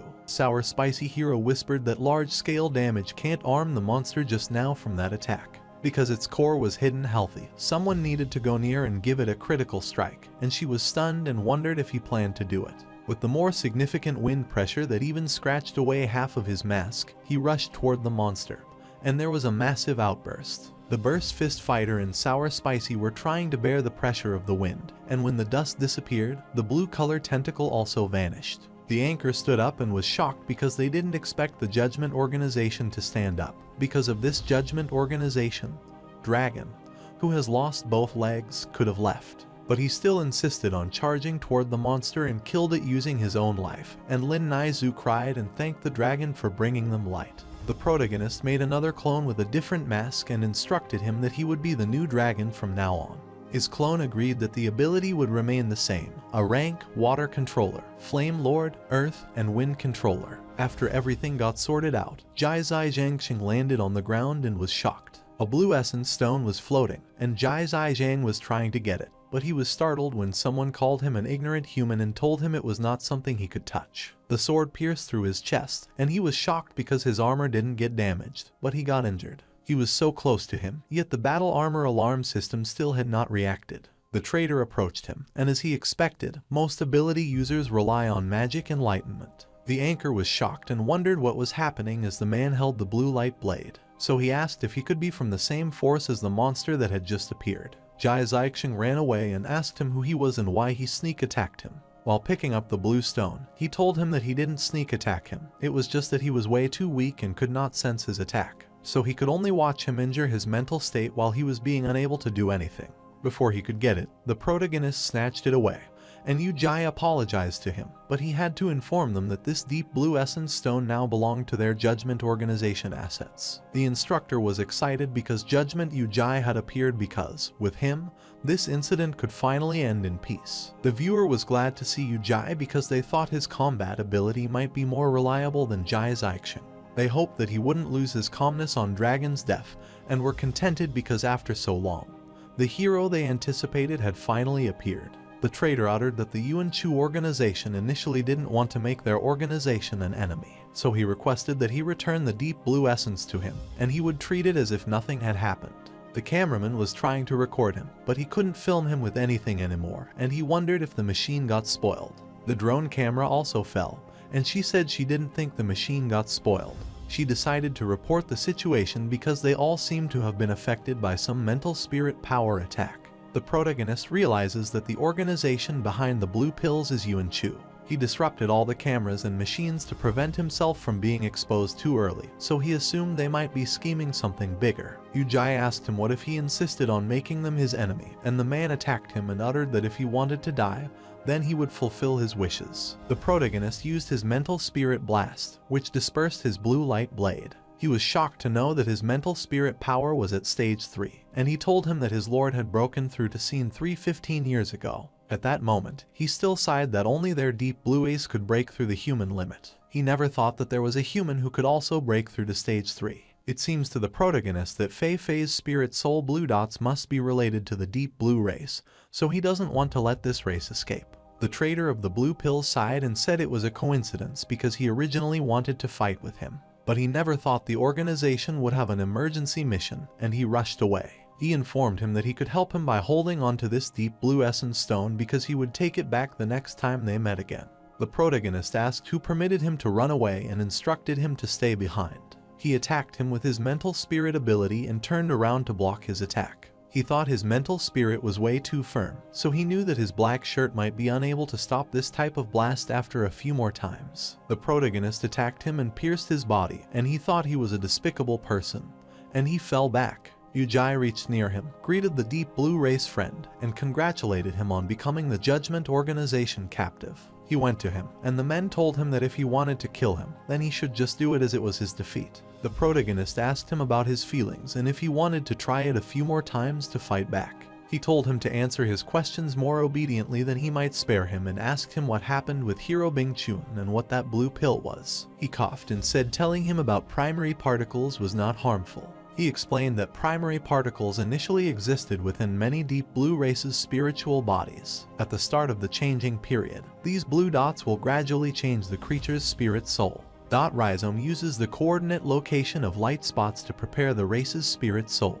The stronger the body spirit, the higher the density of the dots, which will nurture the rhizome and become stronger. The stronger the rhizome, the more the original body could obtain more dot power, like mysterious techniques or battle skills. Deep Blue Race sells the blue pill on a large scale to find a suitable body for Deep Blue races to switch. Of course, not everyone can withstand the impact of the dot taking route, and if one fails once, one will become a lower rank, Deep Blue form. Yu Jai asked if anyone gets infected with the dots, is there any way to treat them? He wondered why he was asking him such a question and realized that it could be among all the experiments that there was someone he cared about. He pierced him using mental spirit power piercing and asked him if he was not going to speak. But he broke free and laughed, and he was ejected from the body and escaped. The body fell and dispersed, and they were shocked as it turned into a lady who was Director Ouyang because she was the Hero Association Gang City Brand's director. The protagonist realizes that Yuan Chu's organization's power has already infiltrated the Hero Association.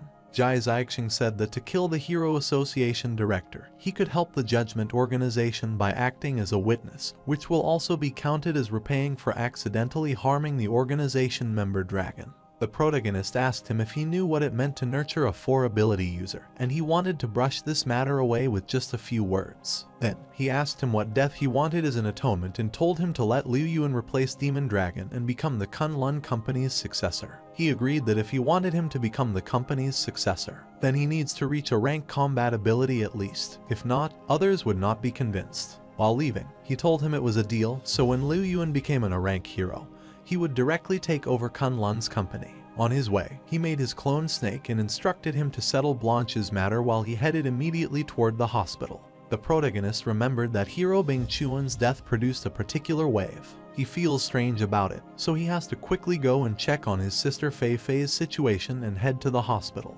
Later, he was in this company meeting room with Sour Spicy Hero Burst Fist Fighter and Liu Yuan, and everyone saw that the deceased's identity was the Hero Association director Yang.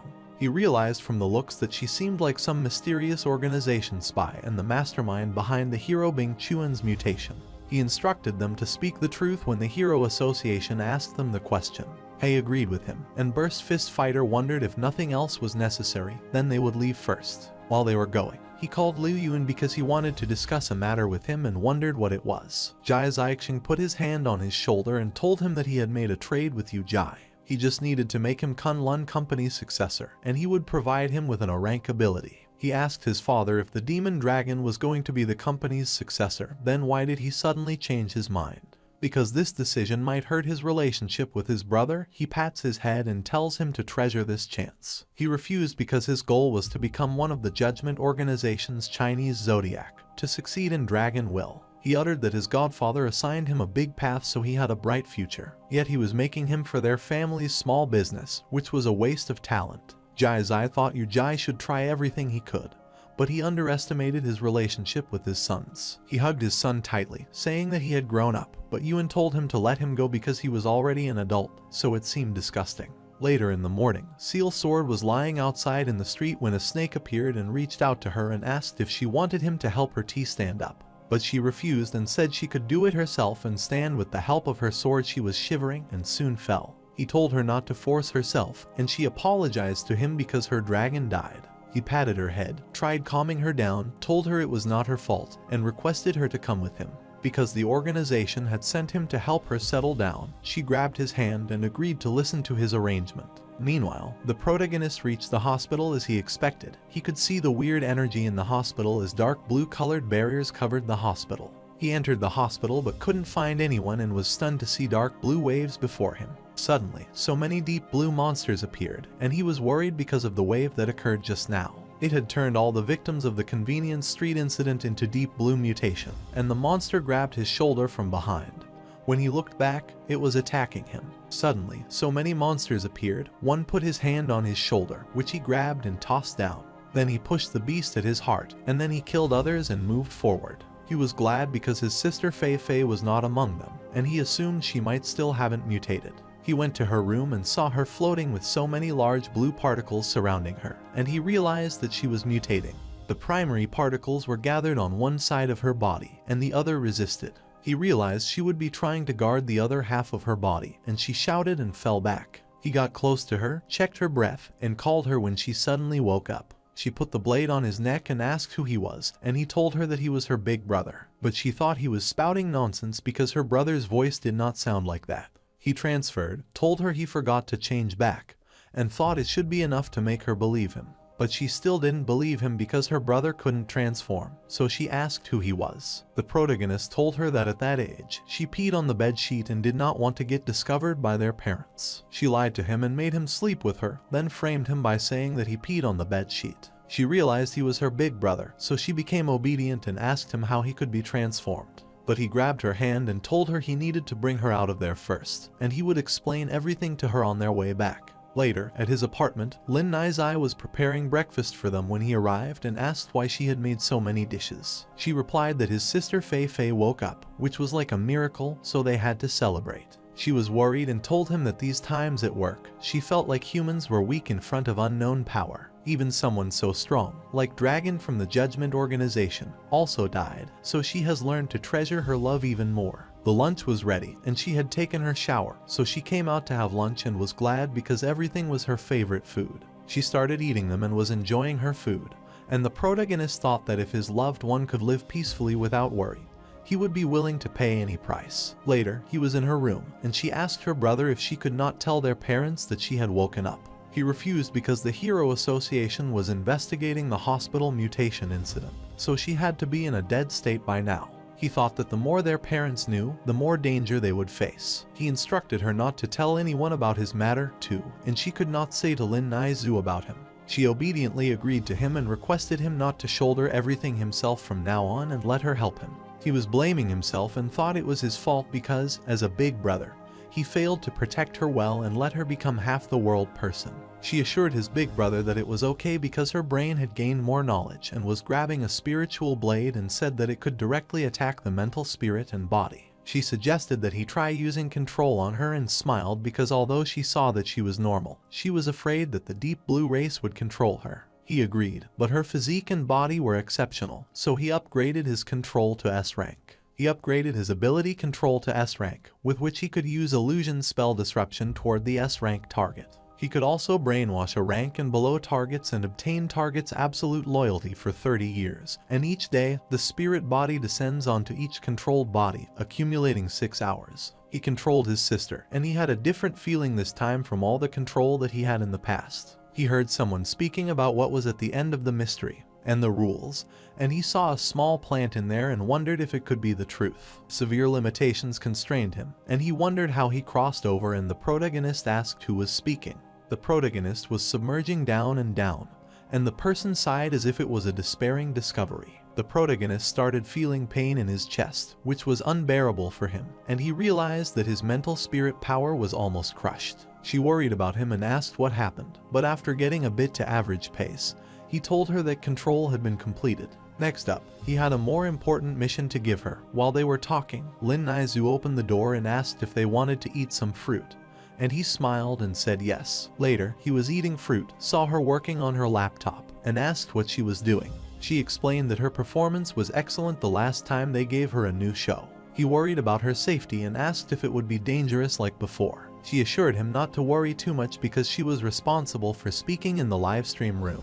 While passing, he grabbed her hand and inserted an ability RB in her body for her protection. The B-rank green snake chain auto-activates and protects the host chain, and in case the host encounters danger, it could change into a green snake to attack the enemy. Meanwhile, Blanche was at the spa with Cayenne Kuo and Yurong, and she told her that the spa has a treatment effect that could help her recover faster. She wondered if it could help her recover speedily and grabbed some water and poured it down. She stood up and told them the organization was looking for him, so that she would leave first, and they should stay there longer. She left the spa and lay down in the sun, and they thought it could be a new mission. Cayenne Duo remade that it was as expected for someone who entered the organization long ago. She is the senior who completed the Lurk mission excellently. While at the Sky Palace, Yu Jai asked her if she had heard of the 4 territories. He said the organization would send her to the 4 sea territories to investigate the Deep Blue race. If she passes those tests, she can become a Judgment 28 constellation. She was willing to receive it and do the test for the constellation, so she agreed to head to the 4 sea territory immediately. The protagonist thinks his lying is because the Judgment Pathfinder small team finally has a vital member. He told her to return to the Cayenne family to recover first, and she bowed in front of them and disappeared. Sitting as Mao Rabbit, his sister Fei Fei asked him if she could speak now, and she was happy. She asked her big brother if she could ask her for a signature because she was the Round Table Night member Blanche, and she liked her a lot. The protagonist wondered why she was not speaking in front of her because Seal Swad Blanche was her idol. From now on, he instructed Faye that she is Mao Rabbit, so she should perform and act reasonably and not get exposed. She was glad because she would be a colleague with Blanche in the future, so she had more chances to ask for her signature. The protagonist was dumbfounded because her main point was the second half of the sentence. She asked him what his next plan, and he explained he had already made a plan as he knew that Circle Table Night Hero Company had a deep connection with the Deep Blue race. For this, he will let Sour Spicy Hero and Liu Yuan investigate this matter, and Blanche will explore the 4 sea territories. For Yifan, it will be needed to infuriate into the Hero Association and become one of the higher-ups, which should be one of his dark chess pieces of the Judgment Organization. And speaking of him reminds him that he had to visit his old friend. Later, Yifan was sitting on the bench when Yu Jai appeared behind him and remarked that resting for a while if he had been tired was fine. He was startled, stood up, looked behind, and was pleased to see his leader after a long time. He asked him about his combat ability and was ashamed as he still couldn't fully unleash all his power, and he only had 7 times an average human physique. The protagonist was stunned because he had already reached the 7th time. Usually, when one is 10 times, the body will become near to an A rank. He turned and praised him because, with this, he would become this time's global ability contest with the highest rating freshman. He was enthusiastic about doing his best for the organization, but the protagonist told him to be quiet. He sensed the danger nearby, so he needed to use control skills temporarily to take over his body, and he agreed and took control of him. While a girl was rushing, 2 men told her she could have been minding her own business, yet she butt in and destroyed their organization. the Fire Cloud Club business, so that they wouldn't let her off. She yelled at them and asked if blackmailing ordinary people was also a business because their organization's way of becoming rich was copying one criminal law. Something suddenly rushed toward her, and she dodged it. It went straight into the bald man's horn and damaged it, and he asked her if she had used the poison. There was an explosion, and after the weapon attacked the other man, he dodged it and fell. He asked about her ability and wondered how she could randomly have so many different things. She told him to try to guess because if he thought correctly, she might tell him the answer. The man was accumulating power and warned the girl that she would regret her behavior. But Yifan kicked him in his face so hard that he was thrown away, and he told her that if she bombed this place one more time, then it might get destroyed. As she knows, this place still needs to hold the Beijing University tryout 5 days later, so she shouldn't damage it. She was surprised because he efficiently dealt with that C-ranked ability user and assumed he might be at least a B-rank or higher ability user. When Ju introduced herself to him as, who knows, maybe when they meet on a tryout, they could work together. He shook hands with her and asked if they were on the same team 5 days later. Then the control ended, and he gained consciousness and was puzzled because he was holding a stranger's hand, so he gripped her hand tightly. She smiled and called him handsome brother and asked if he would like to go and eat supper with her. He asked his leader, Yujai, how he should reply to her and told him not to panic as he would help him answer it. He coughed and said he had something to do at home, so he would go back first, pull away his hand, and leave. Yujai asked if he had learned it now that he shouldn't even get pestered by girls. Because the sisters are annoying enough, how could they have enough mental to deal with other girls? Yifan thanked his leader for his guidance because he had learned it now. The girl excitedly stared at him, assuming that the tryout would not be boring this time. Later, at Yunhai Road, everyone was gathered and waiting for the competition to begin when the commenter Nabai greeted everyone and introduced herself. Then she introduced her new partner, Naizu. The recent famous reporter and Lin Naizu greeted everyone, too. She said they would help everyone by commenting on the Beijing University tryout rules. Naizu explained the straightforward rules as they had to reach the goal within the given time, not restricted to any method. Naibai asked everyone if they thought it was that easy, but the answer was no, as they should look at what obstacles and traps the school has set. Meanwhile, a boy put his hand on Yifan's shoulder and asked him if he didn't bring the vehicle if he was also a physique enhancement ability user, but he was surprised because he was not wearing the goggles to block air. He replied that he was not capable as a physical user, but his speed was good enough, and he did not need any goggles. The boy smiled, told him it was fine as he guessed there would be miracles, and asked if he heard. Tad S rank sold weapon ability Iser Purple Panther Dragon Stick Lu Kuang, and a rank Xingzai also got invited there. While conversing, someone called him, and he was stunned as Wan Jiuhas called him, and she was glad they met again.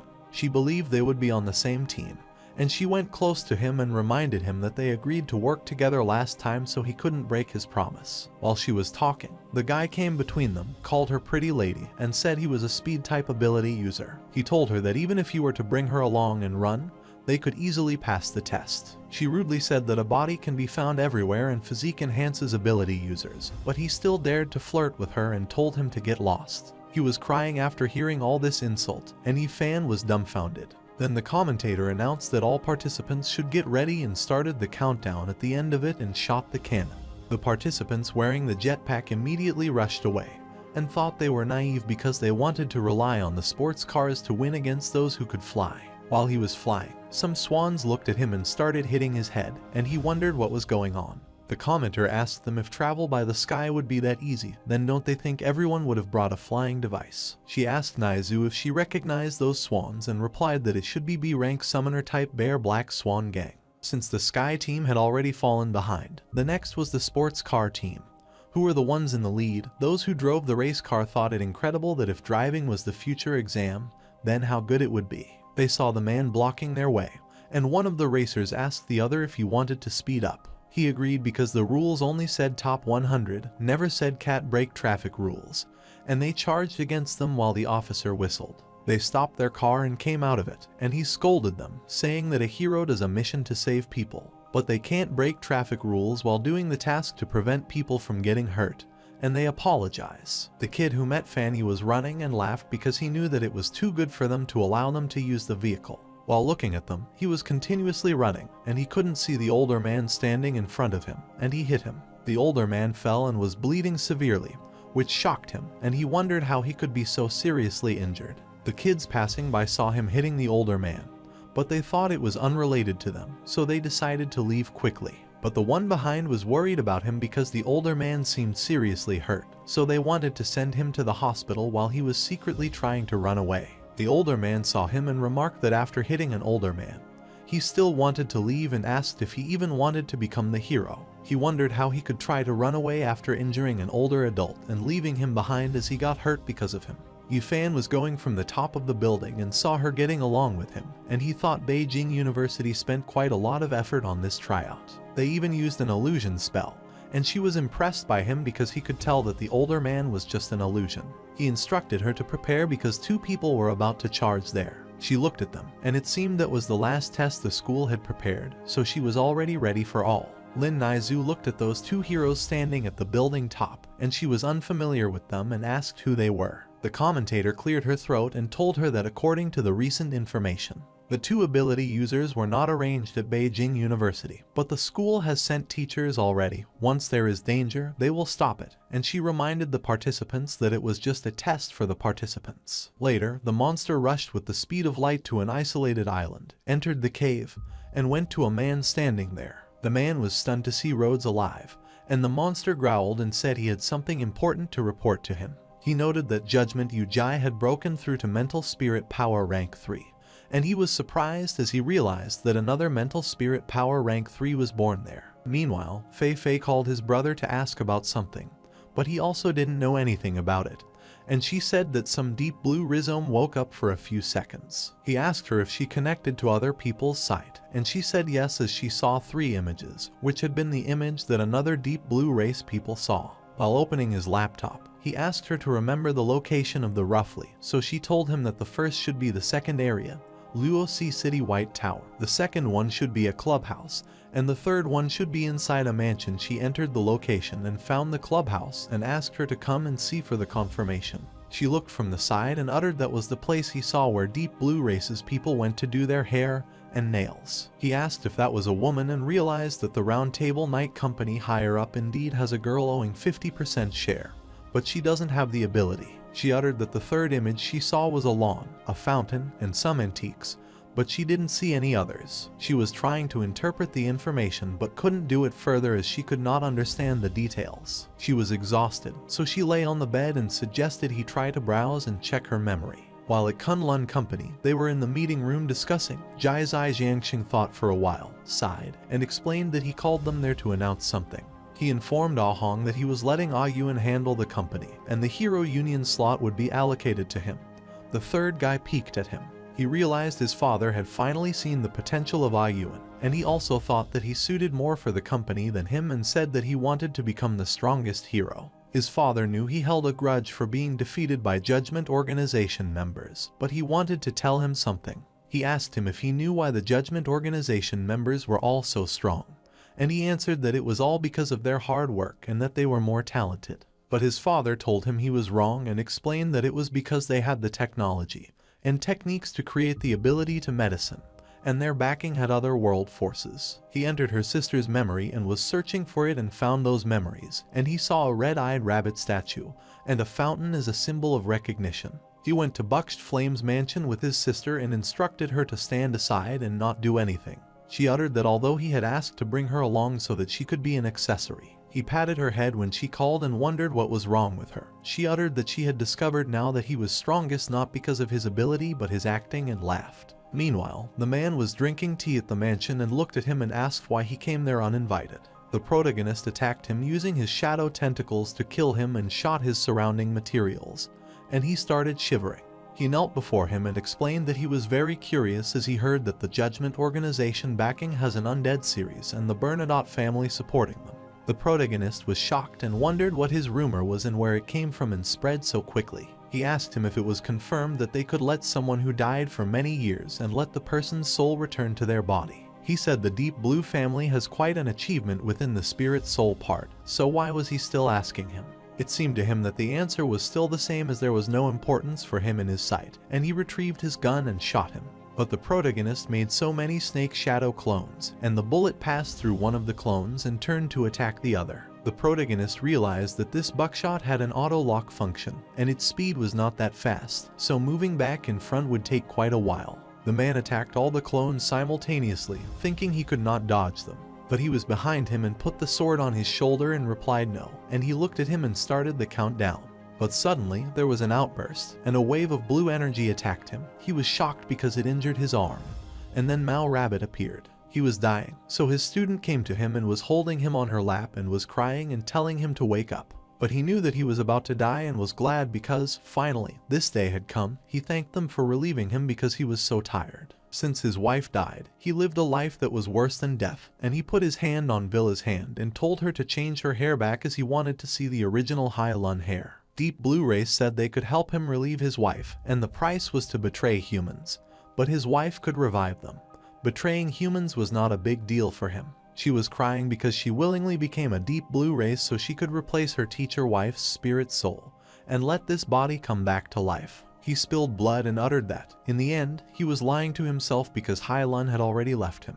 He wanted to trade with Snake by using the information for Villas because she did nothing wrong except that she lived with trash who didn't love her. He told him that those people were connected to the Posse organization, and he died while she was crying and telling him not to leave her alone. Fei Fei asked him if they should get rid of that Deep Blue Race girl, but he stopped her as he wanted to wait and see. While crying, she uttered that when she changed to a Deep Blue Race, she was already prepared to sacrifice everything for the teacher she loved. She hugged him and felt good like this, and she died, and all of her energy changed into a blue-colored stone that fell on the ground. The protagonist picked it up, and Fei Fei asked him if she would also meet someone who loves her so much in the future, but he did not reply, and they left. On their way, she wondered why her big brother had transformed again and asked him where they were going. She praised his costume-changing skill as it was too proficient, and he changed it in milliseconds. Everyone gathered near the stage while at the Beijing University Stadium badge fighting competition.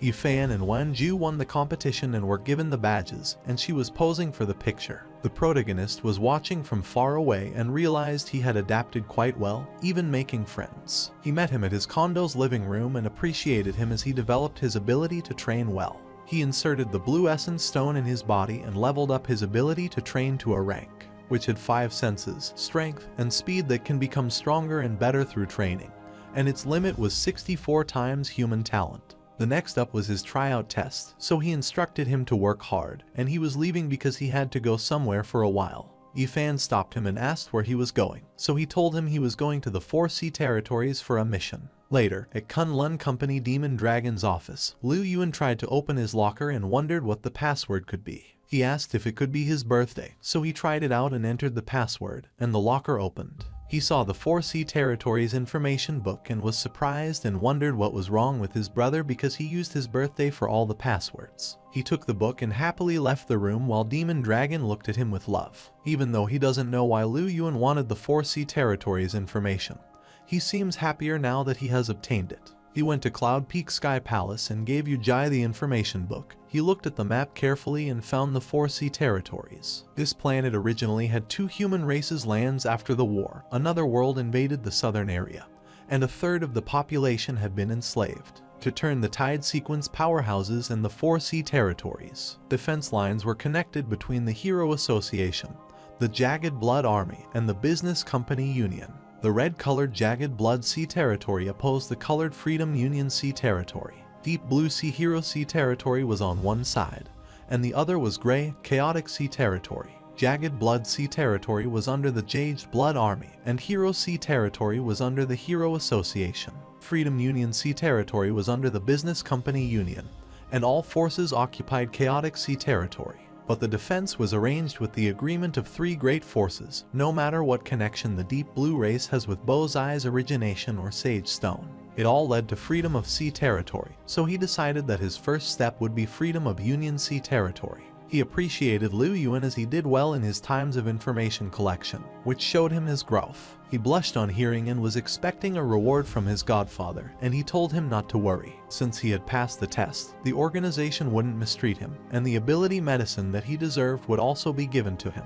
He gave him the ability medicine that he drank instantly, thanked him, and asked the rank of this ability medicine. When he told him it was B rank ability medicine, he became sad and sat on the ground, but Yujai told him it had 2 types, dual B rank ability. B ranked ability Wolfman, with which he could obtain Wolfman's bloodline, gains muscular physique and self-recovery ability. Their skill was berserk, but he would lose his thinking ability as a price and obtain 3 times his self-recovery capacity and speed. The second B rank ability was a terror mask, which absorbed people's fear to increase strength. It drank fear 9 times, which was its maximum amount in energy duration, lasting 45 minutes. He became happy after learning this and hugged him and thanked him and the organization for his abilities, and he promised to do his best to repay the organization's expectations. Later, he was at the Yongzai condo dining table and was having a candlelight dinner with Lin Naizu. She was glad as no matter what, it was good that he got sent to do a job overseas for a year. He was worried about her because this 1 year, he could accompany her or stay beside her. She promised him to take good care of herself, so all he needed to do was work hard in the future. He was with her and drank and thought when the world would become peaceful,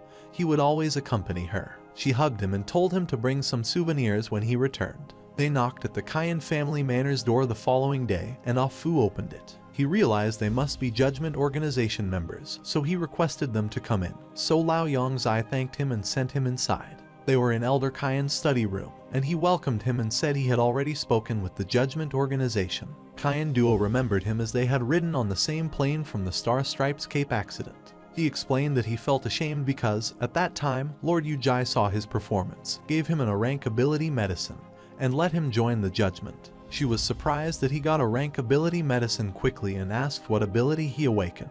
Elder Cayenne stopped her as she was rude and asked her how to ask someone about his ability. The protagonist remarked it was okay because they need to work together in the future, so it's okay to tell them his power, which is called C military cut plum style. Jai Yurong asked what type of ability this was because she had never heard about it, but he thought it was expected that she had never heard of it because it was an ability fusion of C military martial arts and cut plum style. A rank ability C military cut plum style has fierce C military martial arts and cut plan multi-chain plum steps, which would help him dodge enemy attacks like plum blossom and descend dragons with the hand that could suppress a wyvern dragon, and it could break waves and split the sea into 2 with 1 leg. She wondered if there was still such a way and asked about her skill, and he replied that she was Lord Mao Rabbit's disciple, Han Yu, also an rank ability user. She told them that her ability is to control ice, and Lao Yongzai informed them that Lord Yujai told them to use the Cayenne family name to travel around Freedom Union Sea territory. He wondered what Elder Cayenne thought about it, and he agreed with him as it was when the Cayenne family returned to Freedom Union of the Sea territory.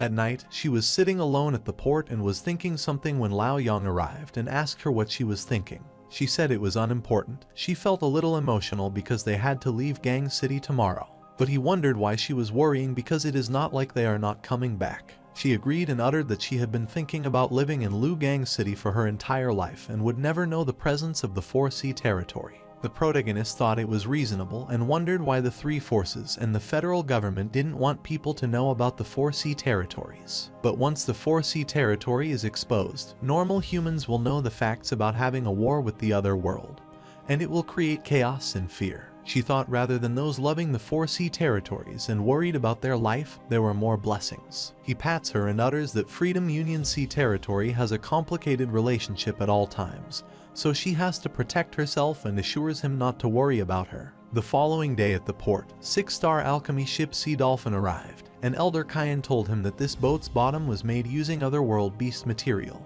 It was engraved with 4 types of alchemy matrices, so they only needed to insert mental spirit power, and let it float in the sky, fire a cannon, open a defense barrier, and speed up boat speed. He called his man and brought 3 items needed in 4C territories: sea cloth, light armor, and bubble. Elder Cayenne told him some things could let them walk in the sea and breathe into the sea, and the person decided on the form and allowed them to try it. They found it fun, and Yongzai asked about the others, so they waved from behind as they had also arrived. He asked his man what with all that commotion and told him that Bo-Zai group, Jilin's family's second young master, Aussie, and Jilin had arrived. The protagonist was stunned to hear that and looked behind and thought that the Bo-Zai group people came themselves. Elder Cayenne wondered why he was causing the commotion this time, and his man informed him that he originally planned to return on Bo-Zai's business 4-star alchemy ship. But after hearing that they had arranged a 6-star alchemy ship, he rushed here. After hearing the reason, Elder Cayenne instructed him to put a room for him.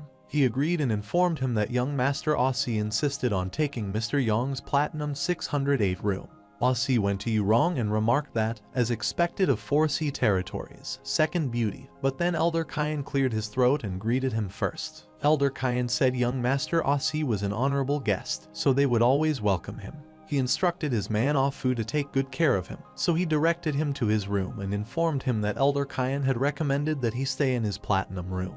Aussie ordered his man that after they got on board, he should go and investigate who was staying in room 608. He was furious because of that person. Even the tiny Kyan family owls dared to go against his wishes. Meanwhile, the protagonist was enjoying the beautiful scenes from the window and was drinking when someone vigorously knocked at the door. He wiped his mouth opened the door and saw Aussie standing there with his man. He was glad to see him as he came, and he was shocked as Lao Yong-X knew they were coming. He ordered him to make it quick, and he would bring out his luggage himself, otherwise, he would let his man do it for him. He whispered in his ears and asked him if he was interested in Miss Yurong's private photo book. He blushed and asked if he had it, so he replied yes. Why would he dare lie to the Jilin family's second young master? He asked him the price of the photo book, and the protagonist suggested that he come and look at a photo first. Then he would offer him the price. He instructed his guards to go and wait outside, went inside his room with him, and insisted on quickly showing him the product. The protagonist took control of him and entered his memory, and he saw Byron Jilin in his memory. He was a progeny, a family-side character who could suddenly rise and become one of the leading power and authority. He assumed that even if he were cautious, he would expose himself in front of this Aussie nephew. Aussie called him master since he controlled him but instructed him to act like a young master appropriately. He led him to interact more with Byron Jilin as he might be someone from the primitive organization. He bowed before him, affirmed his command, and said he would pay more attention to what would happen within the family and report him in time. The door of his platinum room opened, and he went out to his guard, who asked him if he should start to throw his luggage out. He smacked his head and asked him what desk he wanted to throw as this room didn't fit him, so he wanted to stay in Elder Kyan's room.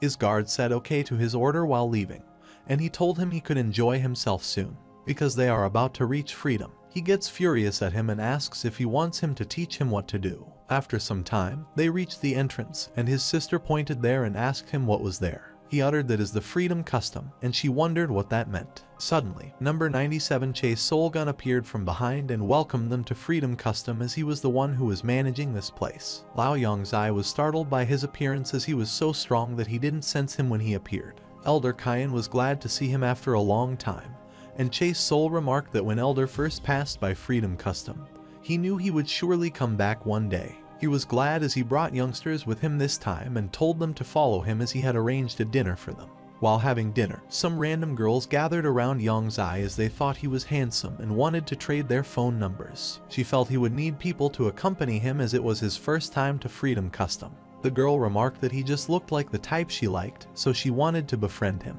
Kyan Duo was furious at that and wondered from there if these ugly girls got their confidence, as Yurong was beside still they dared to come and seduce him. She blushed and uttered that it was not like she didn't know the relationship between her and Yongzai as there was nothing between them, so she should not talk nonsense. Fei Fei passed by them and told them to move aside, and she grabbed his brother's hand, pulled him away, and said that she had come to save him. She looked at them and instructed them not to stand there and watch. They should also help to get rid of these troublesome people. Jai Yurong suggested they play at Freedom Customs' famous Shell Hotel. Kyan Duo agreed with the plan as Shell Hotel's special event is viral at 4C. He wondered what special event was being held there. Suddenly, Blanche moved her finger toward his face to remove the lipstick stain, but he wiped it. Blanche told him he would know about the event after he went there, and they all decided to go there. Later at the hotel, a girl welcomed them at their mermaid party at Shell Hotel and informed them that the event would commence soon. The protagonist looked at Yurong and asked if it was the mermaid transform ability user show,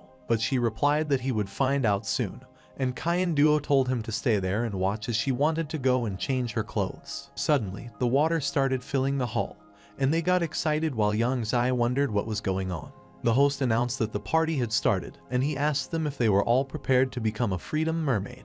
The protagonist was floating in the water and saw a fish, and wondered what was happening. Then Duo returned and asked him why he hadn't transformed into a mermaid. He looked around, and everyone was turned into a mermaid. Suddenly, he transformed into a merman. He was looking at the area and was stunned as suddenly the killer whale appeared, and they all started to run away. He He wondered if this was a monster or a transformed ability user, and he used his ability to descend the dragon and pressed its mouth.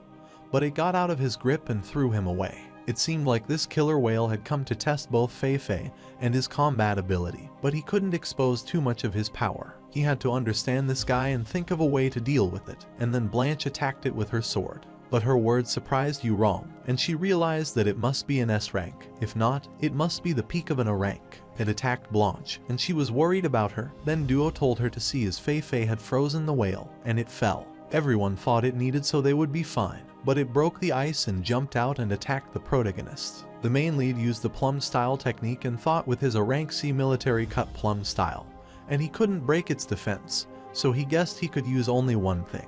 He retrieved his bright glove and wore it, then he punched the killer whale, and was shocked because it died in one hit. He was worried about getting exposed after someone discovered that he had instantly killed it, so he decided to punch it a few more times before anyone could find out. They were watching him hitting the whale multiple times, and Duo uttered that for a moment, she assumed that he won. Blanche remarked that it was a top peak A rank monster, so it wouldn't be easy to deal with, and Yu Rong advised they should go and help him. When they went to help him, he fell and transformed back into a human, and he stole the killer whale's ability. It was an A rank killer whale ability that could transform into a killer whale, had a muscular physique, and was a scary sea predator. It had a slipper skill and could make attacks slip off the body. Fei Fei asked him if he was alright, and he looked at her, smiled, said he was fine, and remarked that the 4 seas were deep. Yu Rong suggested that he should return to the shore first as she would help him treat his wounds because they seemed pretty severely hurt. Blanche grabbed him and told him that he didn't have to risk his life because they could have attacked it together. Then he wouldn't have suffered such heavy damage, and it seemed to him this serious wounded state acting he could continue. Later, Elder Kyan went to Yang Zai's room to check his health status, and he tried to tell him about his wound condition. But he stopped him as there was no need to explain as he had already figured out his thoughts. Because other people were trying to find his true power, they couldn't let them get what they wanted. The protagonist asked him if he knew the killer whale's identity or if he could guess which force it came from. Anyone could be possible in his sight since many forces were keeping their on them. He explained that the Love Organization controlled this place after reaching Love Island, and the central controller was the Uruk family. He thought the Uruk family must be one whose kid had caused trouble at the Kyan family auction. Elder Kyan informed him that their family would soon spread the news that he was severely injured, so he should bear the trouble of acting wounded for a few more days, and he thanked him for his help. Later, he was with his sister, and she suddenly sat up and informed her brother that she saw another view of a deep blue race again. He was surprised that she had seen them a second time and supposed that he had to find the Sage Stone quickly. She explained that more things were shown this time and assured him she could see their base for him when she got better. But he doesn't wish she needs to help him because he wants her to stay safe and healthy. She grabbed them and agreed as she knew he was concerned about her safety and told him to read her memory and see if there were any discoveries. He took control of her and went to see her memories and was searching for them and saw her memories when someone was choking a man. The person added some powder to the water while the people around were worried, wondering what would happen to them. The protagonist realized that this time, Fei Fei's vision was connected to an older man of the deep blue race. That man has spread the powder into the water to infect more people, and these teenagers were nurtured as his underlings. Later, the 4C territory's top 10 beauty, Jima Uruk, went to see a man when someone told her that young Master Jair come to see her, so she left. Gil visited his aunt and asked her beloved aunt if she knew a metal attribute ability user called Ujai. She lay down on the sofa and said she might know. She asked if he told his name and if he was handsome, and he wondered how he would know about that because he wore the mask. He asked her if she knew him, then she might help recruit him because his backing judgment is not simple. She stands up to leave and tells him to let her think of it because she befriends many people when she travels. When she returned to see him, she was shocked to see the blood and rose warrior who was her fiancé standing there. He was furious and cursed her as she dared to cheat on him when she was already engaged with him, and he wanted to kill her himself. He asked her if she was speechless now, but she uttered that he just knew how to bully girls because if he was competent, then he should find her man and kill him first. He remarked that her trash man had already died just now, but she declared that it was just a desert. Her real partner was someone else, and she wondered if he would dare to provoke him when she said his name. He choked her and asked who else she had cheated on, and she spoke in a trembling voice that he was the Judgment Organization, Ujai. Each time he called him, she had slept with him and laughed at him, and he put down his sword and spilled the blood. He uttered she had gone overboard, and he swears to kill that person named Ujai. Meanwhile, he sighed and looked ahead, where he could see the shadow of something coming to them, and he wondered what it was. A ship approached them, and then Banch called him and informed him to quickly go to the captain's room as a pirate ability user was blocking the dolphin. Later, the captain informed him that the pirate group that blocked them was the well-known Fallstar Prate Grop. Their leader was an S-rank ability user, Undead Magician Fanpei. He had 3 A-rank generals, Charm Female Fox, Seaweed Beast, and Deep Sea Tyrant. He bowed in front of him and requested him to help them as it would take 3 minutes for the protection to rise so the passengers and ship could be protected.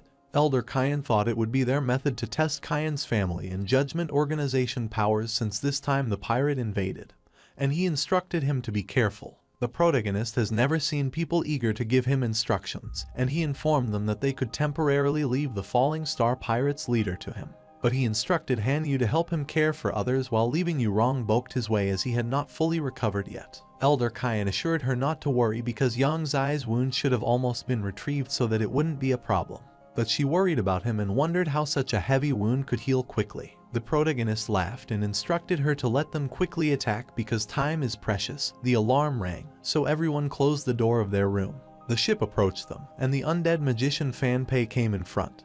He instructed his man that the people in front of them were Kyan family dolphins. He lifted his weapon and asked them what they wanted from him, so they shouted that they wished for gold and jewelry and pretty girls, and they tried to kill. They jumped out of the ship into the water, and then the protagonist jumped from head to head to reach their boat. Charm Female Fox asked him if he only knew how to bully those ugly trashes, and she attacked him, but he jumped and dodged her attack. He gets furious and instructs him not to be a coward, dodge, be a man, and face her. While she was trying to attack him using mental spirit, he saw it, so he dodged and smirked as she was using it to attack him, a rank 3 mental spirit guy. He grabbed her neck and choked it, and she uttered that unexpectedly he could resist her mental spirit power attack.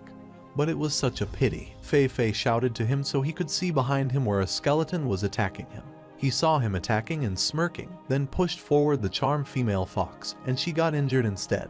He extracted his ability and prayed for her to rest in peace because she must have killed many innocent people in this life, so he hoped that she would be a good person in her next life. It was an A-rank ability Charm Fox with which one could become the female fox and use mental spirit power to prank the enemy. It typically absorbs male yang energy to become stronger, and its skills are charm, use language, action, charm enemies, and make them fall into a sluggish state. While the Deep Sea Tyrant's body was attacking Yurong, and she was stunned as he pounded her, she dodged it. He was stunned because she avoided him so fast and asked Seaweed's head where is his trap. The Seaweed Beast replied that he prepared the trap already, and his hair moved toward her and captured her. Blanche saw this and attacked it, and the Seaweed Beast uttered that his seaweed could not be cut, and then he tried to catch them both. Fei Fei appeared and froze his seaweed while the captain was watching this fight from far ahead. He said that Brother Yang had killed one of the enemy generals, and Jai Yurong and Han Yu could also handle the others. Kyan Duo also wanted to fight with them, but it's a pity that she could only be the audience watching it. They cast the spell around the ship and created protection.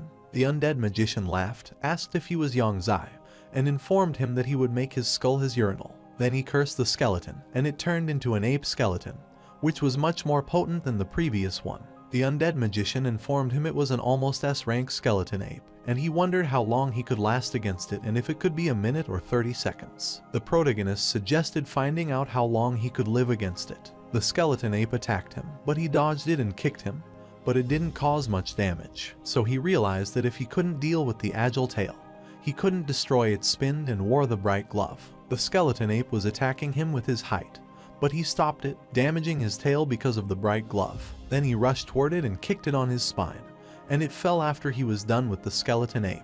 He asked the undead magician what he had said a few moments earlier. He could not hear him clearly, so he wanted him to repeat it. He was furious and remarked that he would see what was called S-rank because he wished to do so. The undead magician remarked that, seeing his performance, he had changed his mind as he would make his bones into a skeleton knight and use them to fight with his teammates. Then he cursed, and a giant magical circle appeared in the sky. The passengers were stunned to see it and wondered what it was. The skeleton dragon came out of it and attacked them using the death dragon breath while they uttered that they didn't want to die, and it was excruciating for them.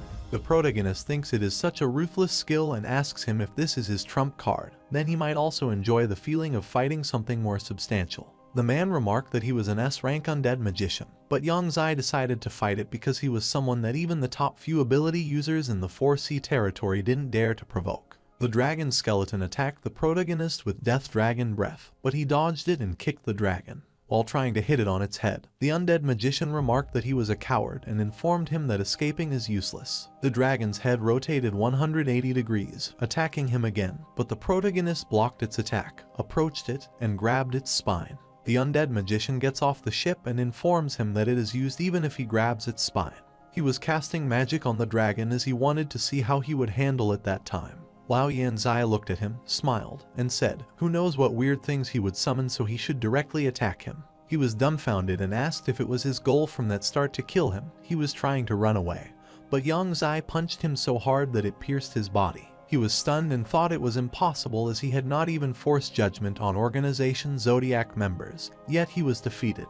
The Death Dragon and Undead both fall, and one of their warriors inform everyone that their boss has died, so they should stop fighting and quickly run away. While the protagonist was watching them all running away, he started to see that one of the men was diving into the water. The main lead realized that he ran so fast that it would be troublesome if he tried to destroy the dolphin. He made his clone and decided to chase the man and check him out, and he splashed in the water. Yujai was chasing the guy in the water, and he realized that instead of running away, he wanted to go somewhere unique. The man reached an island and entered a cave. He came out of the water and wondered if it could be the Starfalls pirate group's nest. Liu Kai furiously grabbed his collar and asked him what he had said, as his godfather was a S-rank ability user, and he wondered how he could get defeated by an Iraq ability user. The man informed him that not just the leader died, Charm Female Fox, Deep Sea Tyrant Body, and Seaweed Beast died, and none could return.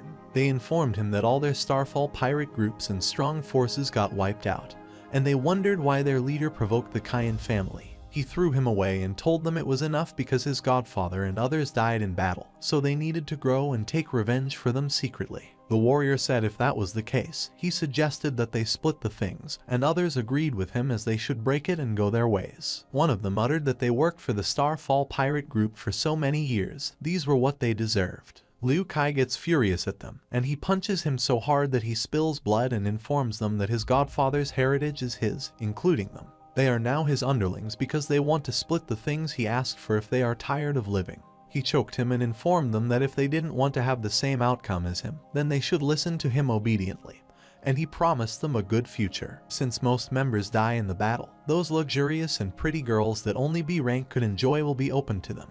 He wondered why they were still hesitating, and they became happy and agreed to his terms as they would have the chance to enjoy their life now. While a few girls were trapped in the prison, the warrior grabbed her and took her away, but she didn't want to go with him and wished that someone would save her. While he was trying to harass her, Yu Jai saw him, and in the blink of an eye, he attacked them all and they died. Liu Kai arrived, startled to look at that and wonder what was happening. His warrior replied that the dolphin ability user must have followed him to this island. The dying warrior smiled and remarked that he would never have expected this, but he was also going to die with him before he died.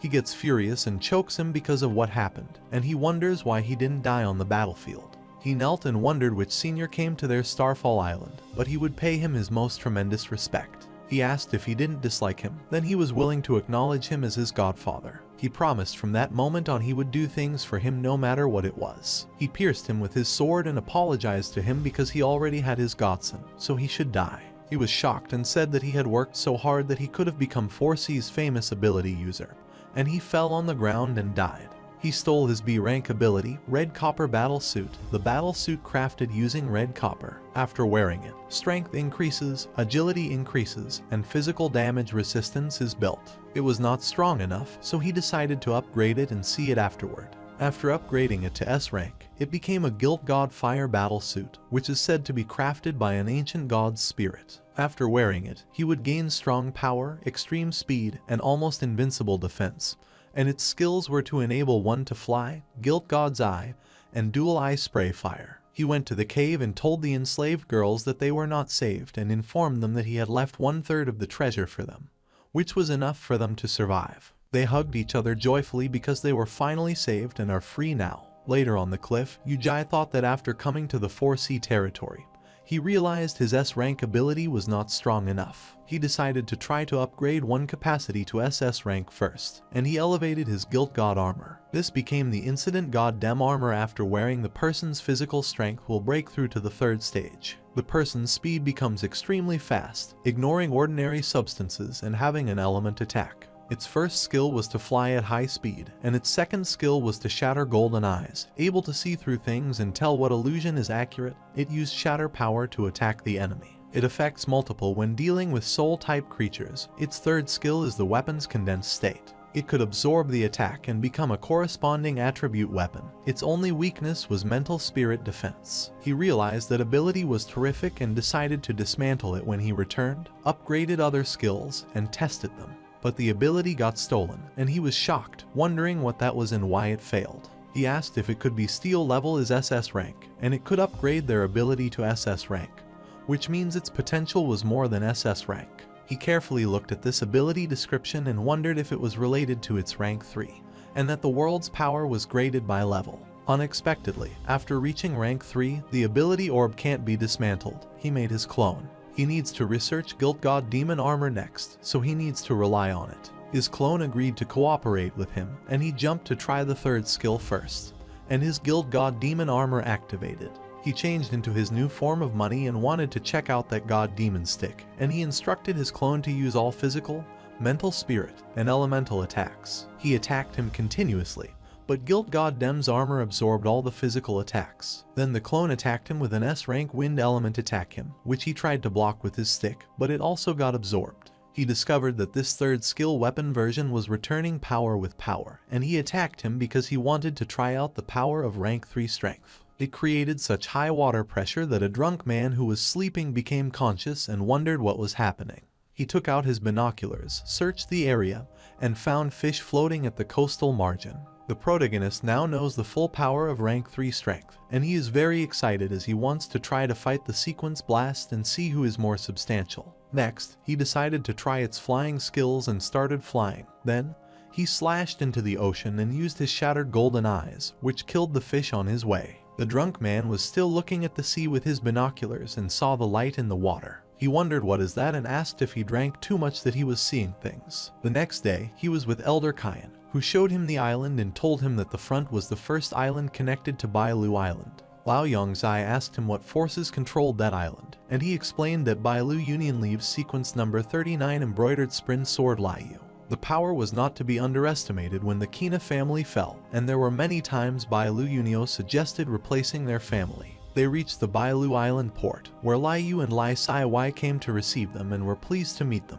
He tried to flatter them by remarking that it was their honor to have the Fan Hai organization coming to Bailu Island. Lai Kai stared at the protagonist and blushed, and he wondered why she was staring at him. Liu saw the protagonist and remarked that these young people seemed talented, so he asked Elder Kyan if he would like to introduce them. Elder Kyan said they were just some junior of his who didn't even fit in the world talented. He went to Lai Yongzai and remarked that he looked young and strong and would finally have a position in the 4C in the future. He introduced Lai Kawai, standing behind him and saying she was ranked 43 on the 4Cs. He introduced them because he thought young people should interact and develop relationships. After they asked for hands, he informed them that Bailu Union had prepared a feast and a comfortable hotel for which he wanted to show them. After some time, everyone congratulated him because he had risen from 99 to 30. And they offered him drinks to celebrate such progress. He thanked everyone but refused to drink further. Then, one of those boys insisted that he should at least drink these 3 cups, if not, he was giving them face. After drinking too much, he went to his room and laid down his liquor, which was making him hot. Then he heard someone knock at his room door and wondered who it could be. When he opened the door, Lai Kanwai was there and told him that their island had incredible scenery and asked if he wanted to see them with her. He asked her if they were going alone, and she said yes, but he apologized as he was tired. He promised to go there on another day and was closing the door, but she tried to stop and tell him to wait. Later at night, Spider Cabin's sister said she watched Kai Wai grow up, so she couldn't bear it. But Liu said they can't do anything if they don't make sacrifices. If they don't use her, how do they snatch Yongzai? That person promised him to make Kyan's family lose judgment and organizational support. Then their Bailun Union can change into the Bailu organization. For all these CY sacrifices were nothing to him. While she was lying on his bed, he remembered that she didn't drink much liquor, so why did she get so drunk? He wondered what was happening because his body felt even hotter than before, so he decided to shower, but even the shower did not work. This was all so strange, and something seemed wrong to him. Then suddenly, his washroom door opened, and he was shocked. She entered the washroom, saying it was so hot, and hurriedly covered her and told her to calm down and not touch him. She got close to him as his body temperature was slightly colder, and he thought he could only do one thing since it had come to this. He hits her on her neck, due to which she becomes unconscious, and he realizes that he has been drugged along with Lai Kai Wai. Luckily, his rank 3 mental spirit power could disperse the drug effect, but Lai Kai Wai couldn't eliminate it. The people who drugged him shouldn't be people from Dolphin and also don't seem to be people from Bailu Union since Lai Kai Wai was Lai Yu's biological daughter. Lai Yu entered his room yelling and cursing him, but they were shocked, and he was also shocked since he didn't expect them. Kai Wai's aunt untied her and asked if she was awake, and Yang Zai realized that they were the ones who had drugged them. They prepared it long ago and waited outside. Luckily, he was not a pervert, otherwise he would have been framed. Lai Kai Wai opened her eyes, hugged her Aunt Eve, and started crying as she was almost going to do something terrible. But when she understood, she moved back and asked why they came there. She was speechless. Her father gets furious and asks her if this is how she was taught to speak to elders. She was angry and asked them if the elders could drug young people for their benefit. She pointed toward Yang Zai and uttered that she had already promised them that he would try to get close to him. But she never thought that they would use drugs to make their plan successful. Her father scolded her to make her quiet, and reminded her that she was her father. She wonders what kind of father would send their daughter to other people's beds. Her aunt hugged her and told her brother that it was enough as it was their fault, and she promised her that in the future, if anyone wanted to use her to achieve their goals, if they're going to do that, they must cross over her corpse. And Kai Wai looked at her aunt with teary eyes. The protagonist called her and asked why he didn't let them use his room and that he would stay in another room. He told him that he didn't have to do so but requested him to go to the toilet for a while as they would talk after she was done with Kai Wai. After some time, when he returned to his room, she bowed in front of him and apologized to him about what had happened that day. And she apologized to him on behalf of the Bailu Union. He told her she didn't have to do so because he didn't suffer any losses, but this must be done when both parties are willing. She requested him to help Kai Wai keep a secret about tonight's matter because she was also a victim. He assured her she could trust him because he would not damage her innocence. She hoped they could understand each other a little regarding this matter, and if possible, she hoped they could slowly interact. He smiled and thought they used action, but now they used the words. Kai Wai grabbed her aunt and dragged her away as if it was enough. They should leave his room now.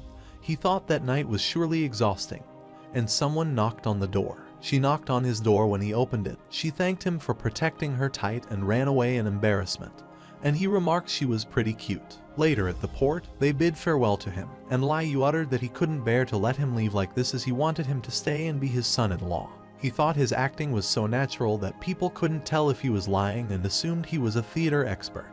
Yang Zai asked Union head Lai if he must be joking and remarked that Ling Yuan didn't come to send them off, so she wondered if she felt unwell. He didn't answer and informed them that it was the time she had specially calculated, so this was the best time for them to depart. While they were getting on the ship, Swordsman Rose arrived and asked Yu Jai if he was the man he should show himself. The people recognized him, and they wondered why he was looking for judgment organizations. Yu Jai and his companion didn't know, but he heard they had some grudge. Yang Zai asked if they knew each other. Elder Kyan told him that he was the sequence number 72 Swordsman Rose, and he wondered what grudge he had against Lord Yu Jai. He informed him that he had not been alongside Lord Yu Jai for long, so he didn't understand his matter. Elder Kyan told the Swordsman Rose that he had some relationship with Yu Jai, and he wondered why he was looking for him. He said that he didn't plan to make Judgment his enemy, but he had no choice, because his fiancée Nai cheated on him, and the partner was Yu Jai. Today he came to seek justice. They heard recently that Lord Yu Jai was having a relationship with the top 10 beauties in the 4 seas. The people realized that Yu Jai let a rose swordsman wear a green hat, and he came to seek revenge, which was all reasonable.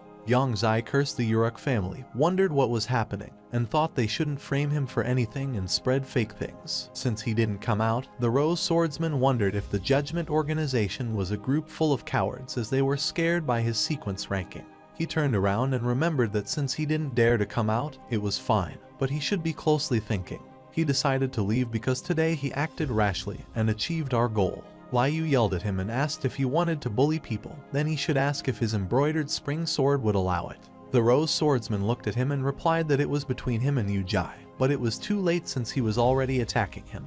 He stopped his attack and asked the embroidered spring sword why he must force himself to interfere. He told him that today, with the Bailu Union, he wouldn't think of doing anything to Judgment, as he should attack the Cunning family and leave before he died.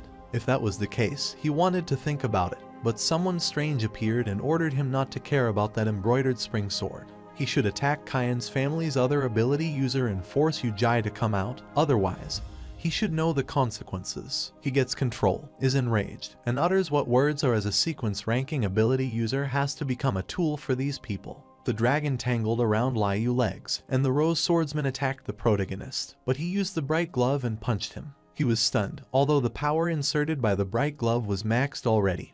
He couldn't harm him, so he thought it was time to let him show up. Suddenly, the Judgment Organization's new member, Monkey, appeared, and he said that he had seen them having the party for so long, so if they were not strong enough, they would die. The rose swordsman looked back at him and found it troublesome because the judgmental people came. He pushes Ina's eye back and thinks he shouldn't mind it because he needs it to lure Judgment people to the Kang Dragon Messenger's side. He went to him and remarked that from the looks of his mask, he seemed like a Judgment Organization, remember Monkey. He wanted to introduce himself to him, but the monkey told him to cut the nonsense as it's been a while since he fought, so today, he would fight with him. The rose swordsman told him to wait because the matter was unrelated. He wanted him to call Yu Jai out. The monkey said that he slandered his brother's innocence with words but still wanted to see him, so if he wanted to see him defeat him first, he would get pissed off. But the monkey gets behind him and kicks him, and he didn't expect it, and he was thrown in the water. He realized he was not only fat but also strong, and when he came out of the water, he saw where the monkey was attacking him again. He created his rose sword aura, but the monkey kicked him so hard that he spilled blood. He pushed him inside the water and stepped on his chest, then flew out of the water and asked if this was the sequence's power as it was so laughable. The passengers were speechless as he was way too strong because the sequence ability user was kicked here and there like a sandbag. They almost suspected the person acting as a rose swordsman today was someone else. Liu was stunned to see his strength and wondered if this was Judgment Zodiac power. Then he couldn't prove that organization again. Sequence now. 5 Kang Dragon Messenger was also watching this fight, and he thought that if Judgment Organizations, the Zodiac all have such power, then he needed to deal with them very carefully, so he decided to continue to observe. Since this scene was created by sacrificing a sequenceable tie user, he can't waste it. The monkey told him to attack him with all his power, and maybe if he enjoyed the battle, he could spare him. Then the rose swordsman decided to show him the sword that could bring him surprises, and he gathered all his energy and attacked the sky where the dragon messenger was hiding.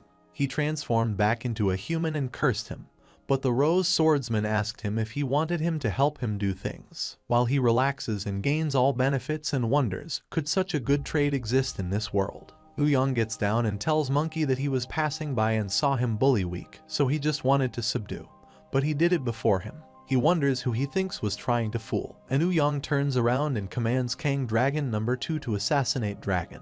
The dragon appeared from the magic circle to attack him, but the monkey stopped him and said he was his prey. When did he allow him to touch his target without his permission? Ouyang asked him what he meant because he was just trying to help the Cayenne family kill this trash. He dispersed the dragon in the air, but it gathered again, and he found him fascinating. The rose swordsman was furious at Ouyang because he dared to try to kill him but smiled coldly as that didn't matter to him. He thought he was unlucky, but he also helped him force out Judgment people, so he wanted to leave first. But he was shocked because he was suddenly choked, and he suggested that he shouldn't think of killing him. He grabbed it and attacked it with his sword to cut it, but the blade cut his throat and he died. Blanche wondered what the thing was, so Ouyang told her it was his third summon beast stealth dragon. The monkey pointed his stick toward him and informed him that he broke the law because he killed sequence people. Ouyang laughed and asked him with which eyes did he see him killing him because he committed suicide.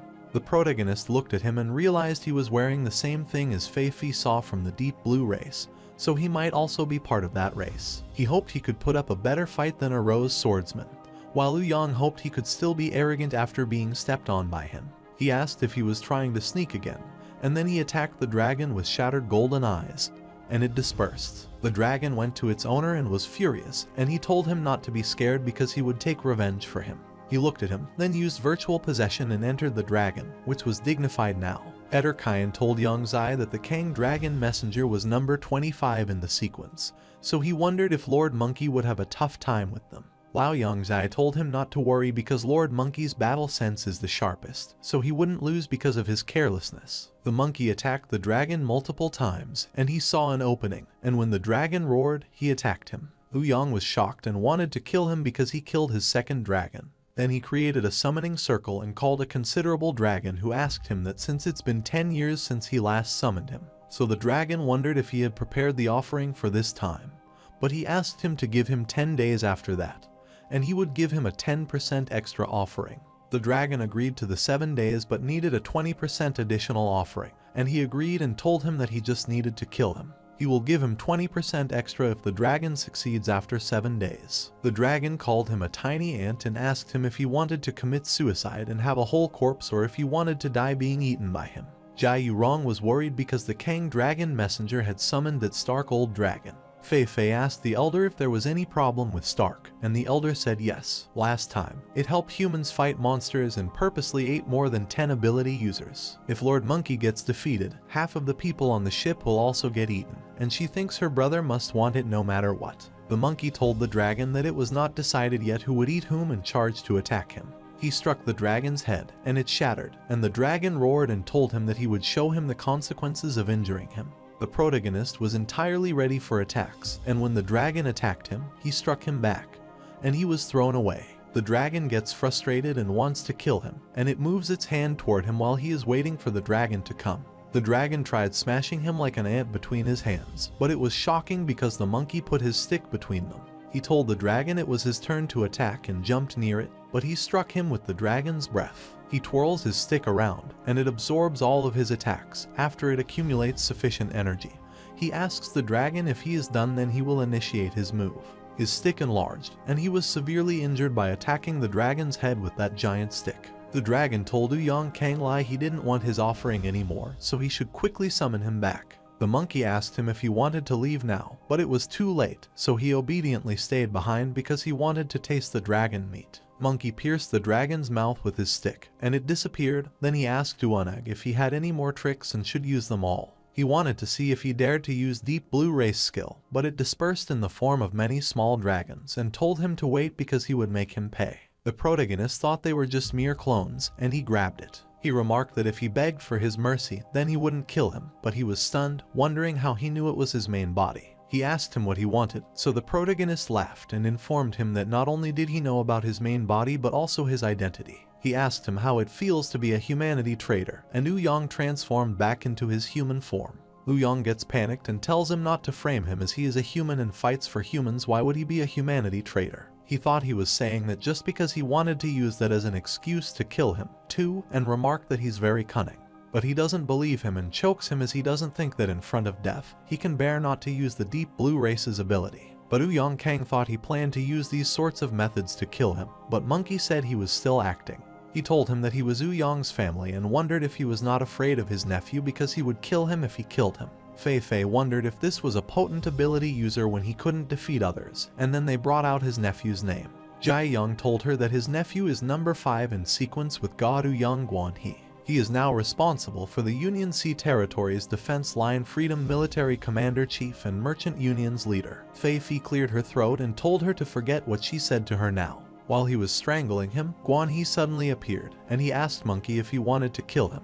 He looked at him and asked if he was blind because his hand was strangling him already, so did he think he was just playing around? Elder Kyan remarked the monkey was too remarkable, and the man behind him laughed and agreed. Kang Lai moved his hand toward his nephew and requested him to save his uncle this time, and he would take it as he had a favor. His nephew said that when he left the island, he wouldn't ask for help again and still has Stark. He offered the dragon more offerings and also put up a fight with Sequence's top 20. Kang Lai requested his nephew not to joke around because he had summoned Stark already, but he had killed him. He asked if he was interested in working under him because the benefits were fabulous. He apologized to him and passed his offer because when he became a Judgment Zodiac, he had sworn his loyalty to his leader. He told him he should move aside if he had nothing to say. Guanhe agreed with him. He reminded him of one thing. If he doesn't have a proper reason to kill a sequence who is an ability user, he will get hunted. He asked him if he thought he could defeat him, and he replied that maybe not now, but who knows, in the future he would beat him. He laughed and found him interested and told him to kill him in the future. Nowhere should he let his uncle go. But he refused because he had a reason to kill him, and the color of Kang Lai's hair turned blue, and he got out of his grasp. He threatens Monkey that he will kill him, and Guan He is shocked to realize that his uncle is from the deep blue race. He never thought he had done something that would shame their family. He smirked on listening to the Ouyang family because he controlled the family head position, so he wondered if he still had a place. These few years, he used the Ouyang family's member identity to do things, so now he had cut himself from their family so fast. He replied that because Ouyang's family is useless now. While they were talking, the protagonist suddenly came out of the water and attacked him. He told Guan He as he informed that he had his reason for killing him and asked if this reason would be enough. Since that was the case, he wanted to trade with Monkey so that he would forget about what happened there. They had to take over the number 7 Islands B5 defense line, and Monkey agreed. Later, he descended on the boat, threw the mask toward Yang Zai, and told him that his performance was good. So he passed the constellation trail, and he will be the Moon Crow now, and he looked at his mask. Monkey got out of the boat to look at Elder Kyan and Fei Fei, who were waving hands to him to bid their farewell. It seemed like his organization needed to scale and expand to deal further with the 4 territories' complicated situation, and he needed to recruit more members. Later, at Cloud Peak Sky Palace, Lao Yongzai was there, and he thought that the Judgment and other forces were different. If other family forces are like physical stores, then Judgment is like an online store. Selling ability medicine and recruiting outer Emir will be left to him. As for the reward, first, he should try to upgrade his control ability to S rank. Now, it become a spiral control, which could use mental spirit to disturb the enemy, ignore contractors, and use telepathy. It has 2 skills, Mark Solidify. Mark Solidify a mental spirit on unique items. Those who win the items will be acknowledged as contractors. The second skill was Mental Spirit Space, which can let the spirit body survive a long time in a high-dimensional area. He decided to use Mark Solidify, create a batch of masks, and make the other members wear a mask. Then, they would get the authority to see Cloud Peak Sky Palace. They would have 12 zodiacs, 28 constellations, and later lower outer members. So he used his heavenly spirit skill and spread them to 4 sea territory areas. These forces who want to get ability medicine will change focus onto collecting the divine spirit mask. The remaining fragments of dark cubes that he had are enough to increase his ability to SS rank, so he wonders what he should choose. He decided to try the SS rank ability Super Brain Effect and upgraded his ability to rank 3, which develops brain territory. It strengthens all 5 senses and solidifies 6 senses, the heart sense and the 7th sense, manas. Its first skill is Heart Spirit Rasp, which could read target memory, a mental spirit rank lower than 2 and change. The second skill was Mental Spirit Penetration, which creates a sharp spear within 2,000 meters and attacks enemy souls, causing continuous mental spirit reduction. The third skill was the Mental Spirit Seal, which seals the body surrounding 1,000 meters in the mental spirit dimension, thus preventing the spirit body from escaping and invading. The last skill was Judgment. After knowing the target's actual name, it could judge enemy criminal action. As he expected from a rank 3 ability, it provides him 4 skills, and he understood the 6th sense. But what is this 7th sense, manas? He used his power, manas, to figure it out, as he would know how it works afterward. He could feel like thought could create a new person in his brain and could visualize it, and he requested it not to be ugly. According to the thought of his dream girl, he created the image of a girl, and she called him Lord Brother. He was stunned and wondered which was calling him like this and assumed it might be given with the wrong consciousness. He instructed her to call him Lord in the future because this place would have more people coming as they had to expand.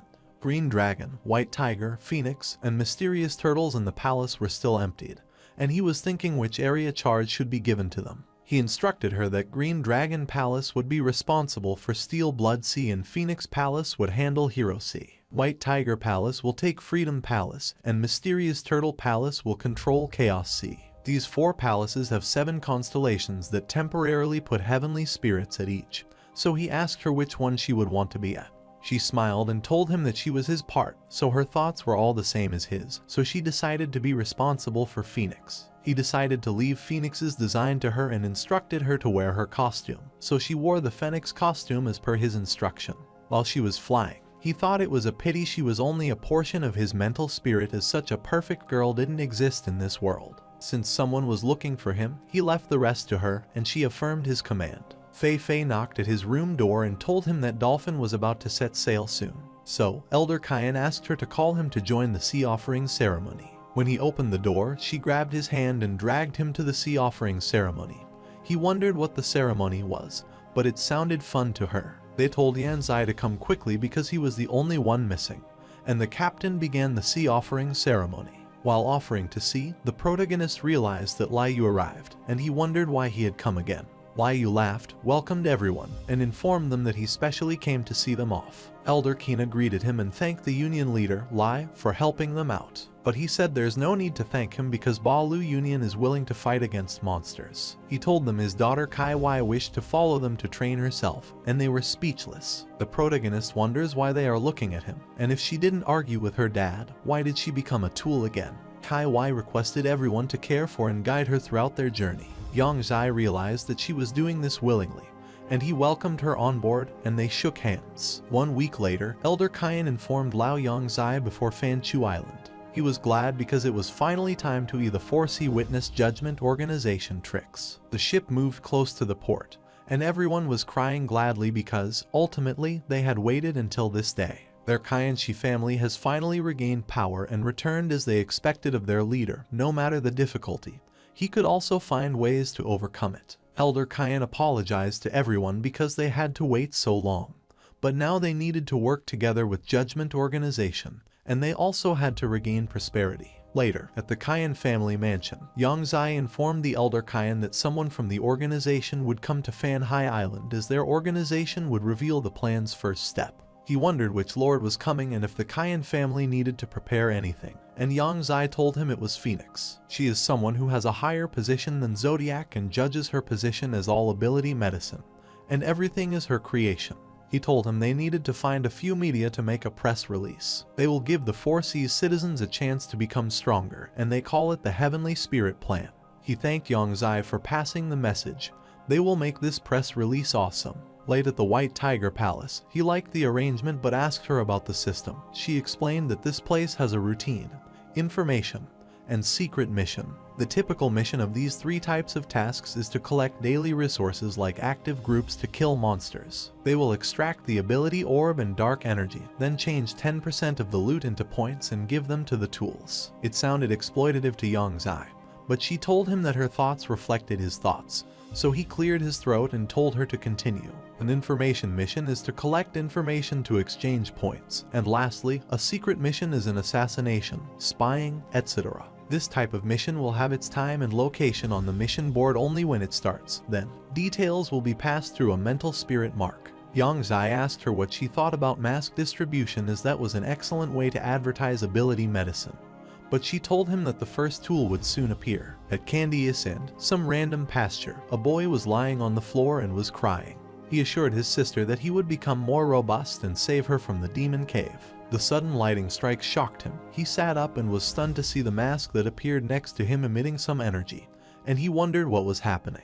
The kid was at some strange place wondering where he was and if he had died. Then Yang Zai appeared and realized he might be the first tool Phoenix was referring to, because he was crying. He patted his head and told him that since he had become a speed star, if he kept calling like that, he might die. He asked him his name and the kid told him that he was Augusta Yang Zai, told him to wear his Sky Speed Star mask, and told him that the next time someone asked him this question, he shouldn't answer. While leaving, he thanked him while Yang Zai instructed him to let go as he would introduce him to this palace situation. 1 hour later, the kid was sitting on the ground, and he told him that he had joined the Judgment Organization so he wouldn't be so depressed. He uttered that he has no awakened ability and can't even compete in the most simple kill D rank monster mission. That was the problem, and he asked Phoenix what she thought, and she concentrated and appeared. She suggested that they could let newbies who don't have the ability provide points for them to exchange for C rank ability medicine, but they must pay the loan points within the month. The protagonist thought that with a C rank ability, they could do a D rank mission according to standards, though he has to kill at least 1 D rank monster daily. He pointed at her and said that's just the start, so forcing him to fight wouldn't be too unreasonable. She grabbed his finger and told him she had only stated his intentions. Furthermore, they don't need to fight with the monster and can still obtain resources. He had no choice but to agree with her. So it was decided that the help loan would be like that, as he could draw a lottery for the first lucky one. He spun his wheel at the needle pointed at Gray Frog's B rank ability, and he thought he was pretty lucky. He told him to return and wait, as it would be delivered very soon, and he reminded him to receive his reward. The following day, while the kid was sleeping till late, a man appeared and threw water on him. He asked him that after seeing that his sister had been sold for so cheap, he still dared to sleep. He was hitting him with the hunter, and he requested him to stop and not switch him anymore. But the man reminded him that he was trash just like his sister, so he needed to get whipped every day. After he was done beating him, he told him to continue working and left. The kid wonders if there is any judgment organization and what kind of B rank ability he would get, and guesses it is just him daydreaming. While looking at his mask, some energy emitted from it, and Phoenix told him that his ability had arrived, so he should arrive and drink it. He realized everything was accurate and needed to drink it to gain the B rank power, and he immediately drank the medicine. While the man was abusing the lady and she requested him to stop, he heard someone knocking and came out of his room. Augusta was standing outside, and he asked if he thought he could disturb him by wearing a mask so he wouldn't recognize him, and wondered if he wanted to get disabled. While he was trying to kick him, he grabbed his leg and asked him where he sold his sister. He told him it was Starlight Club and asked him what he could do, even though he had told him. He kicked him and uttered that all because of jerks like him, the 4C has become disgusting as hell. He burned the form and went to Starlight Club to save his sister, but she told him not to care about her and quickly ran away. He didn't listen to him because he came there to save her. Euphemia thought he was a stupid kid because his sister was already sold to him, so she was his property now. But he dared to snatch his people, so he wondered if he was tired of living, and he grabbed his neck as he wanted to crush him. He was shocked as he got hit by him and died. Everyone was shocked because he defeated a B rank ability user. They wonder who he is because he wears a mysterious mask whose style makes them think of a mysterious judgment organization. They wonder if they were related, while the protagonist watched this from White Tiger, where his first advertisement effect was not harmful. Later, everyone was gathered. Gil was sitting sadly, and his aunt looked at him with blue eyes. She asked him why her good nephew was like that and wondered if he felt uncomfortable beside his aunt, or wanted to become like Walton. Walton, Uruk family director S-rank element ability user, was dumbfounded and looked at her. He laughed and told her that she might be joking because to be able to sit beside her, he should feel honored and lucky. While they were talking, Phoenix appeared, and everyone wondered whom she. The man sitting beside him remarked that her body and aura didn't lose to those 4C beauty ranking ladies. From her costume, they estimated she might be from a judgment organization, and Gil could sense the familiar mental spirit power. After she descended, Young Zai welcomed Lord Phoenix while she was stunned to know her name, as she was even at a higher position than Monkey and Zodiac. She wondered why she had received this information, and then Phoenix complimented Mooncrow because he did well during this period. So the organization has prepared a reward for him, and she gave him the ability to medicine. Yang Zai thought ability medicine was different from digital products, which couldn't speak using data but could only show it physically, and he gulped the pill as he wanted to show them its power. They found it impressive because they saw him drinking the rumored ability medicine, and he wondered if they could let people gain the ability. They asked how it would taste because, from the look of it, it was pretty similar to fruit juice. The protagonist upgraded his ability orbs, and C militaire cut plum style upgraded to an S rank, which has both C military martial arts fierce and cut plum 6 style miss trace plum steps and could dodge the enemy attack like Plum Blossom, while the other ability was to descend the dragon demon claw, which could quickly suppress size and heavily weigh opponent. For wyvern dragon style, it was like a piece of cake. The other skill was break wave sea leg, which draws swords even faster and has a more vigorous kick technique, and the person could become extremely strong and split the sea open. Yang Zai told everyone that his organization had heard of humanity being attacked by monsters, which was quite dangerous. So, the Judgment Organization decided to send them to introduce the Heavenly Spirit plan, and they will open up 36 slots for the Holy Spirit in the form of a mask. People liked their idea, and he mentioned all the contents of the Heavenly Spirit plan. Since the program was going live stream, all other people also became aware of it and thought they were very generous. Ability medicine was such a thing that no one would share, but they are willing to share it, and their organization became this year's 4C's most favorability ability user organization. So most of the public decided to vote for the Judgment organization and their Heavenly Plan and Ability Medicine because most searched words. The Sky Star mask was the only one left, while the other remaining 35 masks had been all sent to parts of 4C that day. Yang Zai offered the mask as a special gift for anyone who could win consecutively in the arena to take it. Number 4 Island King Hua Business 4C ranking number 20 Jai Ning disagreed with him. Because juniors like him have no chance of winning against the seniors, Yang Zai told him not to rush and panic because he also prepared a gift for them. He explained to them that the young generation winner could get a B-rank Ability Medicine Star Space Cape. Gil was excited and asked Tan Tai which should go first because people say ladies first. She agreed and told him to watch her from down there. She was number 5 Isen Feng Yuan Business 4C running number 16 Tan Tai Yao. She gets on the stage, introduces herself as Rain Flower Sword Tan Tai, and attacks him. The protagonist uses his Miss TRK Plum Steps to dodge it, and then he grabs her sword with Descend Dragon Demon Claw. The people thought it was perfect and became sure that the upgraded ability medicine effects were real, but the man next to him told him to shut up because she had not gone all out. The sword started shaking. He went away then calculated the right time, and he attacked her suddenly using Brackwave C leg. She was shocked because he was only in the top 30 in the 4C ranking, but after consuming ability medicine, he became so strong. Even if she gets affected by the side effect of overusing strength, she also has to block this attack, so she lifts her sword and tries to stop his attack. The wave generated by it was unbearable for the audience, and he was standing on her word and thanked her for the spar. Jai Ning went to the stage and remarked that winning from the girl was not something to be proud of, so he wanted to fight him next. After she left, he got ready and wanted to test his Flying Fire Lightning God Claw, and he rushed to attack him. The man said his killer moves, lighting a bright grasp Heart Claw, the skill he used to dug out an S-rank beast's heart. The men beside him thought his lightning power was extreme. It was unbelievable. And the protagonist realized his passion was unquestionably strong, so he decided to upgrade quickly. Jai Ning laughed, thinking he couldn't handle it further, and informed him that his body had enough energy to crush him easily. He gradually devoured, which shocked him, and he realized that he hid his true power and found him cunning. He extended his wrist forcefully, which hurt him hard. He suggests to Green why not he didn't try out, and he replies that Victoria also wants to feel the feeling of being able to fly, so he will try his best to win. The protagonist was alarmed because his mental spirit was above rank 3, so something was strange about it. He put a sealed ability orb into his body as a GPS during the spar to find out. He came to the stage and was ready for the spar. He was wearing bright gloves and knew that Chris's ability lineage is Bloody Viscount and weakness is Garlic and Saint Light. While holding the orbs, he was punching him to stuff an F-rank ability into his body, but he avoided him. He was chasing him for a long time and found him strange because he had been avoiding him but not attacking. He activated his ability to break the wave sea leg to attack him, but it melted, rushed to another side, and returned to his human form. But he suddenly appeared before him and demonstrated his genuine ability, and he thought he was cunning. Even though his power is higher than rank 3, he decides to hide it, but he doesn't want to let him continue to hide. While punching him in the face, he thought if it was regarding acting.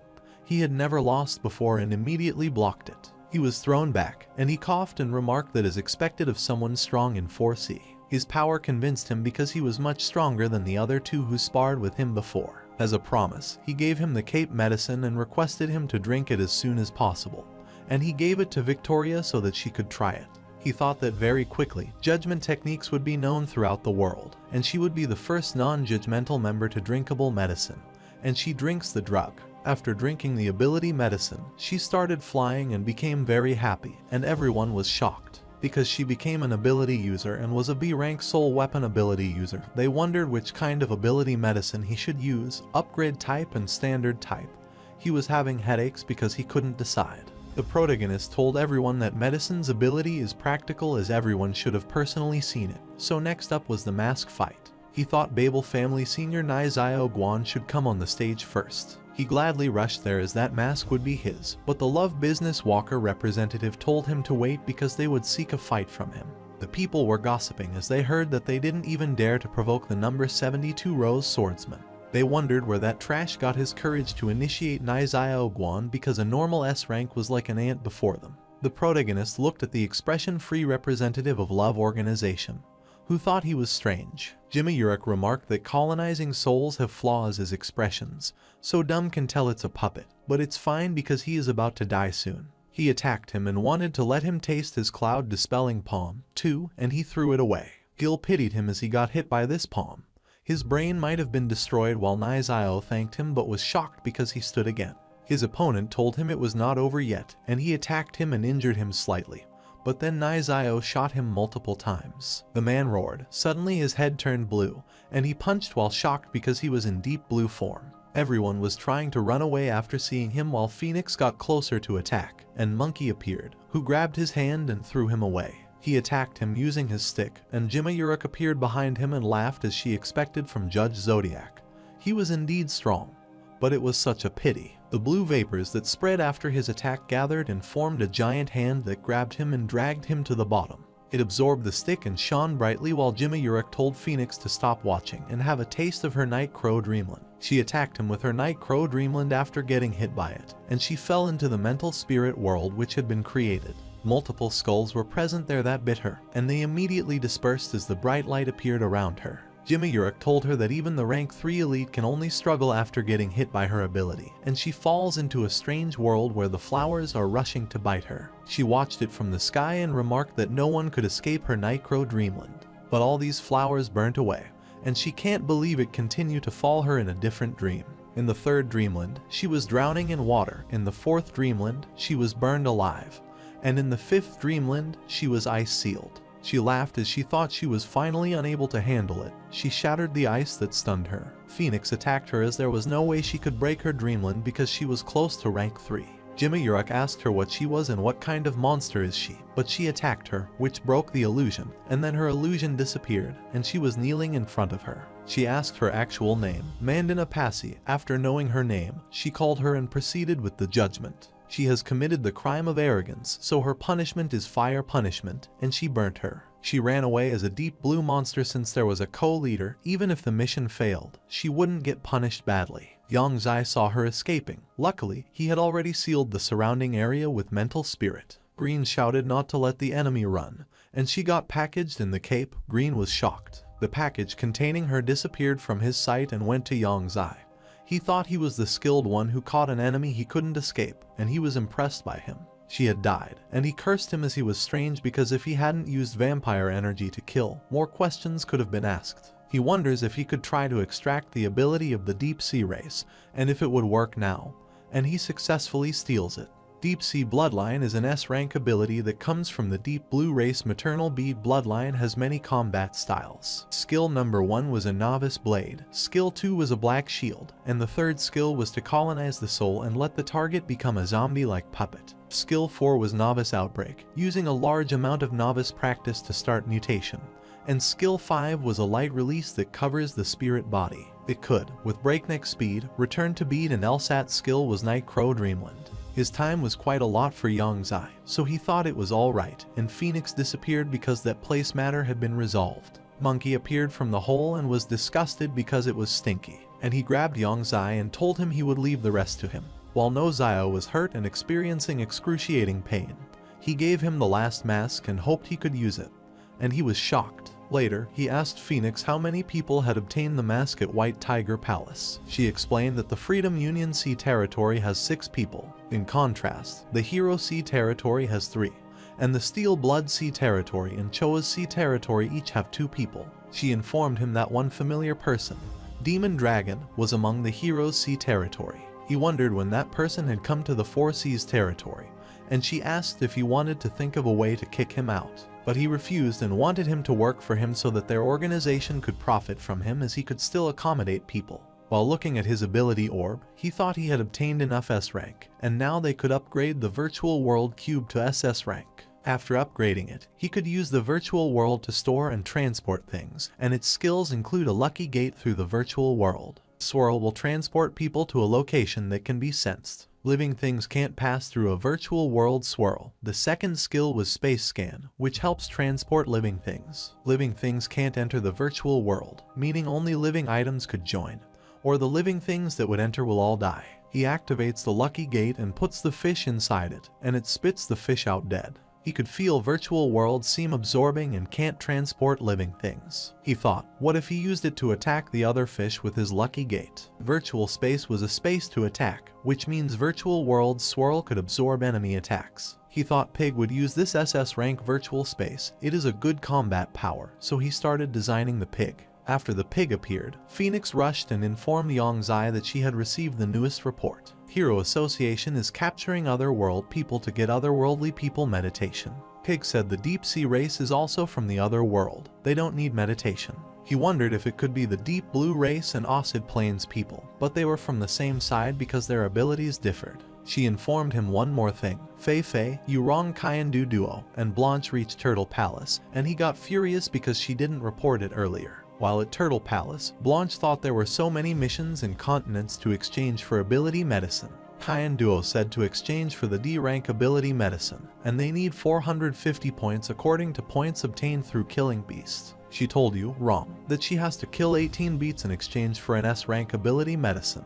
You wrong thought it was challenging, but Fei Fei said it's not sure this place has other missions like collecting, rescue, and assassination. Rewards are also good. They are much simpler than killing a beast, and there is silence. Yujai appeared and informed them they were summoned here to discuss the Zodiac plan, and Lone Dead is the benefit they will get. Blanche and Yurong looked at each other, and she asked if it meant they could exchange the ability medicine beforehand. And he said yes. He showed them the ability list and told them to pick their favorite one from the list quickly. He thought the more robust the core embraces, the faster the information will be collected and the higher the chance humans could defeat their worldly people. Later, at the Banana Island port, Uncle Fu told Yongzai, who was taking a tour of the area, that this was the last island where they could rest before reaching B5, the defense line. He looked at the lake because it seemed very pretty to him, and the man told him this was the Moon River, the most incredible water source for this island. It is said that whoever drinks Moon River water would become lucky, so Yongzai took the water to see if it had this effect. Before he drank it, he saw some particles in the water, and he realized that this water had some original particles from the Fei Fei Dream's third image. He wondered if that had happened on this island and why deep blue race people poured blue powder into this Moon River. He asked Uncle Fu about the location of the source of the river, and he informed him it was on the Banana Island Jai Kong Mountain middle section. He went to the Jai Kong Mountain Moon River source and estimated according to its density. Even if normal humans drank for half a year, also couldn't transform or reach mutate standard. He can't tell what the deep blue race is thinking, and he decides to make a secret base on that mountain as it would be convenient to observe their movements. He summoned the snake and instructed him to keep an eye on this place, and he agreed. Later, they were near the number 7 Chin Island B5 defense line, and Duan Liebang, Flam Fighter, and Gem Collector were there to receive them. Duan Liebang wondered if the one who came with the honorable organization was Lord Monk or Lord Yujai. Yang X told him the organization sent him as a temporary constellation to guard the B5 defense line. He was shocked because no Zodiac was sent. Instead, he just came, and he was speechless and thought he couldn't say that because he was Monkey, Yujai, and even Mao Rabbit. Yongzai told them that other than him, the 3 behind him were also S-rank ability users, and Duan said whether they were S-rank or not couldn't be proved with words. Gem Collector remarked that whether they are S-rank or not, they will know when they try. Everyone needs to fight alongside on the battlefield, so it's better to understand each other. But Flame Fighters don't want to fight these ladies, because they seemed very skinny to him, and he was worried he would break their limbs. Yongzai told them to pick any of them, and if they could succeed, he would give them the bright glove. The Gem Collector decided to spar with Blanche and remarked that he would have admitted his defeat immediately if he were her. It would be bad if she got wounded, and he scattered his gems in the sky and told her not to worry because he wouldn't attack her face because he is a gentleman. He attacked her with his gems, and she wielded her sword and told him that if he had experienced what she had been through, he had known those words would not affect her. She attacked his gems, broke them, and charged against him while he created a barrier with a giant G, but after her attack, they shattered, and he was speechless. Duan suggested they should end the spar as they should go and see the commander's mansion, and he showed them the way. Yongzai thought they needed the power to talk in this world. While the demon dragon was diving in the water, he thought if his information was not wrong, then other world people might be hiding at the bottom of the sea. If he were to record word people's appearance, he might be able to exchange for his points. While a girl from another planet was sitting in the shell, she thought beasts were dumb but also had strong power. Yet they get played around. If all large force cities didn't send adventurers like them to instruct them, they would have long been killed by the humans using plan and scheme. Her shell agreed and told her to think of the crystal cave, and she wouldn't get mad. She only needs high purity crystal, and she could break through to rank 2, and this place's crystal cave could be brought back to Ocid Plane for sale. While scheming, they could get unimaginable wealth. She was stunned to see the demon dragon approaching them and told him to run. Demon dragon attacked her and remarked that if she wanted to run away, it was too late, and it struck the shell, splitting her out. She shot him with a bow, but he dodged it, but it turned back and attacked him, and he was shocked. She asked him if he thought that the change speed arrow could be dodged so quickly, and she commanded it to grow, and a vine grew out of it, and he was stunned. She sat back in the shell and said he didn't even know magic powers and still wanted to fight with her on the same rank condition. She thought he must have overestimated himself, and she escaped from his reach. Phoenix showed him the footage of everything that happened there and told him it was the scenes demon dragon sent. He realized that though humans wanted to fight against citizens from the Ocid plan, they needed to become stronger, because not simply on energy usage and ability development, they are more advanced than humans. Phonies thought, luckily there are many humans, and genius will keep appearing. The protagonist asked her about the heavenly spirit plan and if everyone received the mask. She reported that 3 forces found a heavenly spirit mask, and the Ouyang family people had snatched away Nizio Guana's mask. While the Ouyang family representative killed the monster, he grabbed the Judgment Organization's mask. He instructed Jingzhu that he would leave this mask matter to her, and reminded her not to challenge the Judgment's borderline. She took the mask and remarked that they had grasped the technique to make the ability medicine so the other 2 families would still take action even if they fought for it. But he was okay with it because the Steel Blood Army or Hero Association wouldn't so quickly deal with Judgment. Then she wondered if she should bring him the ability medicine that she had exchanged, but he told her there was no need because, in his realm, he cares about other things. 4C ranking 3 Ouyang Xuan was meditating, and he opened his eyes and saw Jingzhu before him. She told him that his dad left this for her to handle so that she would hand it to him, and he should find people to test the authenticity of the ability medicine. She instructed him that he was not personally allowed to handle this because his business was the Union's successor and his body was precious. While at Steel Blood Army headquarters, the commander said that Tianyang would hold the matter regarding the Judgment Organization, and he agreed. In Hero Association, the bald man told his colleague that other world people are increasing more and more while human ability users are decreasing, so the situation doesn't look good. He thought maybe, like what that person said, finding the meditation method is the only way to save humanity. It was such a pity even though they have the meditation method, they can't teach others. So he wondered how other world people did that, and his master asked if he had heard about medicine's ability. He thinks it could replace the meditation method and has heard about it. But still, they didn't know if it could create strong experts like them, and he thought it was best if they could overpower him. Then his burden would lessen. The bald man informed him that he would leave the matter regarding the judgment to Yubei. His colleague was fine with this because Yubei was his disciple while the protagonist was looking at that. He realized that other than finding Sage Stone, they should also proceed with obtaining the other world people's cultivation method.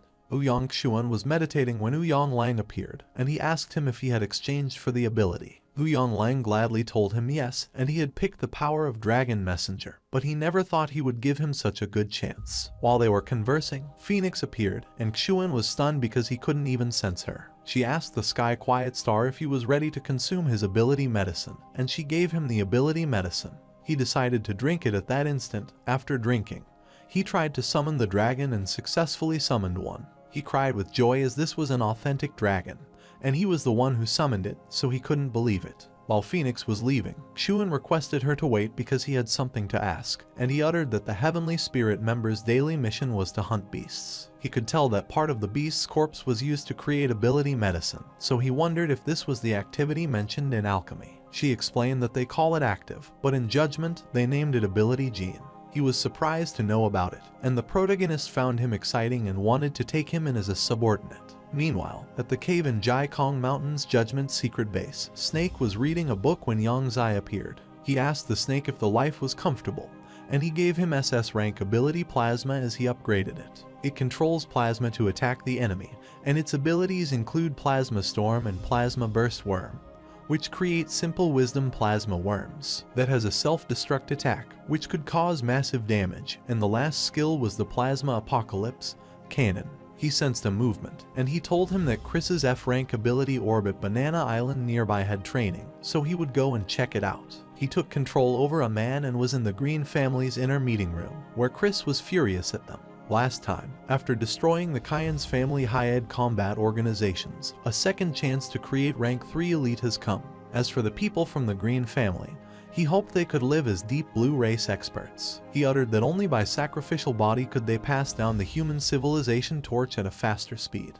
The protagonist thought betraying the human was betraying the human, so why did he have to make it sound so noble? While one of the kids stands up and is sad he didn't want to be some monster, he should quickly let him go home. He wondered who he called a monster, but the kid said he wasn't afraid of him. He pulled him away as he knew that every Green family would agree to his decision. The kid wonders what he is doing and if he plans to bet him in front of so many familiar people. He grabbed him and uttered that for human civilization torch to be passed down, any sacrifice is worth it. He choked him and killed him, then asked Aussie now what about their decision. They were willing to follow in his footsteps to keep the civilization torch offered power. He was glad and suggested they go to Banana Island and harvest fruits this time. Later, the protagonist was at a random hotel VIP room on Bonan's Island and thought the time was only around an hour. He still doesn't know what this group of deep blue race is up to, and time is passing. While number 68, 8-arm fist master Na Peng Bosselin was tied down, he cursed them and wondered what they were planning to do by kidnapping him.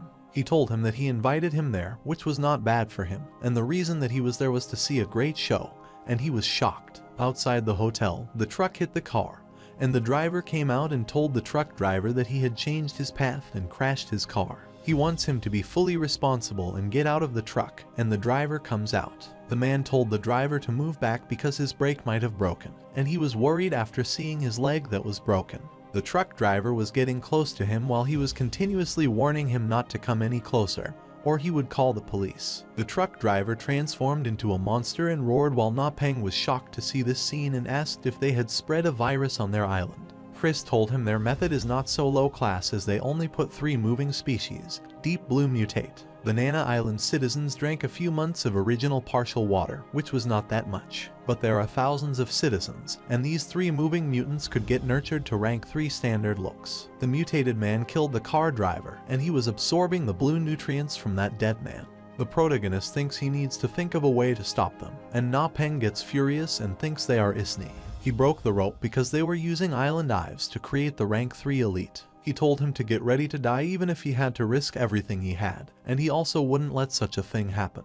Before he could do anything, he attacked him with his blue blade that passed through his arm, and he couldn't believe it. He struck him with a few more swords and told him to obediently listen to him because he had cut off his 4 limbs and brain-mental connection. He should obediently become a nutrient for deep blue mutants, and he told Byron that he would leave this palace to him and go to check those 3 out. Na Peng was shocked because he could not move his body, and the protagonist thought he had to treat 8-arm fist masters, which helped him reconnect the mental spirit and 4 limbs. He went to Uncle Byron and said he was a sequence expert, so he wondered if he was sure they didn't have to tie him up again. He told him it was okay because his brother had hurt him already, and only a rank 3 mental spirit power could help him remove his state. But he wanted to tie him for safety reasons, and the Arm Fist Master asked him if they were even human. They were watching these mutants kill their race. He asked him what he was even saying because nutrients are just nutrients. He grabbed his arm and dispersed the blockage, and he was shocked. After tying him, he told his uncle that he had bound him, so he should come and take a look.